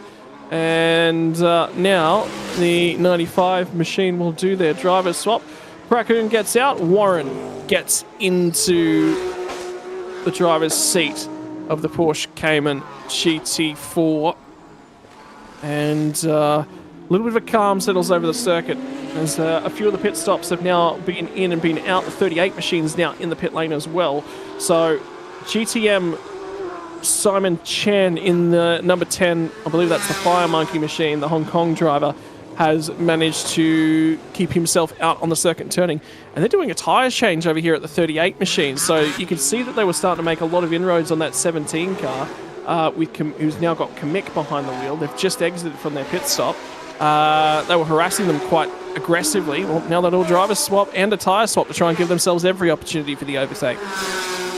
Yep, so not brand new hand-cooked slicks on the car, but at the very least set that hasn't been raced straight away. Now, also critically, have they done 2 tyres or did they do all 4, I wonder? Obviously being an anti-clockwise circuit. Oh, cockpit doors going back open though. That's not normally what you usually see as GT4s and a Thiek here. Still fighting on track into 18 and 19. Make the way back out and sort that one out. The 59 Toyota Supra GT4 still yet to pit. So time is running out for that one there. And the yellows are out on the run to turn 18. It looks like our 95 Porsche Cayman GT4, which had Warren just aboard the car. Thankfully, he's out and walks away there from that one, but we're going to have a safety car for that one there, folks. And that's going to bring a pause. Oh, sorry, yeah, the 88 machine. No apologies there. Iaro jumping out of the car, thankfully. But that is it. Safety car bulletin flags about to come out here for that one there. And as a result, this race is on pause, as is the compulsory pit window. And that Lexus... Well, they got the window closed. Yeah. They closed the window, but conveniently, Dan, I think everyone got their stops in. No, they certainly did not. I'm seeing at least 4 cars that aren't... Or again, another tyre ripped off a car there, rolling on the fast... And the suspension assembly on that car has been removed with the tyre. So that is a nasty incident, and that's happened a long way after turn 17. It's on the run towards turn 18 at that point on the circuit there. So it's a shame that we're not quite going to see what's triggered that one there, whether it's gone backwards a long way down the road or if it's happened sort of late as safety goes out in track. Number 17 of Kermik is going to go by. Hopefully that one there is that's allowed. So the biggest one is the 58 machine, which is the GT4 car. So that's what they're trying to do at the moment. So they're trying to pick up the race leader, but the race leader is one of the GT4 cars, not a GTM car. Yeah, this is part of the challenge. We've got the 58 from GT4. We've also got the number 26 of Henk Kicks and Erwin de Smet. They haven't pitted yet. The pit window is closed under safety car conditions. We had about 28 minutes remaining in the race when the safety car was initially deployed, which means, the official message is that it got closed at 2:21 local time. It is now 2:23. So if I was able to backtrack that clock, so it's about 3 minutes and 6 seconds of pit window left. We're coming up on. Yeah, I've got the local time here, so I'm going to just sync it up with my... So basically, the pit window was officially closed in 2 minutes ago right now. So with 28 and a half minutes and change on the clock was when the pit window was officially closed. So 3.5 minutes will be what remains of the window, which is effectively 2 laps. Yeah, so there will again. So it'll be sort of as I thought. There's trouble for this second Lexus RCF. The fact they also popped off the rear, basically glass of the car didn't look good, and the fact that they're now pushing it. Now, this is interesting here. This won't count. This won't count. No. What are they doing here with the pit stop? Because this is going to give up lead of the race, unless there's something here they still have a compulsory stop to. I mean, yes, they won't lose anything to doing a little tweak, so pressure check. But the problem is they still have to come to the pits, and this has unfortunately basically done them in. And saying that, there's a couple of cars that there are still a lap down now because of all this. So, and so we did see the staff member, the official, they're actually trying to get down to the pit entry, and now is there with the board up. So I wonder if it was a case of didn't have the personnel there to have the big visual sign that pit window was closed, because it is currently doing a drink bottle change, but usually you'd think, Scott, that can be done as part of the compulsory service given the relatively relaxed time they have to do it in. Was the first... well, actually, that's a lie. I think it's... The 2W Zoomies outfit had cars back at Chang earlier in the year, so this isn't their first race with this series, so they probably would be aware, albeit I don't think there was actually a medical car actually out on the circuit at the moment that they're all passing. So I still haven't caught the safety car queue. It hasn't been held. And I think what's going on right now is they've just realised this isn't actually a compulsory stop. Let's get that car back out on the road. Yeah, that looked like it was one of the racing officials there as well. So that's a... I think, yeah, getting that clarified there. As down in the pit lane, we've got some of the drivers here trying to cool off. And a message has come up on my timing boards and screens. The number 88 machine is under investigation for entering a closed pit lane. So that is Satafon and Yarcha. The wrong car number, apologies here. Just been reminded the 88's the car that unfortunately has brought out the safety car by crashing out on track. So presumably that message will need to be amended to say the 58. Well, I mean, it could be, because remember how that window was really, really tight? And there was a couple of cars that fired straight in. The problem I have with that message is if that message is actually correct about it being the 88, which I think Race Controls actually might have retracted that message now, not 100% sure. But if it is correct, Nadavude also entered the pit lane nearly immediately. I think it's wrong. I think it is on the 58, and that's what they're investigating. I think you're right in that. But if this does work out to actually be the 88 car, which is now the car that is in the fence, then you'll also see a follow-up message about the 24. That's just keep that in the back of your mind until we get an update. Yeah, we'll confirm with you folks when that message, if it changes, or if that one gets retracted and the new one is posted. So, we're down to 3 cars that are yet to complete a pit stop. Well, sorry, 4 cars that are yet to complete a pit stop within the open window. So that is your now current race leader in Henk Kicks and Erwin de Smet, the B-Quik Absolute Racing Porsche Cayman GT4, the number 26. You also have Andrew and Kachorn, the number 59 Porsche Cayman Porsche Cayman Toyota Supra GT4. They're, pardon me, sorry, out on trackers. They're in the pit lane. We saw Peter Hackett for Racing Aurora. Actually, he's back there on screen. Actually, it's quite thankfully noticeably there on the side of the cap, but he's looking and watching on. So good stint from Peter there to get the number 36 into a strong spot in GT4. But now it's all a bit mixed up here in this one here. As update has come through, Scott. It will indeed be the 58 that is under investigation for entering a closed pit lane, not the 88. Well, so it is not to do with the immediate opening of the pit window. It's all to do with what's happened here under safety car. I wonder. So I'm going to put a couple of things before you here, Dan. The 58 machine. Well, the pit lane is in theory, yes, it is still open. So if they did want to do a drink bottle change, they just go to the end of the queue. That's allowed, right? Depending upon if there's circumstances that are potentially blocking the pit lane, they'll generally, in most cases, they tend to leave pit lanes open in those sorts of circumstances, unless it's a positional thing or there's an issue with the lane itself. They don't want a bunch of people diving in. Secondarily, if that will be a critical factor. If the pit lane indeed was actually closed, then they are in trouble. You don't want to be. It's effectively failing to follow the race director's notes, which is a big old no-no.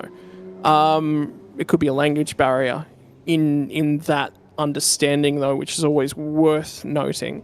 But the solution to that is you just don't count the pit stop. Job done. But yeah, it'll come back to if the pit lane itself is definitely closed, not just the window is closed, that will see that won't be looked on very well at all. That's you cannot do that. Well, the messages in timing from Race Control and also the board they use just say pit window. So I would think that what this means is that it's simply it's under invest. I mean, yeah, the interesting is the message. The message in Race Control is that it's an investigation for entering the pit lane while closed. But the previous messages before that was that the pit window was simply closed. So there's a bit of that needs to be unpacked, and hopefully there'll be a message in that explains. We'll get an update for sure. Yeah, there'll be more about that. I think we might be getting close to that safety car coming on. I'm just waiting on getting a safety car in this lap message, actually, because I think that's now been cleaned up. The other side of this coin is that you guys can't see it at the moment. There's 20 minutes left of this race. We still got, 3.5 minutes worth of that pit lane window to be reshuffled. And now everyone's together out on track. there are two critical cars that are in this mix. Now, there's a big difficulty for that Ferrari 488 Challenge car. They did manage to get that pit stop done beforehand, but tomorrow, let's say, should that safety car come out before they can refuel that car, they just might have to come down the pit stop. They may not have a choice, right, under a safety car period. They just may have to bring that car in and get some fuel into the thing just to keep it circulating, because you don't want that car running out of fuel out on track. The other thing that's worthwhile noting here is that we have 3 cars plus the number 58 car that haven't done their compulsory stop yet. One of them is a GT4 car. Actually, 2 of them are a GT4 car. All 4 of them are GT4 cars. So currently, the order that we're looking at is for drivers and teams that have done 20 laps. Starts off with the 26, as you've got Hank Kicks behind the wheel GT4 car. Then sitting effective second on the road right now is the number 10 car, which is Simon Chen. Now, Simon Chen's done his pit stop. He's actually our out-and-out effective race leader. Then we've got a second of the cars that hasn't done their pit stops. We're going to a red flag situation, ladies and gentlemen. This race is going to be suspended for the time being, so it looks like we are not getting a safety car restart anytime soon. So it looks like the repairs or cleanup of this incident for the 88 is going to take a little longer than expected here.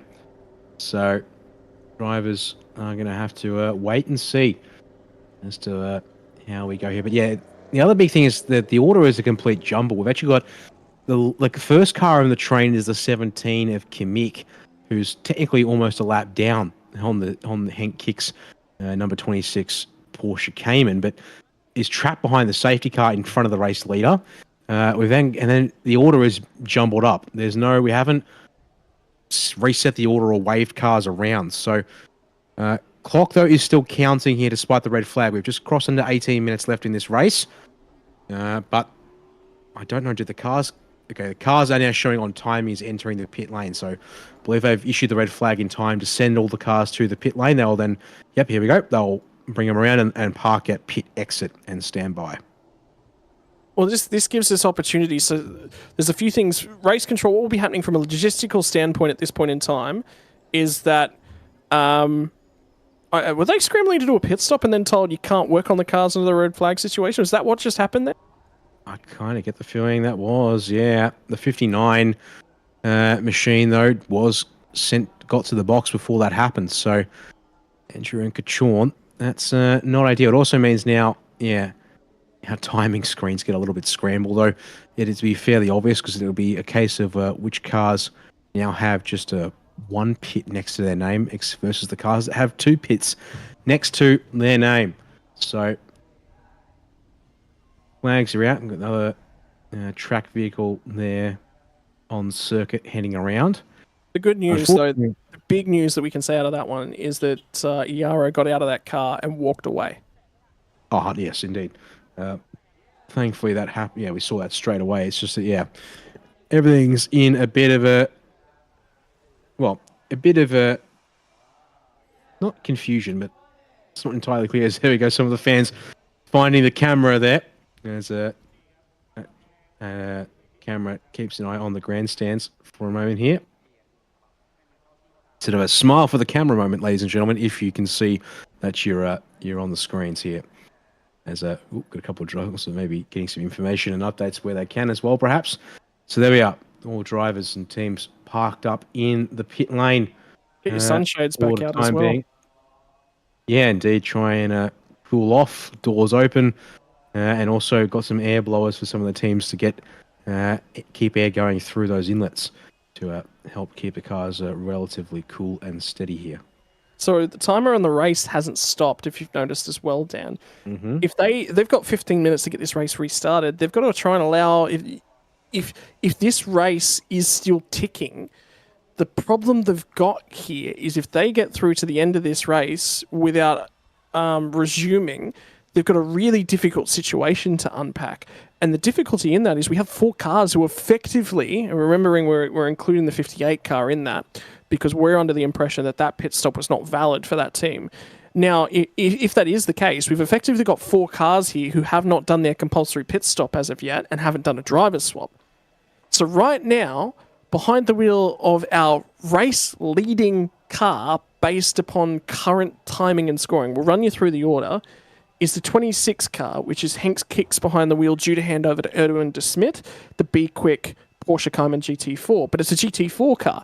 Sitting effective second in the running order, we have Simon Chen. He's the leader of the GTM category. His pit stop already out of the way. But Henk Kicks, not yet done a driver swap, not yet done his pit stop. So they do have that issue hanging over them. Then sitting effective third place, so this is overall, again, we're just going to go through as it appears in our timing scoring, is the Toyota Supra GT4 number 59, which had Andrew behind the wheel, was due to hand over to Kachorn.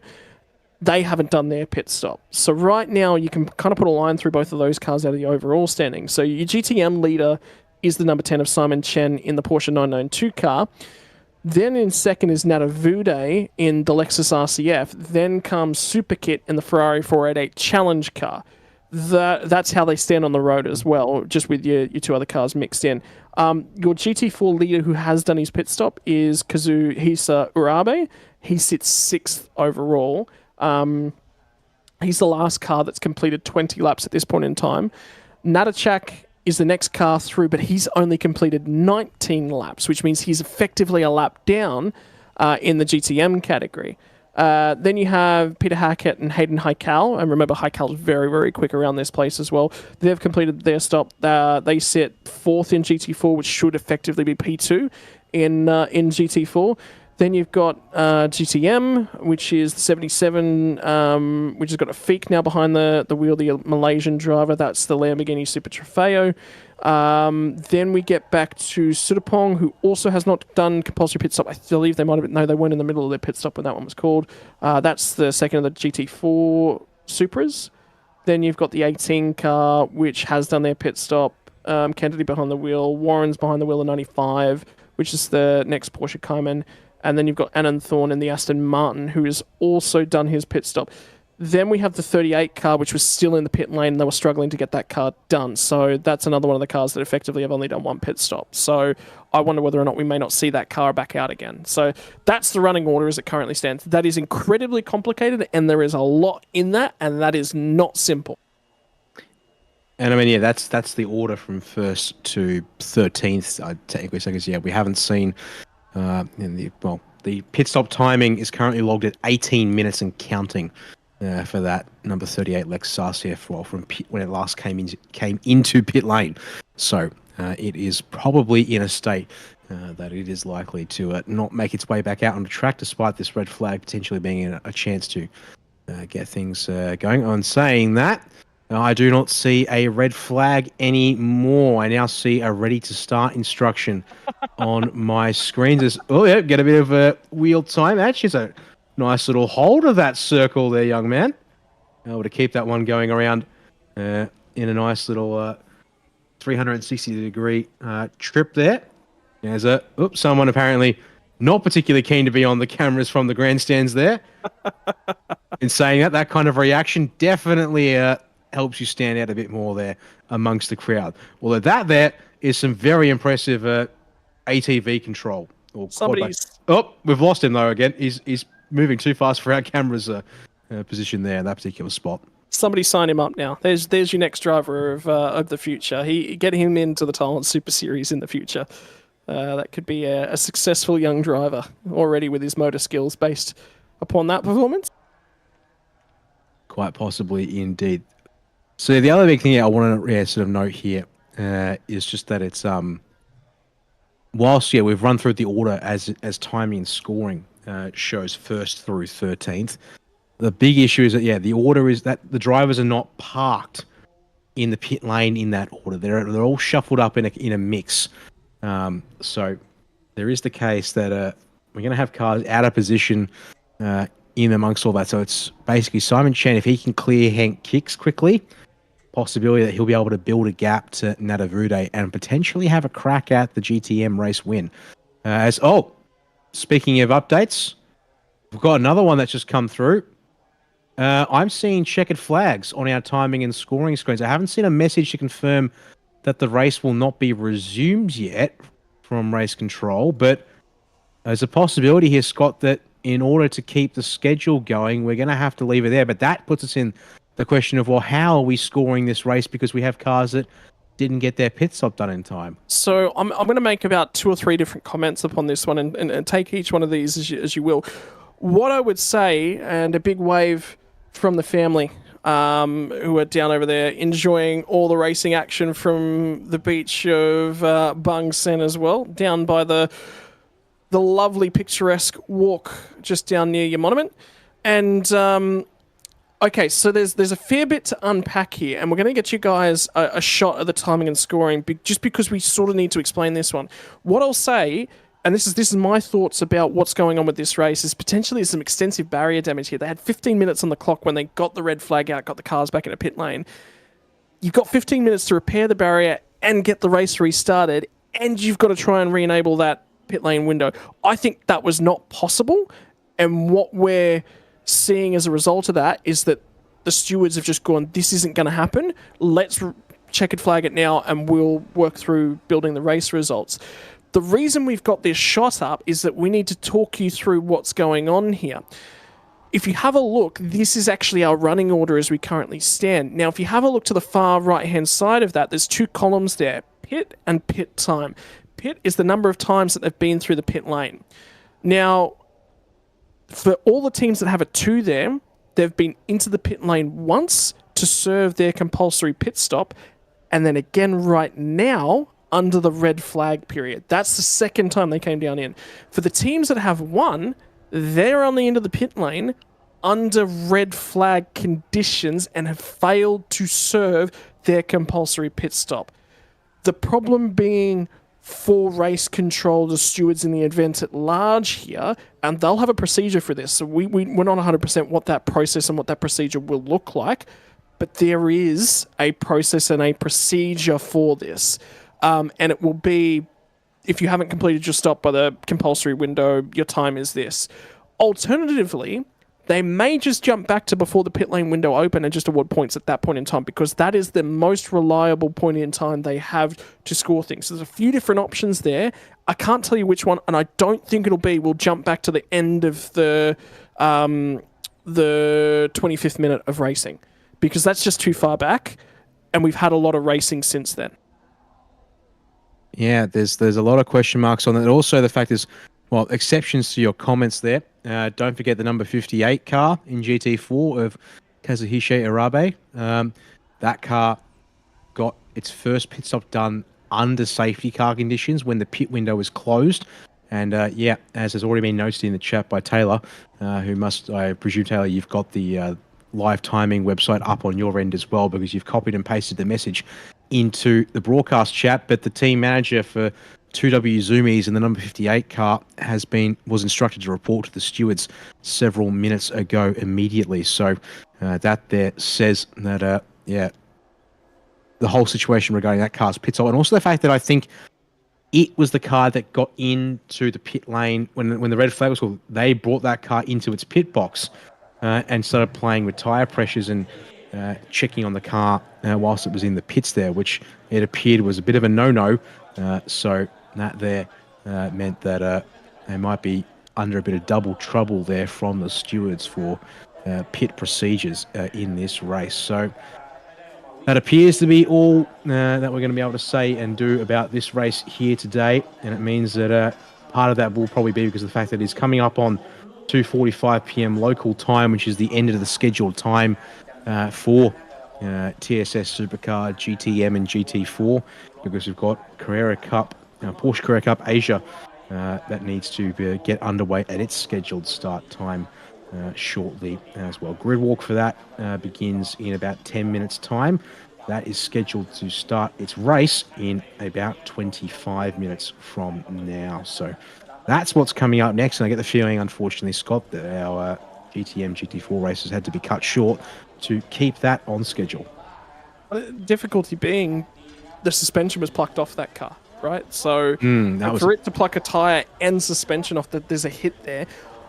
I'm going to wonder, remember how there's a couple gaps to allow for gates in all the circuit up and around? I reckon, and that would be the second time this weekend, if so, that they've clouded one of that sections where it's up against the barrier, whereby there's just a small, tiny little gap in the barrier to allow for gate, or whether or not a gate or something might not have been perfectly shut properly, which is obviously you don't ever want to be saying that. That's a safety thing. Yeah, but where that car was, it just seemed too far down the circuit for it to be off of turn 16, or the turn 17 sort of chicane, which comes left-right. I think it's something to do with coming out too far and against the barriers as you come through turn 17. Yeah, which is going to be a little bit of a difficult one. And the difficulty with that is there is just so much to unpack in that race. There is so much. Yeah, there is indeed. So we unfortunately sort of left in sort of a holding pattern here to wait and see if we're going to get any kind of results today here at the conclusion of TSS Supercar GTM and GT4, or if this is going to be one that will take a while for the stewards and officials to determine when, at what point, or if there even are results, because maybe it's a case of, well, yeah, we can't establish a time at which is fair, so the race results, maybe it didn't get enough of the race done for it to have a classification. So that's all up in the air, whilst we're now basically going to get these cars actually out of pit exit and back through the dummy grid so we can have Porsche Carrera Cup Asia get set up and ready to head out for their scheduled start this afternoon. As some more fans down by the trackside there, able to spot the camera and wave. At least these fans are thoroughly enjoying having a camera pointed at them, as the young lady didn't enjoy the camera being pointed in her direction earlier. I mean, everyone's got a different reaction when you got a camera pointed to you as a race fan as well. Everyone's scrolling through social media. Yeah, that is very true indeed. Well, with that said and done, I'm going to try and see if I can find something for this, because, yeah, we're not scheduled to be commentating the Carrera Cup Asia broadcast here. So, unfortunately, that would be... see if there's actually anything about it. Yes, so... that broadcast is scheduled to start any minute now, and so what I might do even is...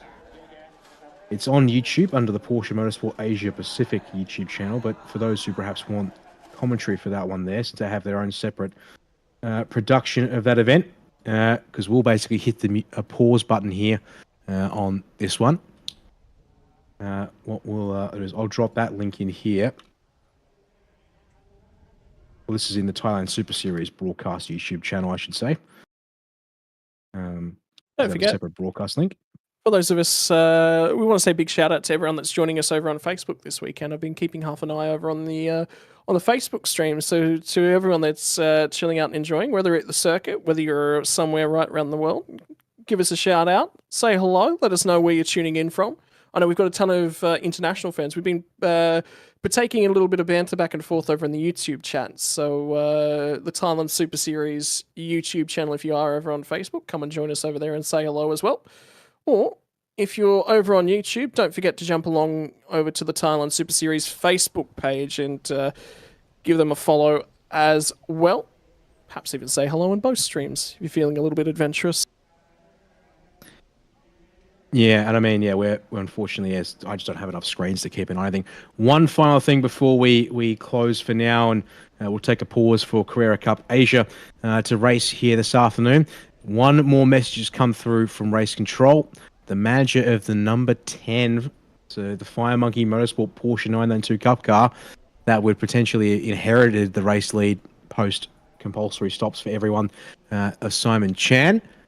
They've been told to also go speak to Race Control, so there's some more stuff there, which unfortunately I don't have the pit time from that car to confirm what that would be about exactly. But that'll do us here now. It means us with one more race this afternoon. TSS Supercar GT3 will be our final race of the day, where we'll be talking with you folks. That is scheduled to start at 3:50 p.m, or at least the grid walk phase will start at 3:50 p.m. Thailand time. It is currently 2:50 p.m. Thailand time. So we're taking sort of a just about a 1 hour break here from the Thailand Super Series English commentary here. Well, whether you're here on Thailand Super Series YouTube or Facebook or the speedcafe.com YouTube streams. Just to say big thanks to you all. But as I said, if you want to see the Porsche Carrera Cup Asia race with commentary, check out Porsche Motorsport Asia for that one there, to grab that link there. Otherwise, guys, thank you for being with us here today. We'll be back shortly for that TSS Supercar GT3 race to conclude our day's action.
ที่เราเห็นแบบนี้ก็ต้องบอกว่านักแข่งเขาก็เดินตระเวนสายแข่งกันทั่วเอเชียนะฮะกับ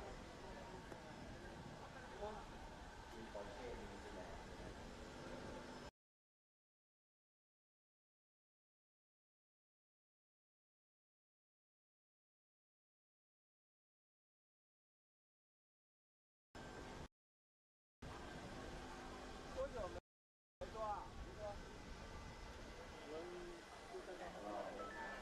หลายประเทศครับกับอันนี้ก็จะเป็นทีมนะครับที่เราเห็นคนเยอะๆมีนักแข่งทีมแบบนิวซีแลนด์มีฝรั่งเศสครับลักเซมเบิร์กออสเตรียโมซัมบิกก็มีครับฮ่องกงจีนมาเลเซียไทยก็มีครับฟิลิปปินส์ก็มีฮ่องกงมาเก๊า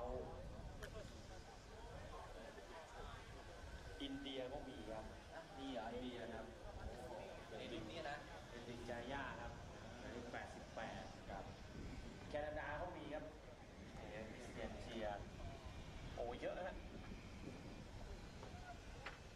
รวมเอานักขับในคลาสโฟไว้เยอะมาก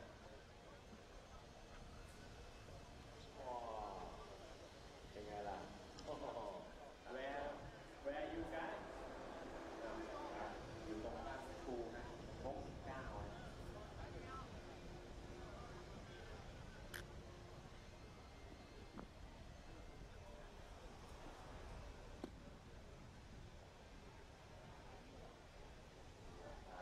ทีมผมนี่ยังรอครับเห็นหน้าใสๆแบบนี้เราอยู่ในรถนี่โหดจัดนะครับผมค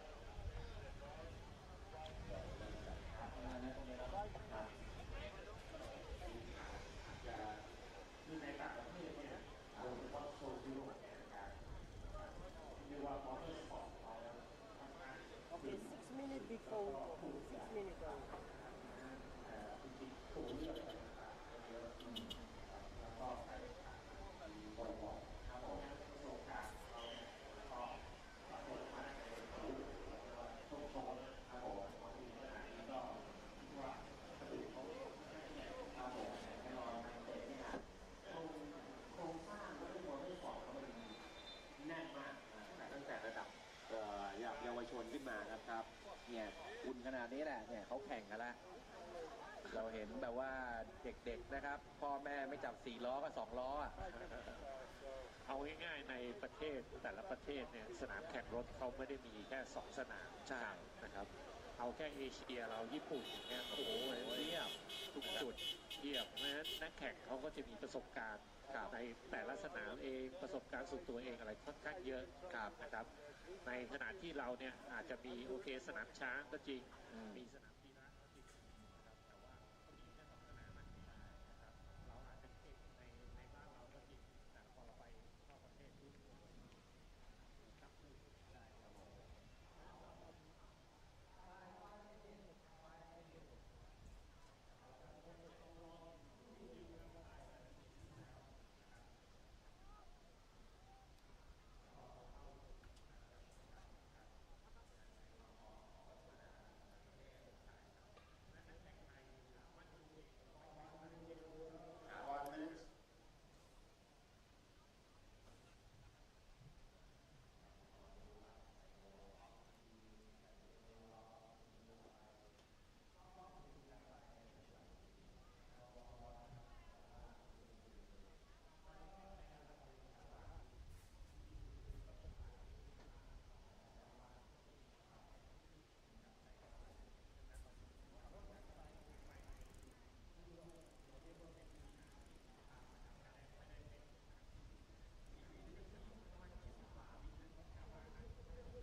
ลูกต่อไปครับ Go back to the grid on the grid position. Okay.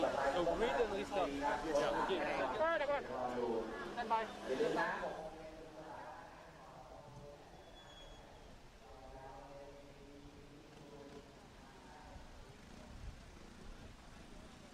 Start from the grid position. You on the wrong channel. No, it's okay. That's pleasure.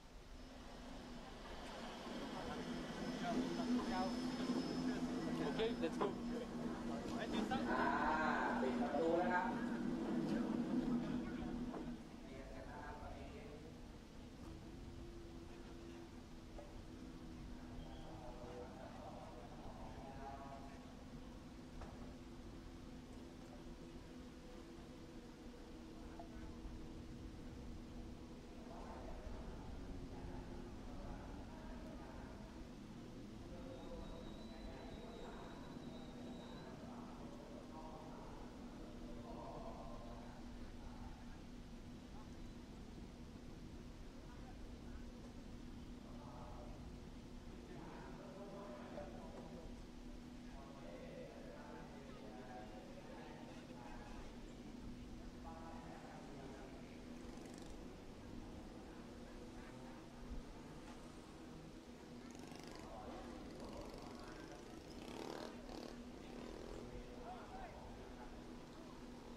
อนนี้ได้ยินเสียงแตรลมดังอีกแล้วนะครับ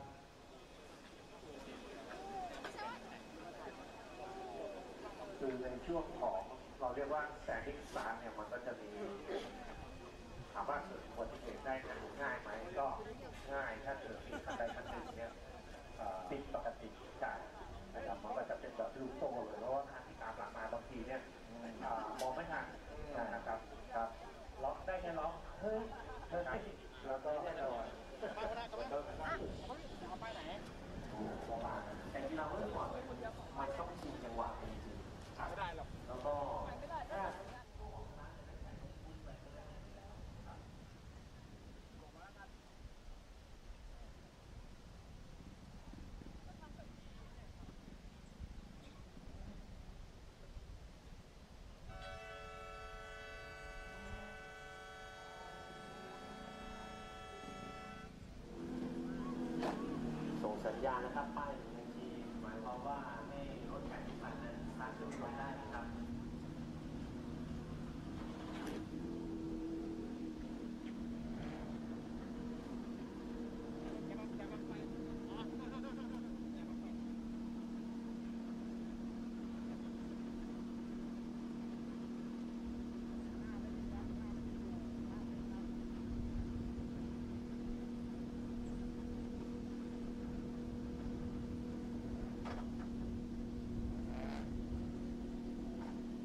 Hi, I'm Daniel Bilski. Let me take you for a lap of Bangsaen in the B-Quik Absolute Racing Audi. It's a super challenging track with 20 corners and plenty of bumps and jumps to master.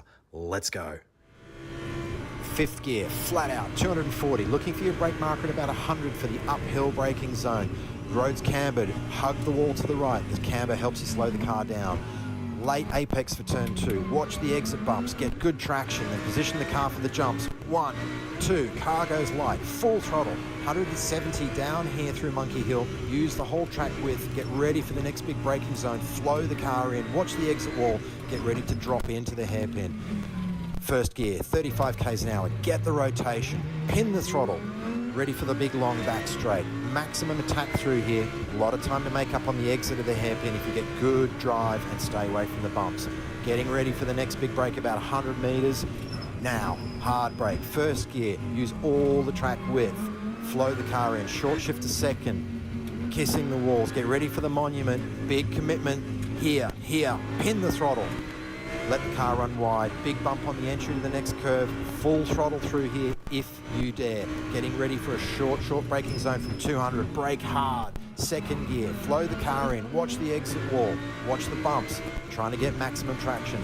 Careful on the entry to the next corner. You can flow very wide and very close to this exit wall. Big bump on the exit. Spot your braking marker for the hotel. 100 meters. V the corner. First apex. Get the rotation. Second apex. Pin the throttle. Hug turn 20 all the way around to the front straight. A lot of time to lose here if you lose traction over the bumps. Hold it flat. Let the car settle. Run it to the line. That's a lap of the Bangsaen Grand Prix. Well, ladies and gents, hello and welcome back to conclude this afternoon's coverage of the Thailand Super Series Bangsaen Grand Prix.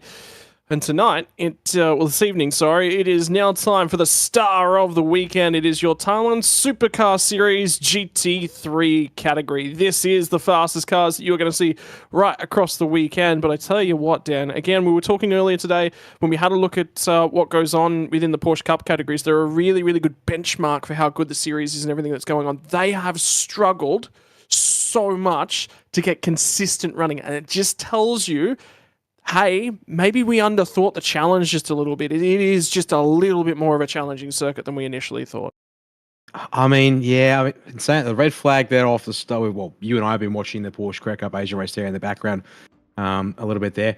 That red flag caused by just a bit of a crazy start and some mistakes it seems off the start there of that one. So that seems to have been what triggered all that one there. But then incident we didn't see on the cameras there. They brought a safety car during the aborted sort of races into just 15 minutes, which really cut things down to only about 15 or less than like 7 or 8 minutes of actual racing in the end of it all. So definitely not what the drivers were expecting or hoping. But yes, it does very much show that even for a field of drivers who are Porsche Carrera Cup racers, it's definitely tough out there to come here to Bangsaen and try and get some good laps in. Now it's time, like we said, for the stars of the show in terms of the GT3 field. And you're looking at that 37 car. Sandy Stuvik, back from a year racing away in Italy, has been quick, was exceptionally aggressive, made contact on the Saturday from the first round at Chung, and still trying to find his feet, get himself back into these sorts of things. How good, though, are the Honda NSXs from Team Singer Thailand? I mean, they just look phenomenally beautiful, and to be honest, they really stand out in the pack. They do stand out. Of course, for those who watched coverage last year, know that Team Singer, that's what Thailand entered one Ferrari 488 GT3. Have made the switch over to the Acura NSX, or whether it be Honda NSX this side of the world? But they are actually Honda NSX is how it is branded here in this part of the world. That is the main thing. But like you said, the main thing being B-Quik Absolute Racing with their Audi R8 Evos, and several of them here this weekend. Unfortunately, missing a couple of the drivers that we got to see at Chang for the opening round of the season, because some of the drivers from this team are racing with Absolute over at GT World Challenge Asia. Seems like series regulars like Esham Pires, I noted on the entry list for the racing at Suzuka, is there with Absolute Racing, but also drivers of international fame like Marcus Winkelhock, unfortunately, there as well. But also cars like this BMW M4 GT3, which is back here this weekend as well. Good to see them back after being strong competitors at Chang. It is unfortunately a sort of smallish field for these GT3s this weekend, but nevertheless, small fields still can put on good racing, as we've found out last year around here. I think the key is small fields can still put on brilliant racing. It went all the way to the line with the final running. That is the new for 2024 Vipenitzer Racing Mercedes AMG. And for Douglas Koo, one of the oldest competitors right across the weekend, has competed in an MP3 in the Asian region in the past, has competed in this series for a number of years. Made the call to go out and purchase a new Mercedes AMG GT3. The reasoning behind that was that it was time for the Aston Martin that he was running last year to come up for an Evolution package upgrade, and it was similar cost to just going out and buying one of the brand new Mercedes AMGs. So I mean, he made the call to switch over to a little bit more of a modern car, a little bit of an update, a little bit of an upgrade. But I tell you what, how good is the paint scheme on that car? It really, really suits the Mercedes. Oh, it sure does. Do not, absolutely get that one right there. And thanks to, unfortunately, the issues there in Porsche Carrera Cup Asia, it's an aborted sort of procedure on the grid. So good news is, though, we are rolling away for the formation lap right about now. So that does mean we're only about, I think, 15 odd minutes. We are about 20 minutes behind schedule. So that's not too bad. All things considered, it means that we will get our full 1 hour race distance in here today for these drivers here.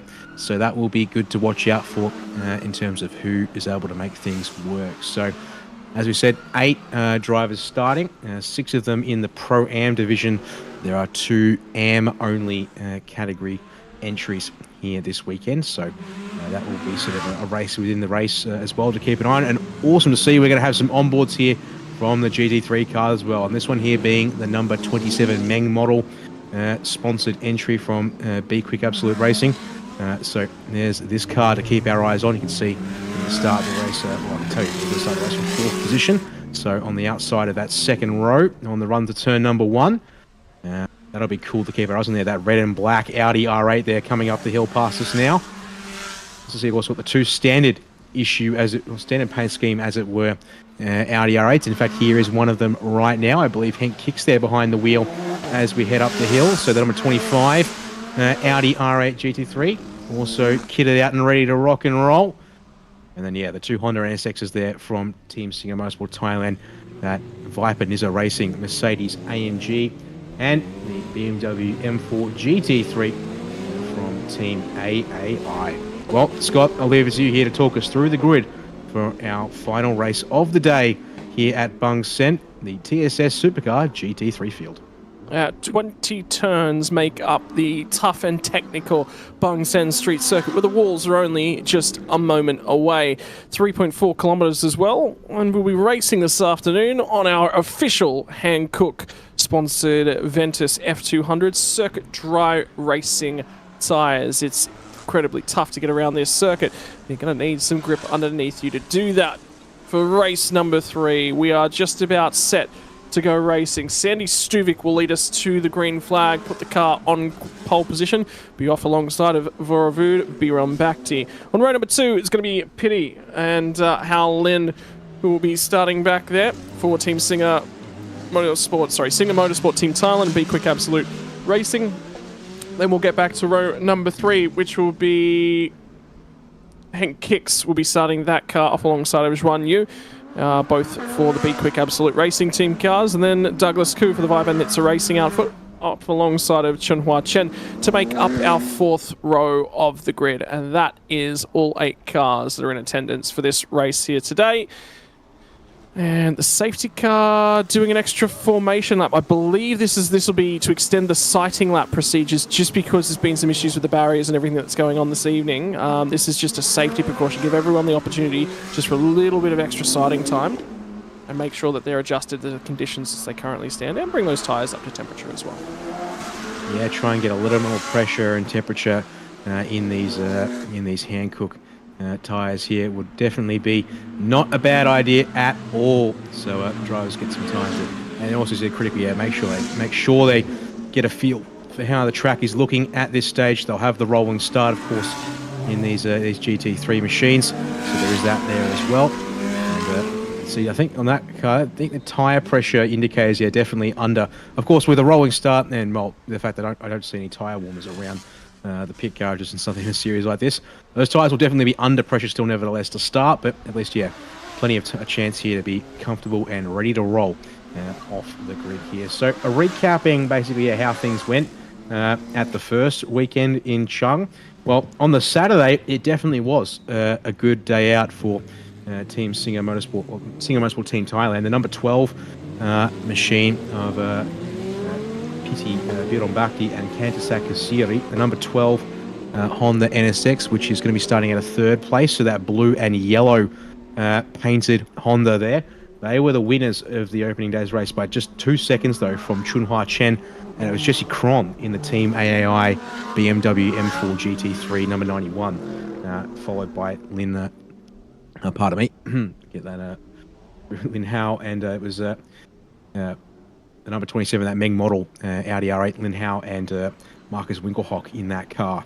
So that was your top 3 from the Saturday race. The Sunday race, though, we ended up having a slightly different order of things, although it was an incredible run to the line. In fact, I'm reminding myself here that the race result on the Sunday, after 1 hour, finishing margin of 0.074 seconds, with the Team AAI BMW winning that race ahead of the number 25 B-Quik Absolute Racing Audi, which is what we're on board with here right now, as it turns out. Adasak being one of the drivers that was there at Chung. Hank Kicks, though, filling in for into the car today with, pardon me, Huang Rohan, I believe it is, who is over also in Japan at GT World Challenge Asia with Absolute Racing there.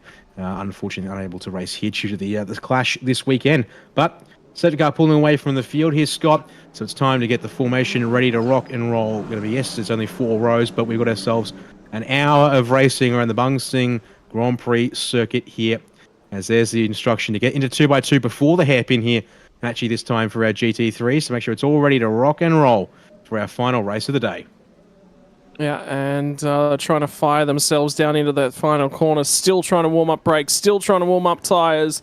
How long will Sandy Stuvik wait before he jumps on the power and tries to run as fast as he can and see if they can go after him? We are just about to go lights out and green flag racing for the final race of your Saturday racing action. Thailand Super Series brings you the Bangsaen Grand Prix, and we are off and racing immediately. The Audi on the second row looking to try and jump forward. That'll be Hal Lin trying to make some space, but it's the car from the third row of the grid. I think that might have been Hank Kicks who got a reasonable getaway. They're trying to dive it up the inside. Standing room only. Down to the inside though now for Hal Lin, trying to get a move done on the Team Singer car with Pity behind the wheel, and does manage to get that one through. Opens up an opportunity as well for Wang Long Lu to jump his way through in the second of the Audis there in the train as well. But in the meantime, Sandy Stuvik has launched the car well, has pulled away nicely. Tyre temp starts to build, and in a phenomenal position to start this race. Nice clean jump from the front indeed. You can see there immediately Chunhua Chen already through on Douglas Koo in the BMW versus the Mercedes off that final row of the grid as well. So I'll fire on down towards turn 8 for the first time. This has also been a trouble spot on the trackers. How about there? In fact, he's going to force the issue. Hank Kicks was basically told to get out of the way, or I'll make your move. He was able to hang on to adjust, though, as the BMW too far back to be able to get the spot away. But that nearly caused them all to trip up there something fierce. And with a clean getaway, that does mean we are 25 minutes from the pit window opening. Although at this point now we're approaching just 23 minutes away from that window, of course. Here in these 1 hour races, there's a bit of a bad run through turn 15 for Hal Lin. Going to allow Wen Long Lu to stay right on the gearbox and also keep Pity Bit on back to you there in the Honda NSX on the rear bumper too, as they run down into the hairpin at speed. And there we go, the 62 is in very hot though. Can he get it pulled up? He will. In fact, you actually get out a little bit faster, I think, from that corner thanks to that slightly deeper run through the turn. So positions made there on that second flying lap of the race. And Pity Buru on back to will need to get aggressive in the Honda NSX as they come off the final corner. The run down to turn number 1. You want to be all the way on the right-hand side for turn 1, but he comes the outside at turn 2. Deep under brakes now for Hal Lin as he gets into turn 1. Will he get the drive off of turn 2? Well, it was better drive for Pity Buru on Bakhti. Remember who won race number 1 all the way back at Chang a bit over a month ago, and now he's trying to find any space that he can get down through turn number 5 on the run down to the turn 6 hairpin. Not quite done, but again under pressure, and that 27 car not quick to start this race. Definitely looking like it's a little slow to come up to pace there, which is not helping Hal Lin's sort of, I guess, claim it.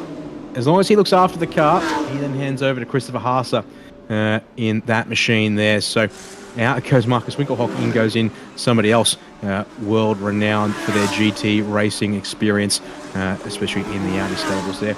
And interesting to see here, the number 25 machine, Hank Hicks, has still got Chunhua Chen behind him, so has done a good job to sort of settle into a rhythm now, it seems, and get a good start on this one as well. There's actually been a little update to the official start of the race time, because, yeah, we are only 3 minutes in, so I think they got that one slightly off. So just a revision to when the pit winner will open local time. Versus what time? It just stands, should not chance lost it at 17, in the fence hard. And you can just see the car was just not balanced on the middle of the road. He's close to the pit lane. He might just try and keep this one going all the way down to the pit lane because there's only Douglas Koo in behind him. Will be about 7 seconds, but this one's not done. This is going to be for P2 on the road. Vorovu Birombakti forced to just step sideways because we have got ourselves an extremely hard charging Juan Yu at the moment, trying to make some time up, and indeed has made some time up, so he'll run up through Monkey Hill and start to run off into the sunset as well. Much, yeah, once again, there's actually might be 2 cars in drives next 65, as we're going to see here. Offline. It looked fine until all of a sudden on the exit, it's violently snapped left there. Almost as like he caught the wall. Yeah, I was thinking the same, I don't think it has, but just the way it behaved there on the exit of turn 17, and yeah, that's destroyed the left-hand side. The team AAI BMW, they're now going to have about 24 hours that'll be done. to look at trying to maybe fix that up. In fact, he hasn't even got it back to the pits. That's on pit entry, and it's blocking the pit entry as we speak. So if they can't get that car wheeled away carefully, I mean, I'm hoping they might be able to double wave yellows for a bit because you can't get the safety car back into the pit lane at this time. But it just means that that's not too far off the racing surface. So drivers going to have to... Oh, and there's debris all over 17 as well. What's the bet? We are going to have to get a safety car at some point once... yeah, so double wave yellows at 18 and 19 as they come through the hairpin there to end the lap. And you see the park-stricken car on the outside, but I get the feeling debris there. It is offline for the time being, but that's going to have to be something drivers are very careful about now. And in fact, someone with the safety car board on standby, so he's just there waiting to make sure that they can get a safety car out and back in to perhaps also get the track cleaned up. So yeah, top 2 there from B-Quik Absolute Racing, at least while the leading car is for the win here by BQAR machine to be precise. And as they round turns 1 and 2, the safety car boards and flags are coming out here, Scott, to bring this race to a pause. Yeah, I'm not surprised. The problem they've got is that they need to get marshals out there to resurrect that car effectively, to drag that off the racing circuit. And they can't do that under racing conditions. There might only be 7 other cars in the race, but it does not matter. You're still not risking marshals, and that's the big key. It's a safety thing. So, yeah, I'm not surprised. And if you have a look at the way that he's gesturing there, it's nearly as if the car did just swap on him.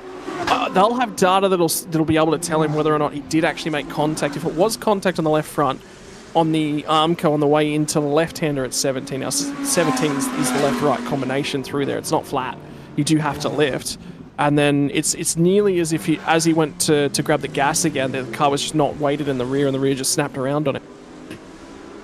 Yeah, I'll be wanting to try and look at that a couple more times. I'll have to pull it up and look at it again separately to what we're seeing here whilst continuing the live coverage. So the car's a little further on back. It's now a reset. Unfortunately, though, that does mean we are down to 7 cars. And, oh, look how much he's moved the concrete barriers there on the exit of 17 back as well. It's maybe a good, half a meter deviation. Sure, you can say it's only half a meter at its peak, but that's a good amount of impact force driven into what's probably, a good 1 ton block of concrete there through that mid-speed turn. So there we are. Most of the field caught up. Just got to get Douglas Koo to join the back of the queue as well. And then we are all here with our 7 remaining GT3 cars. I believe Doug was actually just tippy-toeing around, just not bringing himself quickly up to the rear end of the safety car queue, which is fine. I mean, that is correct in terms of how safe it is. But, yeah, look, I mean, difficult start at this race. I mean, that's a huge hit to the left front. And whilst a lot of it looks like it might have been absorbed by the left front rim on that car, that's a hefty repair. Now, if I'm correct, the GT3 category tomorrow is generally just after the lunch break. It's generally the first or second category after lunch. So they've got probably around 20 hours to repair that car. Not a full 24, but it'll be somewhere close to 20 to 22 hours to get that car back in repaired condition. There has been, for the Porsche Cup race, there was, 3 cars destroyed across the weekend. There's a GT3 car. and there was also a GT4 car that had a tyre plucked off it as well. So that's 5 very expensive race cars effectively in tatters. And from the Porsche Cup categories, it was Dylan Pereira actually damaged his car during qualifying yesterday, didn't take part in the race that was just held before. So there's another one. There's 6 effectively multi-$100,000 race cars with significant damage bills. I will actually be honest with you, Dan, I'd be very surprised if they get that BMW back out.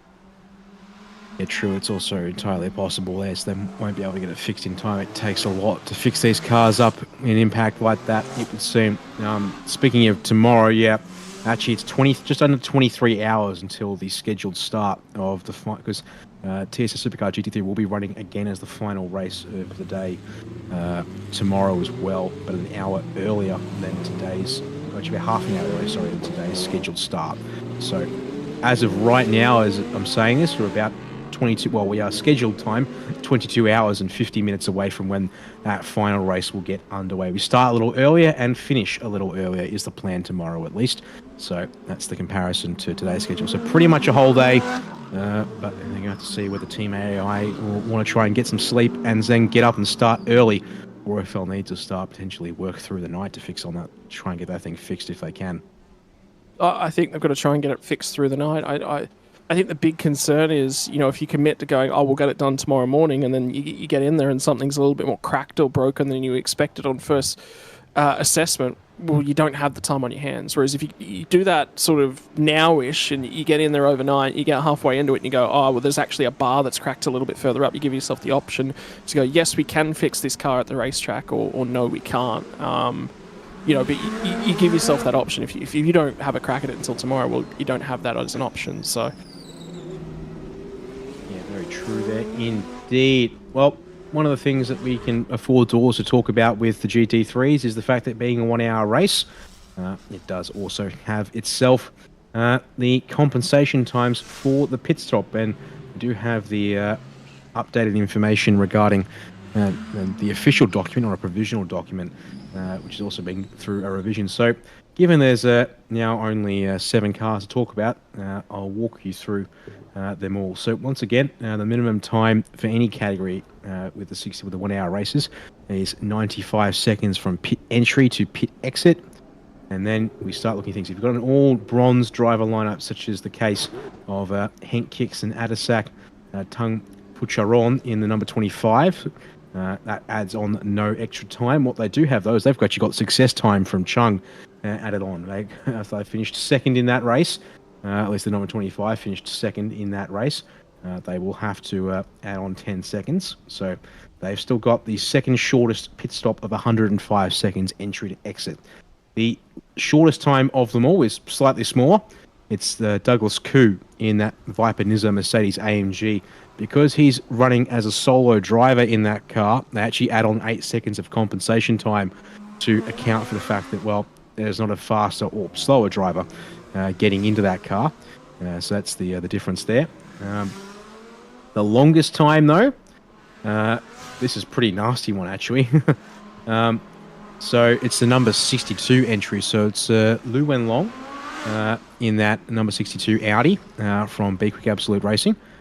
Because he is an FIA rated silver driver, that's worth 46 seconds of extra hold time in the pit lane, plus 8 seconds because Lou is racing by himself, according to the information I've got here on the pit stop time data, and 15 seconds because it's a brand new entrant to the series as well. So that's 164 seconds entry to exit. We're barely just under 3 minutes in the pit lane, which is going to feel like an eternity around here, because that'll mean almost going 2 full laps down on somebody who stays out on track in the meantime. Yeah, difficult. And, you know, it's the problem is you've still got to get out there and after the pit stop and go after it as well. And for these guys, this is the AM drivers that's in at the moment. For race 1 of the weekend, they put the AM drivers in, or the odd-numbered race, and then for the even-numbered race, it's the faster or the pro driver that'll start, and then they'll hand it back over to the AM. And that created a significant moment last year in the final race of the weekend, whereby we had a three-way fight for the win of the weekend. Should have been won by the Marcus Winkelhock entry car last year, by the way. They had the shortest pit stop. They were in the right spot. They were due to pop out with the lead and probably should have been able to carry on, but a clutch failure at that pit stop. They couldn't get the car to launch. They couldn't get it to stay in gear and launch out of the pit stop. So some sort of clutch drama prevented them from winning that race last year. So look, even though, you know, it's all on here, you know, anything can sort of happen, anything can change. Safety car is going to be coming into the pit lane at the end of this lap. Sandy Stuvik is going to resume the lead of this race and attempt to run away, Dan. And Sandy's going to have to run as hard as he possibly can, because that margin in the car now has been reduced significantly. Yeah, we're only looking at about 10 minutes from now until the pit window opening up. And also for that number 37 win here by B-Quik Absolute Racing Audi, they are also going to have the disadvantage of a 141-second pit stop. Now obviously we need to rule out the 62 Audi behind, because they've got the even longer pit stop than that. So it's not so much a competition with the 62 behind in terms of Lu Wenlong there. But what it is going to be is the race against the number 89 Honda NSX there of Voravud Bironbakti and Carlo Van Dam. Being a FIA bronze and FIA gold driver pairing, their pit stop time is only 126 seconds from entry to exit. So that 89 car, if they have a good run in the first half of this race and also in the second, mind you, watch out for them to be strong contenders after the pit stops all shake out, because there goes the safety car back to the pit lane. Oh man, they actually had to clean up the fluids from the AI BMW. And early will go Sandy Stuvik, Scott, before their hairpin to end the lap. We go back racing green here at Bangsaen.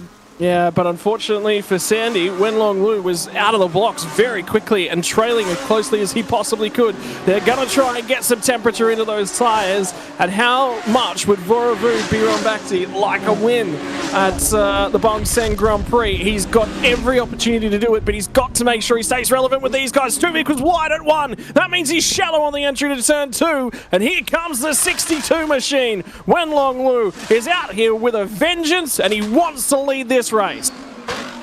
He's going to put all kinds of pressure up Monkey Hill at racing pace once again on the 37 machine. Down into turn 6, they will both drop and keep it pretty much nose to tail though, which is going to be a feisty one to watch out for when we get to an overtaking opportunity somewhere on in the lap. But of course, the better drive, being the first car out of the hairpin for Stuvik, opens up about a car length or 2. They're down into turn 8 here as the team down in the pit lane. They got their monitors and they're watching. Got the radios on, but here we go into the monument. You can see here the different lines. Who's willing to get comfortable? Who's got confidence through there? The answer looks to be really that number 62 machine of Lu Wenlong, really looking strong here as they work their way back up to pace. A little comfortable on lower pressures and temperatures perhaps of the tyres, because of course they've got to bring those back up to pace. And in the meantime, they are absolutely dropping everyone in behind in the process. I'm just wondering, I'm just having a look at our entry list. So not confirmed, by the way, could be a 2-car entry, the 62 machine. They did register 2 Chinese drivers, both of them silver-rated drivers, on the last version of the entry list that we've actually got available to us. But on timing and scoring, we're only showing Lu Wenlong in the car. So we're not confident on that, so leave that one with us. We might get an update on that, because there's also Lee Wan Yu, who's also supposed to run in that car, was by our timing and scoring officially supposed to start this car. Either way, it is creating an interesting fight at the front end of this race, because Sandy Stuvik has not been able to make any ground over the 62 car, and now that was incredibly close to the rear bumper of the leading Audi R8 Evo. So Stuvik has got some work to do. Street circuit, though, will favour him from a defensive capability. He's just going to have to position the car well and just not offer any opportunities. Trying to fill the mirror, trying to just make sure that he knows that he's coming. And that there in the pit lane looks like the secondary driver from the 62 machine. So I would expect that, yeah, we will have, by our timing and scoring, I believe it's Lee Juan Yu behind the wheel of the 62 car, due to hand over to Lu Wenlong. Yeah, that does make sense, because actually, yeah, the entry list is dated this morning. The compensation times I was talking about for the pit stops is dated yesterday afternoon. Yes, I would presume then in that case that there should be 2 drivers for the 62. In that case, that should remove some of the penalties because it'll be a silver and bronze lineup, which is no. So on the I've got a final entry list from yesterday. There was a provisional one that I was working off previously. I've actually just tagged you in the one for the the updated one. I'm seeing a bronze-silver pairing for the 62 Audi. So that would mean less time lost in the pit lane because of the different pairing. It would take down their time by about, well, as you just see here on track, I believe that was a pass. Yep, that was a pass. Piti Bronbakti through on Hao Lin in the 27 Audi. The nice done for turns 1 and 2. It's a reduction of time to the tune of, well, it goes from 46 down to 27. So what's that, 19 seconds reduced? Plus you lose the 8 seconds for a single drive entry. I believe that might have been Carlo Van Dam there in the pit lane. That's a bit deep into the hairpin to the 27. You can see that's a real hard time to get out of there in any order of clean operations.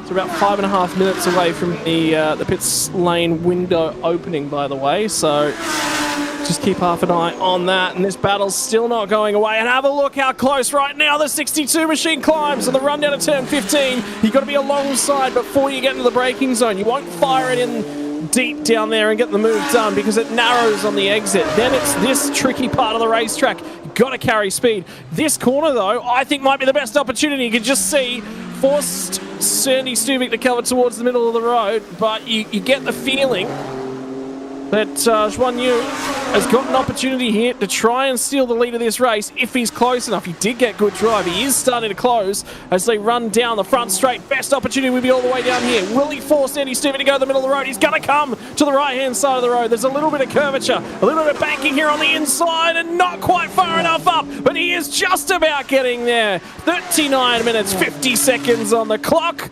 and Sandy Stuvik's race lead time, I think, is about to expire. Yeah, it's looking feisty here, but of course this section of the track can't pass through here, despite what Li Juanyu would like to do through this part of the road. As further on back here, Henk Kicks is now putting some serious pressure on Howlin and saying that they've absolutely lost touch with Piti Bronbakti. So that Honda NSX is now cleared off into the sunset almost. So something up maybe with 27 here, this Meng model sponsored B-Quik Absolute Racing Audi. You'd hope not, but they've definitely lost a good 4 or 5. They got 3.5 seconds at the start finish line. I reckon that gap's grown, and I can confirm on that first sector, it has grown by an additional second. So it's more like 4.5 seconds up the road now. As we watch these two down into turn 8 here, and definitely looks a little bit of a handful under brakes there. It's a 27 machine trying to get that one pulled up for turn 8 and then into the monument section here. Try and thread the needle through the walls and get out the other side and back on the power. That part of the track, though, definitely Howlin looking a little bit more confident versus Henk Kicks. Yeah, back up. I was just about to say I want to keep an eye on this battle and whether or not Xuan Yu was a little bit closer. He didn't get the exit he was looking for off the final corner. I reckon last lap might have been his best opportunity. The other problem they've got right here is, and I think that's what's just happening, trying to get some fresh air into the nose of that car. Might cool down the tyres just a fraction, might cool down the engine just a fraction if they are overheating. And remember, quite hot in Thailand as well. And another part of the equation is the humidity in this part of the world. It does not allow these cars to breathe. And that can cause the expiration of parts as the weekend goes on. Something else you've got to plan for, something else you've got to work around. And the other side of things is evaporative cooling or radiators. Well, they don't work as well with a higher humidity. Yeah, no, they certainly do not. So that's one thing to watch out for. As still here, the battle for 5th on the road. Howlin versus Henk Kicks at the moment. Both of these cars going to have to change over to drivers. It's going to be Christopher Haas, as I said, in the 27 who will take over. It will be Adisak who will take the wheel of the 25 machine on the other hand. So that'll be one to watch out for. Christopher being one of the, we expect him to be one of the better drivers that we will have in the field as a result. Unfortunately, we wanted to see Max Hesser, who's been brought in by Team AAI today in that BMW, of course, the damage it's sustained and is well and truly out of the race, because that could have been a good one to watch, because those two cars fighting at Chung, even though it was different drivers from international acclaim in GT3 that were aboard, they would have been fascinating. As we see now, improved lap times on that current lap at the front of the field. It's a 135.141 for Sandy Stubik, new fastest lap of the race, only just shadowed by Lee Juan Yu, 135.281. So not quite as fast, but certainly right about there. And interesting to note, I was also watching the timing and speeds and stuff during that Carrera Cup Asia race that was on earlier. These GT3 cars not that much quicker around here, Scott. Now, of course, there is a whole different things there. Hankook tyres here. Oh, that's a bit deep for Hank Kicks. Meanwhile, at turn 2, does get it pulled up though. Stays out of the fence and anything like that. But obviously very different things like the Hankook tyres here for all of the B-Quik Thailand Super Series categories. I believe it's Michelin tyres that were used on the Carrera Cup cars. So maybe a bit of difference there in the tyre and how it's performing this weekend.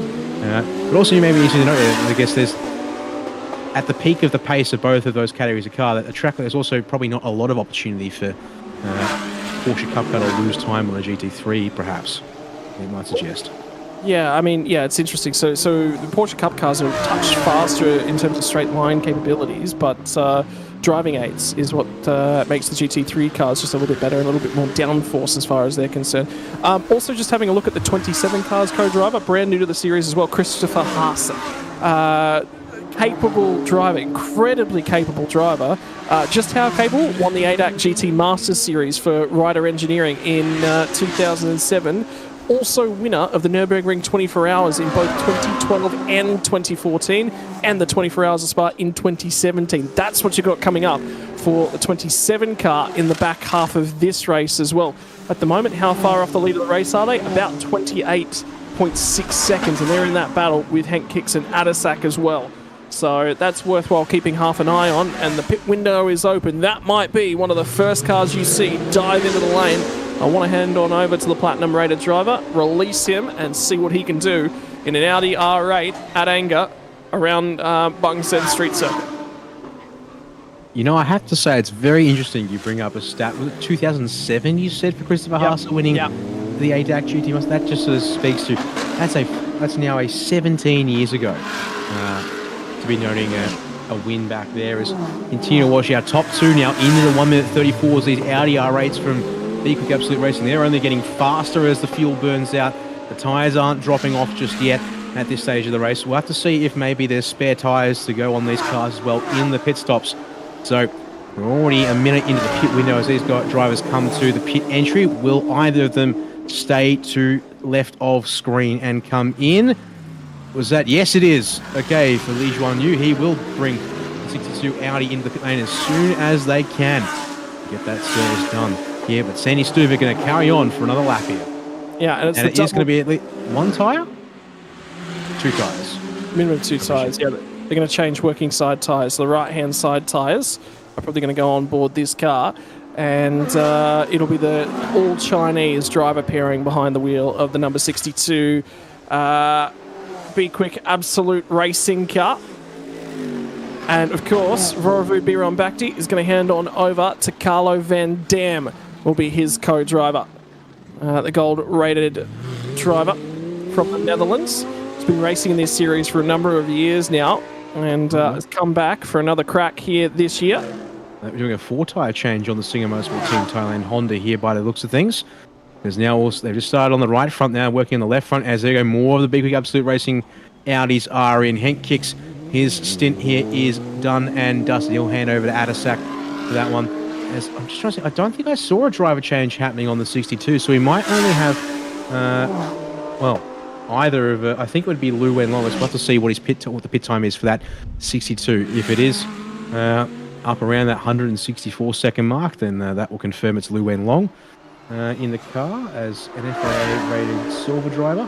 If it's a little bit less, then it'd be Lee Juan Yu behind the wheel at this time. So let's see now. All the work done on the 89 Honda NSX. Just got to wait for the time to tick away here. This must feel like an eternity because they've got to wait so they can get this car released and get around to the pit exit no sooner than 2 minutes and 6 seconds after they cross the pit entry line. Yeah, the difficulty as well for Carlo Van Dam. I mean, might not necessarily sit down and say, hey, he's been, you know, such a notable driver in terms of his outright finishes, but there are still titles for him. He's won the All Japan Formula 3 title all the way back in 2008, as well as a German F3 title. Made the move to Japan all the way back then, and it brought him success when there was no drives on offer in Europe at the time. Since then, has found a supreme amount of success driving for Team Singer Thailand for a number of years. He's been competing for Singer Motorsport in the GT Asia series before as well. So found a home, made it work, and I think he's in with a really good shot just with that that pit stop balance of performance time there, Dan. I think this car, that 89 car, has got a really, really strong chance of winning today's race. And you can see here, looks like fresh tyres going on the number 12 Honda AEST, the sister car from Singer Motorsport Team Thailand. Sandy Stuvik, though, yet to come to the pit lane. Is, though, putting in some strong, still putting in high 1 minute 34 lap times here. So this clearly seems to be a good move from the win here by B-Quik Absolute Racing team entry. Although this time around, it looks like Sandy Stuvik will come to the pit lane. So we're not even halfway into the pit window. And I do believe here the only car left is Douglas Koo to come to the pit lane in the number 65 Mercedes AMG GT3 for Viper Nizza Racing. And there we go, tyres going on, of course, the 65 Audi as well.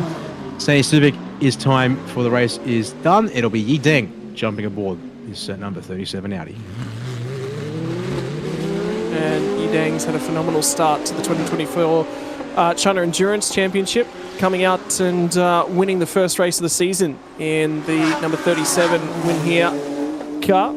So very, very happy with the way that he's driving for 2024 to pull off a win early on in the season.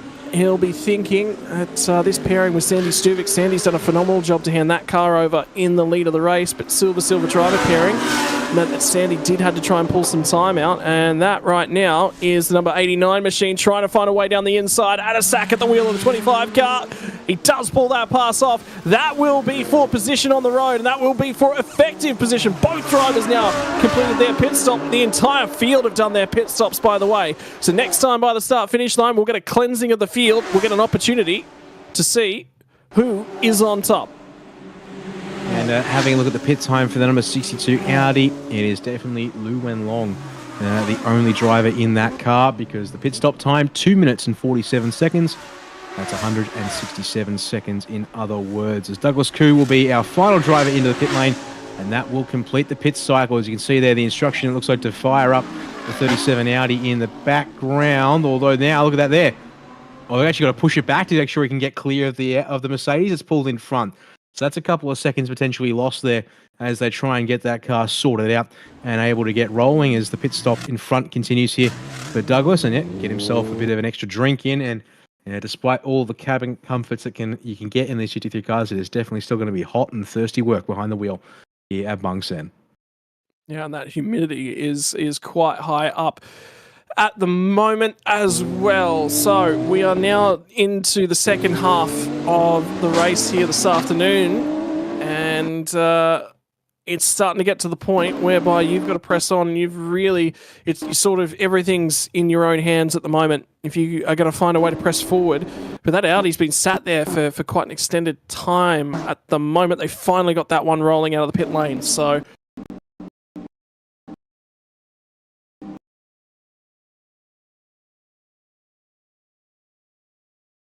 and apologies for the pictures at the moment as we try and get some coverage back to you, ladies and gents. We're just looking at moving to a backup feed at the moment. In the meantime, I can tell you that the 37 car, by my timing and scoring's got the lead of the race. So we just wait for an update on that one, which would put Yi Deng in the lead. And timing and scoring had it by about 12 seconds over Carlo Van Dam. So some work for Van Dam to do. Yeah, it will be. Now, interestingly, that's not so much the pit stop. The pit stop was a little bit longer for this 37. It just shows you the margin that they'll be pulled by our front two cars. You can see here Lu Wenlong now in behind Christopher Haase as these two Audis work their way up the hill as they come down in towards turn number 6 here once again. Interestingly, that's not so much the pit stop. The pit stop is a little bit longer for this 37. Yeah, and this will be crucial for both of these guys' race. So they'll be pulled by our front 2 cars. You can see here Liu Wenlong now. As it's coming down now to the time to press on, see if he can find anything. Looking for a move that can be done, and this could control what the rest of your afternoon looks like.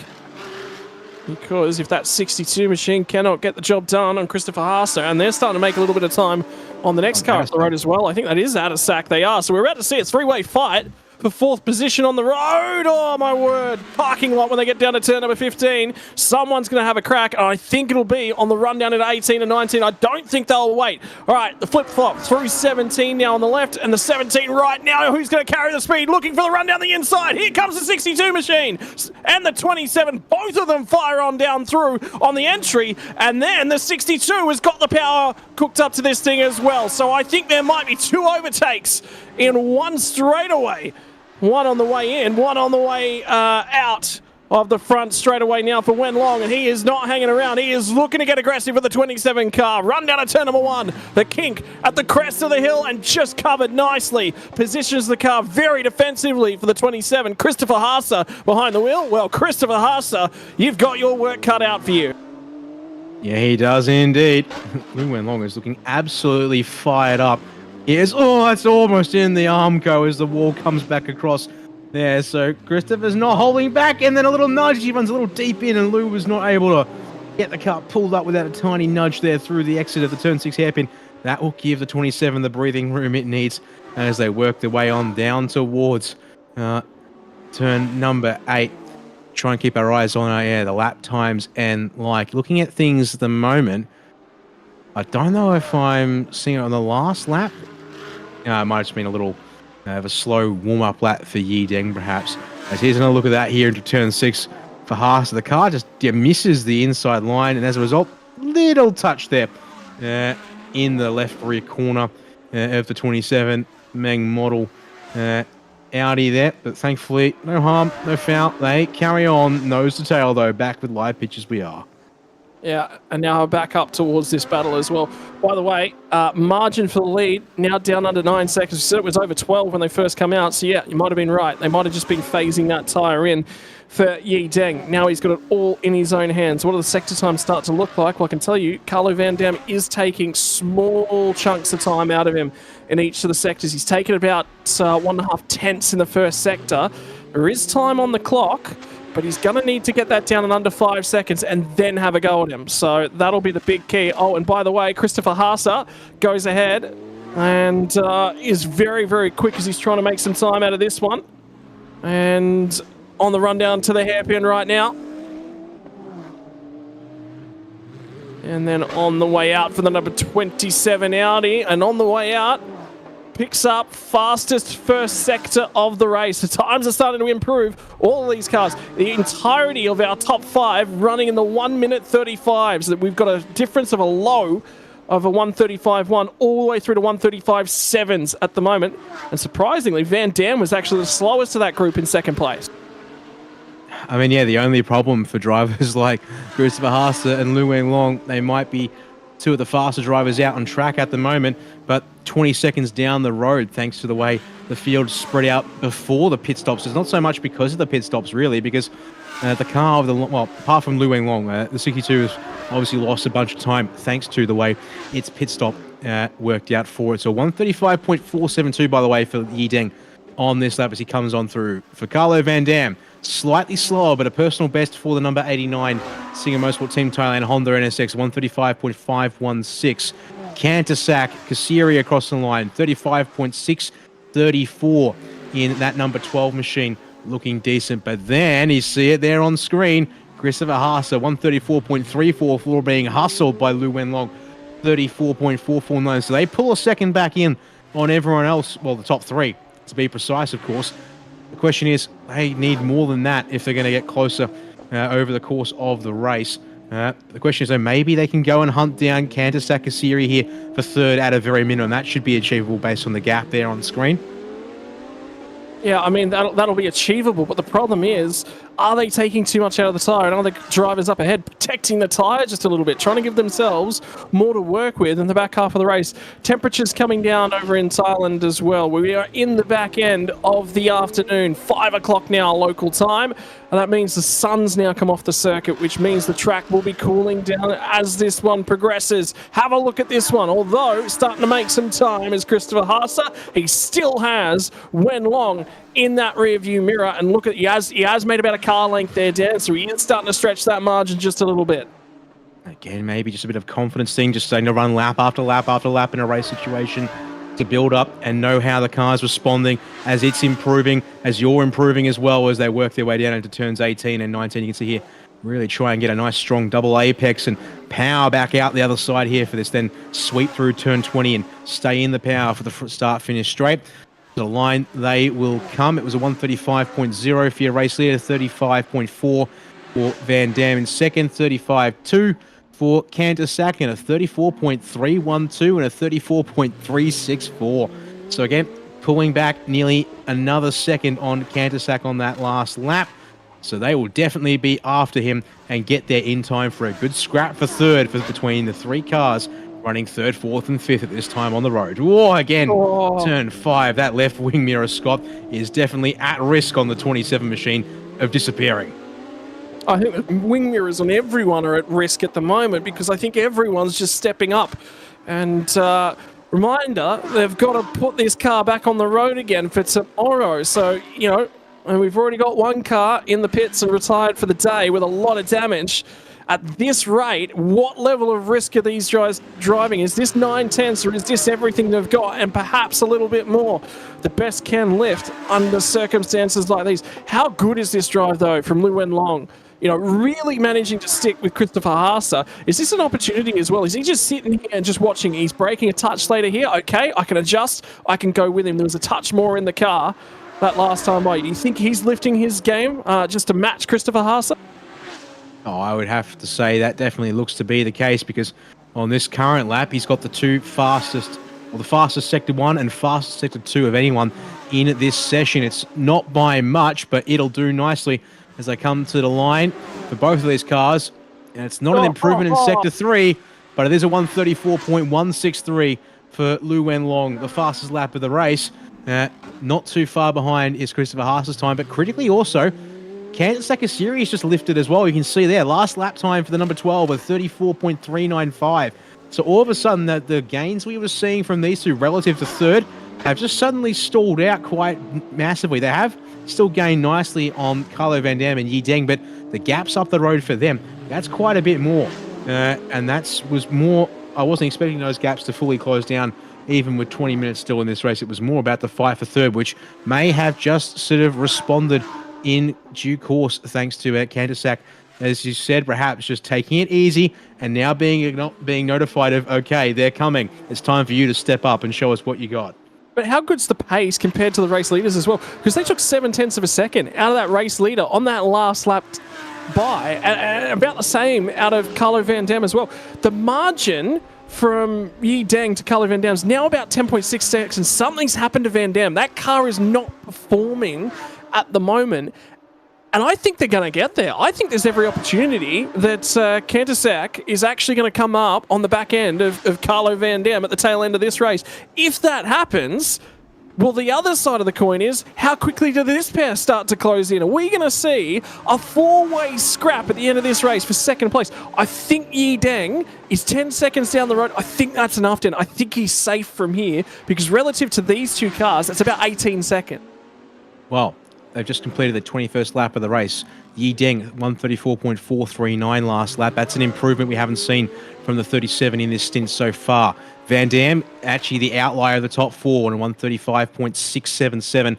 Kantersak Series, once again, 134.3, keeping the cars behind covered as they do 134.214 and 261 respectively. So, yeah, they're now both coming towards P2 even more so than P3 because they're only making a 10th of a second. There is a flash of Kantersak Series car through the rear mirror. Although on that particular lap, Christopher Haase pulled half a second out of Kantersak through Sector 1 alone. So maybe again, switching back on, finding a rhythm, finding something that just clicks as these cars then work their way through the monument section once more. And we're coming up to the Sector 2 marker, and we'll show you the numbers here in a second, Scott.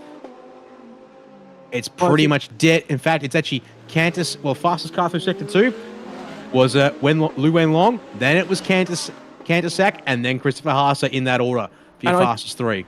I think what happened on that lap as well as they come through to the Sector 2 timing beacon was that Kantersak went through and set the fastest Sector 2 lap time of the session, and then Lu Wenlong went and beat it on the same lap. So both of them sure did. 17 thousandths of a second on that lap. So this car, comfortable. We think Yidang has done enough. Sandy Stuvik put them in a great position. Yidang's now capitalised on that, pushed down the road. We think that's okay. They've probably got the race win.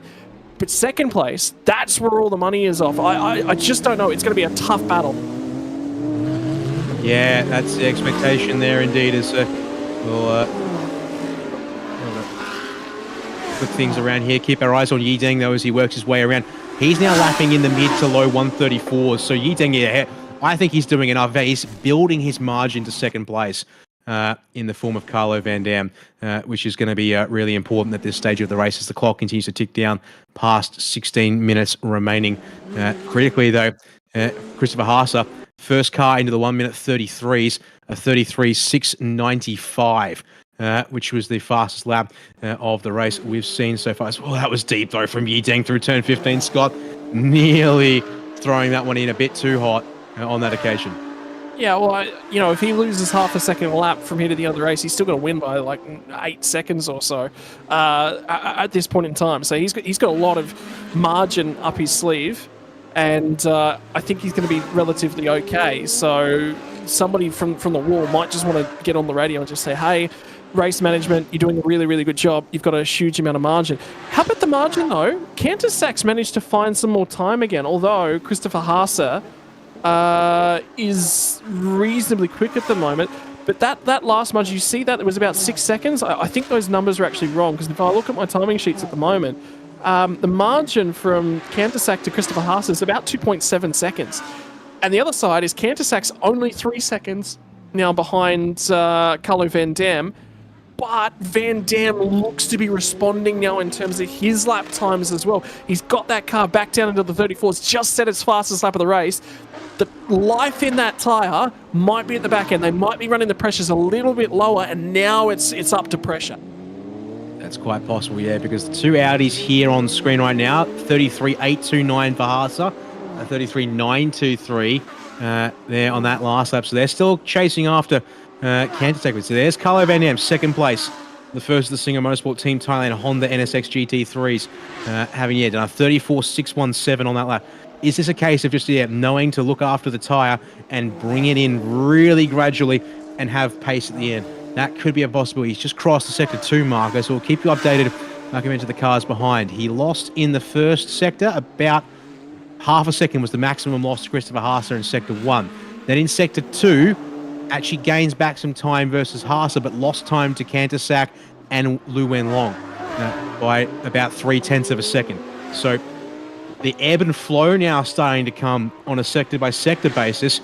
We'll look here to see as the laps come around this time by what it is going to be. A 35.760 for your race leader Yidang, a 35.103 for Van Dam on that current lap, and then in behind, Kantersak Kasiri, 34.178, pulls nearly a full second out of the second place versus third place battle. And then it's 34.3 and 34.5 for the Audis in behind. So they are still closing down quick. We are looking like we're on track for a four-way fight for second indeed. There you go. 2, 3, 4, 5 in shot. If we get a good, nice long one, it's 2, 3, 4, 5 all in a single frame. Yeah, it's going to be difficult. And the problem they've got is what do they do with the Singer Team Thailand entries? Because you've got second and third on the road. Do they let Kantersak through and just go, hey, let's not fight it for this second spot. Let's take a second spot for that car. Remember, they won race number 1. And in terms of points, they're sitting really, really pretty for overall championship honours. Do they just go, okay, let's get that car out of the way? And the other thing that they're looking at on screen at the moment is Douglas Koo. That's lap traffic that's in the middle of all this. He's got potential to slow up Carlo Van Dam here. That could be a huge problem because that margin is just going to be deleted. 2.5 seconds now. Kantersak is down to, and Carlo Van Dam's absolutely been held up. He's on the headlights. He's trying to get down the inside, but there's just about room there. Where does Douglas Koo go? Can they get both cars through? There's a little bit of a checkup now for Kantersak, and with 12 minutes on the clock, this is getting spicy. This is getting tight. It was 2.5 seconds between Kantersak and Carlo Van Dam at the line last time by. It'll be less than that, and I get the feeling Haase is going to be even closer than that as well. Oh, there you go. There come the Audis already through the final turn, and I think they're clearing Douglas Koo on the front straight as we speak. Couldn't have come at a better time for those two B-Quik Absolute Racing entries. There's a 36. Lap. Yeah, he has had a bit of a slow one. 35.0 versus a 34.9. So they're actually, both of them are slowing down the Audis, but relative to Carlo Van Dam, stuck behind Douglas Koo at the end of Sector 2 and the start of Sector 3, a 36.7 has put a massive nail in the gap that Van Dam had. I mean, in saying that, he had the margin. He could afford to get held up a little bit there and then make a reasonably safe run out of between turn 16 and 17 for the pass there. But indeed, there we go. All four cars for the fraction of a second in the single frame here as they work down to turn 8. We've still got 11 minutes on the clock, ladies and gentlemen, plus another lap on top of that one there as well. It is on here at Bangsaen for second place. No, nothing's been decided. So I'll give you the margins. I'll give you the margins when they got to the start-finish line on the last lap. It's 13 seconds from Yeaman to Carlo Van Dam. Then from Van Dam, it's 1.3 seconds back to Kantersak. He'll be under that when they get there this time by. 2.3 seconds from Kantersak to Christopher Haase, who sits first. And Lu Wenglong was just over a second back from them in 5th spot. So we are going to end up with 4 cars in this battle. And it's probably going to be either this lap or the next... it's going to be this next time by. I think they're all going to sort of get chained up together. Then what starts to happen, because the tyres can overheat from here down, dirty air is going to become a huge factor, and this is where you sort of go, well, your platinum rated driver, this is where he'll show his skill set. Not just in outright pace, but in ability to set up and ability to overtake. We've already seen defensive attributes from Christopher Haase. Now we're going to see the aggressive ones. Yeah, and on that lap, fastest car in the top 5, well, it was actually Yeaman. Now, we're only talking in a matter of hundredths of a second there, but it looks like now for Yeaman, once again, everyone else's pace is starting to drop away as they've been absolutely running themselves ragged, especially his teammates there in 4th and 5th. It's part of the B-Quik Absolute Racing stables there. So it really does look like it is going to be a comfortable run home there. Critically, though, it was 0.6 lost by Carlo Van Dam to the 2 Audis behind, as well as the Audi in front as well. Only lost about 0.3 of a second, though, to Kantersak behind him in the second of the Honda NSX GT3s. As there we are, last laps flashed up on screen. On the current laps so far, has lost about 2 to 0.3 in Sector 1 to the Audis. In Sector 2, which we're going through any second now, looking like he's going to have lost about another 0.2. So again, the Audis are starting to close in and are continuing to close on in. But at this point, it is definitely Yeaman as he comes across the line. 33.957 personal best for the win here by BQAR Audi there out front. So that is more reassurance that lead is looking pretty comfortable at this time. Yeah, man. Oh, this is just going to be interesting. This is just getting some really nice spice at the back end of this race. Anything can happen from here. I mean, I'm not going to curse him just because, I mean, you hate to do it, but I've already done it. But Yeaman, could anything happen to him? All of a sudden, everything changes, doesn't it? Yeah, indeed, it could be anywhere. Indeed, how about that there? They close up even more by the time we pick them up here, running out of turn 7 towards turn 8. On that particular lap, personal best Sector 1 from Lu Wenglong. Have the Audis just found a little thing? He's been running in dirty air as well this entire run, pretty much, as we tick under 8 minutes remaining on the board as well. As he found a way to get something hooked up critically, pulled another 3-4 out of Carlo Van Dam in the opening sector, and then they all flash through the Sector 2 timing beam, and it's about 2 gain for Lu Wenglong, as well as Kantersak. Those were the 2 best cars through Sector 2. Actually pretty even match between Van Dam and Haase. In fact, Haase, the slowest car of these 4 through the middle of the lap. Needs to focus on driving with eyes forward and not in the rearview mirrors, I think, if these two B-Quik Absolute Racing Audis want a chance at catching up to the Singer Motorsport Team Thailand Holders in front. Yeah, and time's running out. Keep your eyes on that clock. Lap times, by the way, 1 minute 34 is just about for our entire leading five. The only driver to dip in the 33s on that last lap was Wenlong Lu, who sits fifth. So in terms of your times, we're looking at about, you're going to get six minutes on the clock. Is going to be 4 laps, effectively. About 6 minutes 15, 6 minutes 20 will be 4 laps. So 5 laps from here, plus 1 more lap. So we're going to get 6 racing laps worth of time left on this one. And they bounce down the hill. Here come the Audis. They've arrived now on scene. It's 2 Honda NSXs. It's 2 Audis brought to you by Absolute B-Quik and the Meng model machine as well. Team Singer NSX versus the Audis in behind. Who is going to come out on top? 6.5 minutes left on the clock as they turn in at the end of turn 7. Now, you'd say as the tyres starting to drop off. Well, Lu Wenlong said not in Sector 3 last lap around. It was the fastest final sector anyone's recorded on that last lap. That got him into the 33s once again. So it might be a case of the tyres can heat up, but if you then maybe back it off a little bit, they've got more to give because he has been a little slower in a couple of laps previous.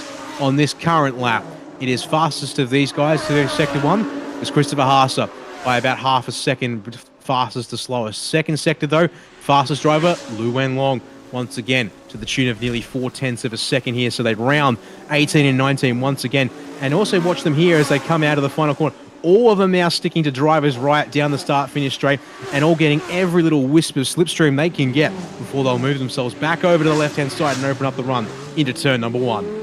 Yeah, looking for any bit of air, anything they can do to get some life back into these tyres as well as they start to ale. We say ale. The cool temperatures of this afternoon's racing is at least leaving some life in the tyres as well. Monkey Hill, 5.5 minutes left on the clock. Turn 4 and have a look at how close to the fence Lu Wenlong was right there. There is nothing left in what these drivers can do. They are giving it all, and Lu Wenlong is just about to wrap out. A little bit more music on the rear bumper of the 27 machine. Christopher Haase has got to find some speed because Lu Wenlong's been in dirty air this entire run and he's still glued to the rear bumper of that Audi. And also there on the run to turn 8, Kantasak Asiri got out a little bit from behind. Carlo Van Dam, was that a sign to say, hey, we need to get going collectively? Was that a, I need to get going and I need to find a way past you, which means I'm going to start looking in your rearview mirror and be a bit of a nuisance if you start looking backwards? Or was that just a case of I need some clean air in my air intakes now that I've caught you up so I can keep my own pace up for self-defense? Whatever it is, they work their way through here. It's actually a personal best Sector 2 on this current lap from Carlo Van Dam, and actually the fastest driver through Sector 2 of our 2nd through 5th battle here on the road. But the margins are close. It is coming down now to who might stumble first, because the gap's actually basically stabilizing here pretty suddenly. And in fact, on that lap there, Van Dam, the fastest driver, but we are now talking in hundredths of a second, not tenths.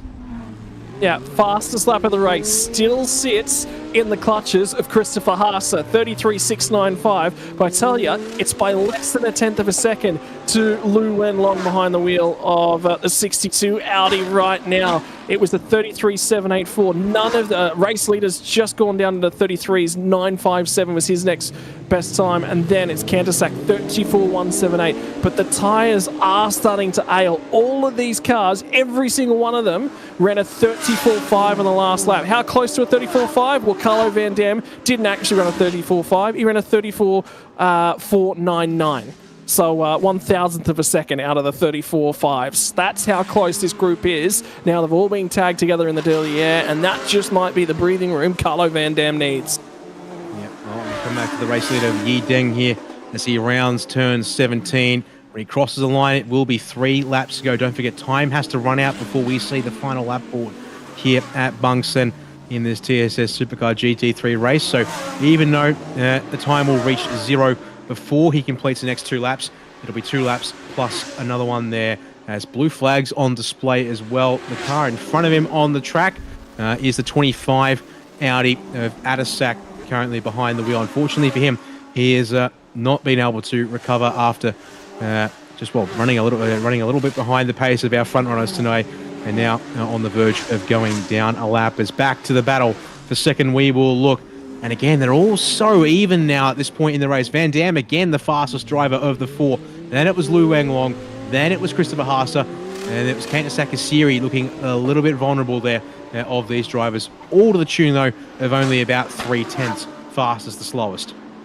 Yeah, it's actually less than 0.3 of a second between the lap times in all 4 cars. And you can just see now, Kantasak's just struggling to get the turn in that Acura NSX at the front end of that car. So Kantasak now might be the vulnerable species. There's 2 Singer Team Thailand cars on the podium at the moment, but with 2.5 laps left to run in this race, is the tyre going to hang on? Has he overheated them? And remember, in terms of dirty air, barring Lu Wenlong, who's been there the entirety of the run, attached to the rear bumper of Christopher Haase, he's been in the dirty air the longest out of all of them. So if his tyres are starting to go off now that they've hit that point, Haase might just be able to find something on the last lap, but he's got to not over-activate those front tyres as it currently stands.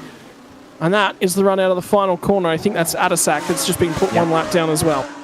Yeah, it is indeed. So there goes Yideng rounding the final turn. In fact, yeah, it is 1 lap down on your race leader. On that lap, it does mean it's a little slow for Yideng. Back in the 1:35s now, but when you've got just 2 laps to go in this race and no pressure from behind, you can afford to be a second off the pace compared to the drivers behind at this stage, who have all just done lap times in the 1:34s. And in fact, it was actually a bit of a slow one from Carlo Van Dam, a 34.874 versus a 34.5 for Kantasakasiri, 34.4 for Christopher Haase. It just allows Kantasak to get right back up to him again. But you see the ebb and the flow of these drivers through turns 1 and 2, and then they run back up towards turn 6. Who's got the best drive where it counts? Of course, turn 2, turn 6, turn 8, through the monument, 10, 11, 12, and 15, of course, as well. Then 19 and 20. As here we go, through 6, they close up. Haase is absolutely closer. Christopher Haase has made some ground. What's the sector times as they come through the Sector 1 beam? 35.8 means that he was second fastest in the group. The fastest of the group through Sector 1 was again Lu Wenlong at the back end of this chain. You just get the feeling if Lu Wenlong was a touch closer, he might be able to do something about it. He certainly seems the fastest of these guys. Second last time for a race on this 6th of July. As the Supercar GT3 category comes, they're going to have 1 more lap. Yideng has done a phenomenal job, set up by Sandy Stuvik in the first sector. They're going to win this race, and they're going to win it by a landslide. But everyone's eyes are glued to the battle for 2nd, 3rd, 4th, and 5th. It's going to be Carlo Van Dam from Kantasak as they get the last lap board. There will be 1 more lap left to run in race number 3 for 2024. Who is going to pop out on the other side? Could we see a last lap pass to nick a podium spot? No, the Audis are just too far back, Dan. Well, not the start of this lap, that's for sure. It's going to have to be some big heroics towards the end of this one here. And just an ebb and flow. Yeah, he is indeed. He's starting to find a bit of muscle late in the race, although Van Dam slightly quicker overall on the last lap anyways. But never mind last lap, because it's all about this final lap here and now to wrap up the racing action. Have these guys in the Audis got anything left that they can throw? They're certainly willing to throw it into turn 5, that's for sure, as they work their way down to the hairpin and they get nice and close. And Kantasak looks a little vulnerable there off the exit of turn 6. It won't be here through this first sector, but then maybe through the monument. If that's also vulnerable, is there something perhaps up for grabs at turn 15, or is it all going to come down to turn 18 at the very end of the lap here, Scott? I think they're just not close enough. I just don't think, and there was another bad corner there for Haase. Wasn't able to make some ground at the turn in at turn 7. I tell you who is making ground, though, is that 62 machine. Once again, excuse me, Wenlong is closing. Wenlong is absolutely closing in on these margins. And I tell you, at this point in time, he's doing everything he possibly can. He's looked the best of the Audis in the final run, but no one is going to get close. Yideng is going to come out of the final corner. He's had a phenomenal start to 2024. Chalk up another race win for the win here, Audi by absolute B-Quik. And that 37 machine looks strong. It was aggressive back at Chang. Behind the wheel was Sandy Stuvik on that occasion, but Yideng is proving to be a class all of his own. And it's going to be second place across the line. Carlo Van Dam is going to come home and pick up second place. He was ailing in the middle sector of the race. He managed to look after the tyres. He got that one done. And Kantasak Kanta D comes home in third place. A podium, a double podium for Singer Team Thailand. They will be over the moon with that result. They have held off the pressure beautifully there. Christopher Haase will have to look on and say 4th is the best we can do here today. And then for Lu Wenlong, the ultra-long pit stop that put him, well, remember in the opening part of that race, running with Sandy Stuvik, did drop back a little bit after the safety car restart, which of course was unfortunately for Chunhua Chen, which robbed us of one of our cars in this race. But yeah, then made up some wonderful time there on the back of Haase there, just absolutely pushing those two absolute B-Quik Absolute Racing Audis along as best they could. But at the front of the field, it was Sandy Stuvik and Yi Deng in the win here by BQAR. Audi R8 that would stay out front. Lights to flag for the 37. Thorvald Bidron-Bakti and Carlo Van Dam will be very happy, I think, there was second for the first of the Singer Motorsport Team Thailand Honda and SX GT3s, with Piti Bidron-Bakti and Kanta Sakasiri going to take that third and final spot on the podium in our second Honda NSX GT3 from Singer Motorsport Team Thailand. That there being your running order. 7 finishes out of our 8 starters. Indeed, commiserations to the team AAOI BMW of Chunhua Chen and Max Haase not able to get a run in during the race. Max Hesse, sorry, in the racing session, which is unfortunate there, that's for sure. And yeah, fastest time of your race winner was a 1 minute 33.957, but don't forget fastest lap of the race of 33.695 coming out of the number 27 sister Audi, closely matched by a 33.784 by Lu Wenlong in that second half of the race as well, Scott. But unfortunately, that means we're at the end of our racing action for today, but that still means there's one more day left to come tomorrow, and we should expect some highlights, of course, to recap this race that we've just seen as well here shortly. Yeah, how good was the racing action for your Thailand Supercar GT3 series? And I tell you, Lu Wenlong will sit there and he'll look at that result and he go, I think it was the quickest car. And to be honest, I think he was. Realistically, you take that extra pit stop time out, I think he deserved to win today. If you move him ahead of both of the number 12 and the 27 machines, I reckon he would have been able to make that move on Carlo Van Dam and get the job done up in a second. And then from there, he really would have gone after Yi Deng in the 37 win here by B-Quik Absolute Racing. But what a race in terms of things. That is absolutely how it's done. A phenomenal racing action. Really good race in terms of things. And we got to see these guys at least have a go at each other. A few panels traded, a few little bits of paint traded between Wenlong Lu and Christopher Haase as well. So, you know, all in all, for GT3 racing on a street circuit like that, that was just about as good as it gets. Yeah, of course. Unfortunately, we didn't actually see any moves there towards the end of the race, but that also tells you how hard everyone behind Carlo Van Dam was pushing that they got there. And unfortunately, just didn't have a little bit more left in reserve to make the move done. So it would have to settle for where they came across the line, it would seem. So as you see there now, your top 3 podium cars lined up for these post-race interviews and such. And there are other drivers there filing on through. As some pretty happy guys out of the B-Quik Absolute Racing stables there. So congratulating Yi Deng there by the looks of things. I believe actually that would be Sandy Stuvik right there with him, of course. Thumbs up there for him. Yeah, that's a pretty good day out for the team at B-Quik.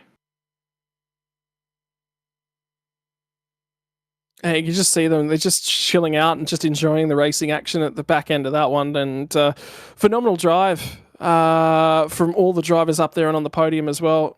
Hands being shaken all around. Just good racing action. That's what you're looking for. And Yi Deng's really celebrating, enjoying the drive, as is everyone that was up there. And just a phenomenal race overall. And good he's going to be down there. And I believe these interviews should be coming to us hopefully in English, as far as I'm aware.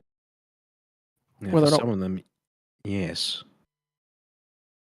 It's a question of whether we'll get the audio, unfortunately, Scott. Maybe a bit of a coin toss there.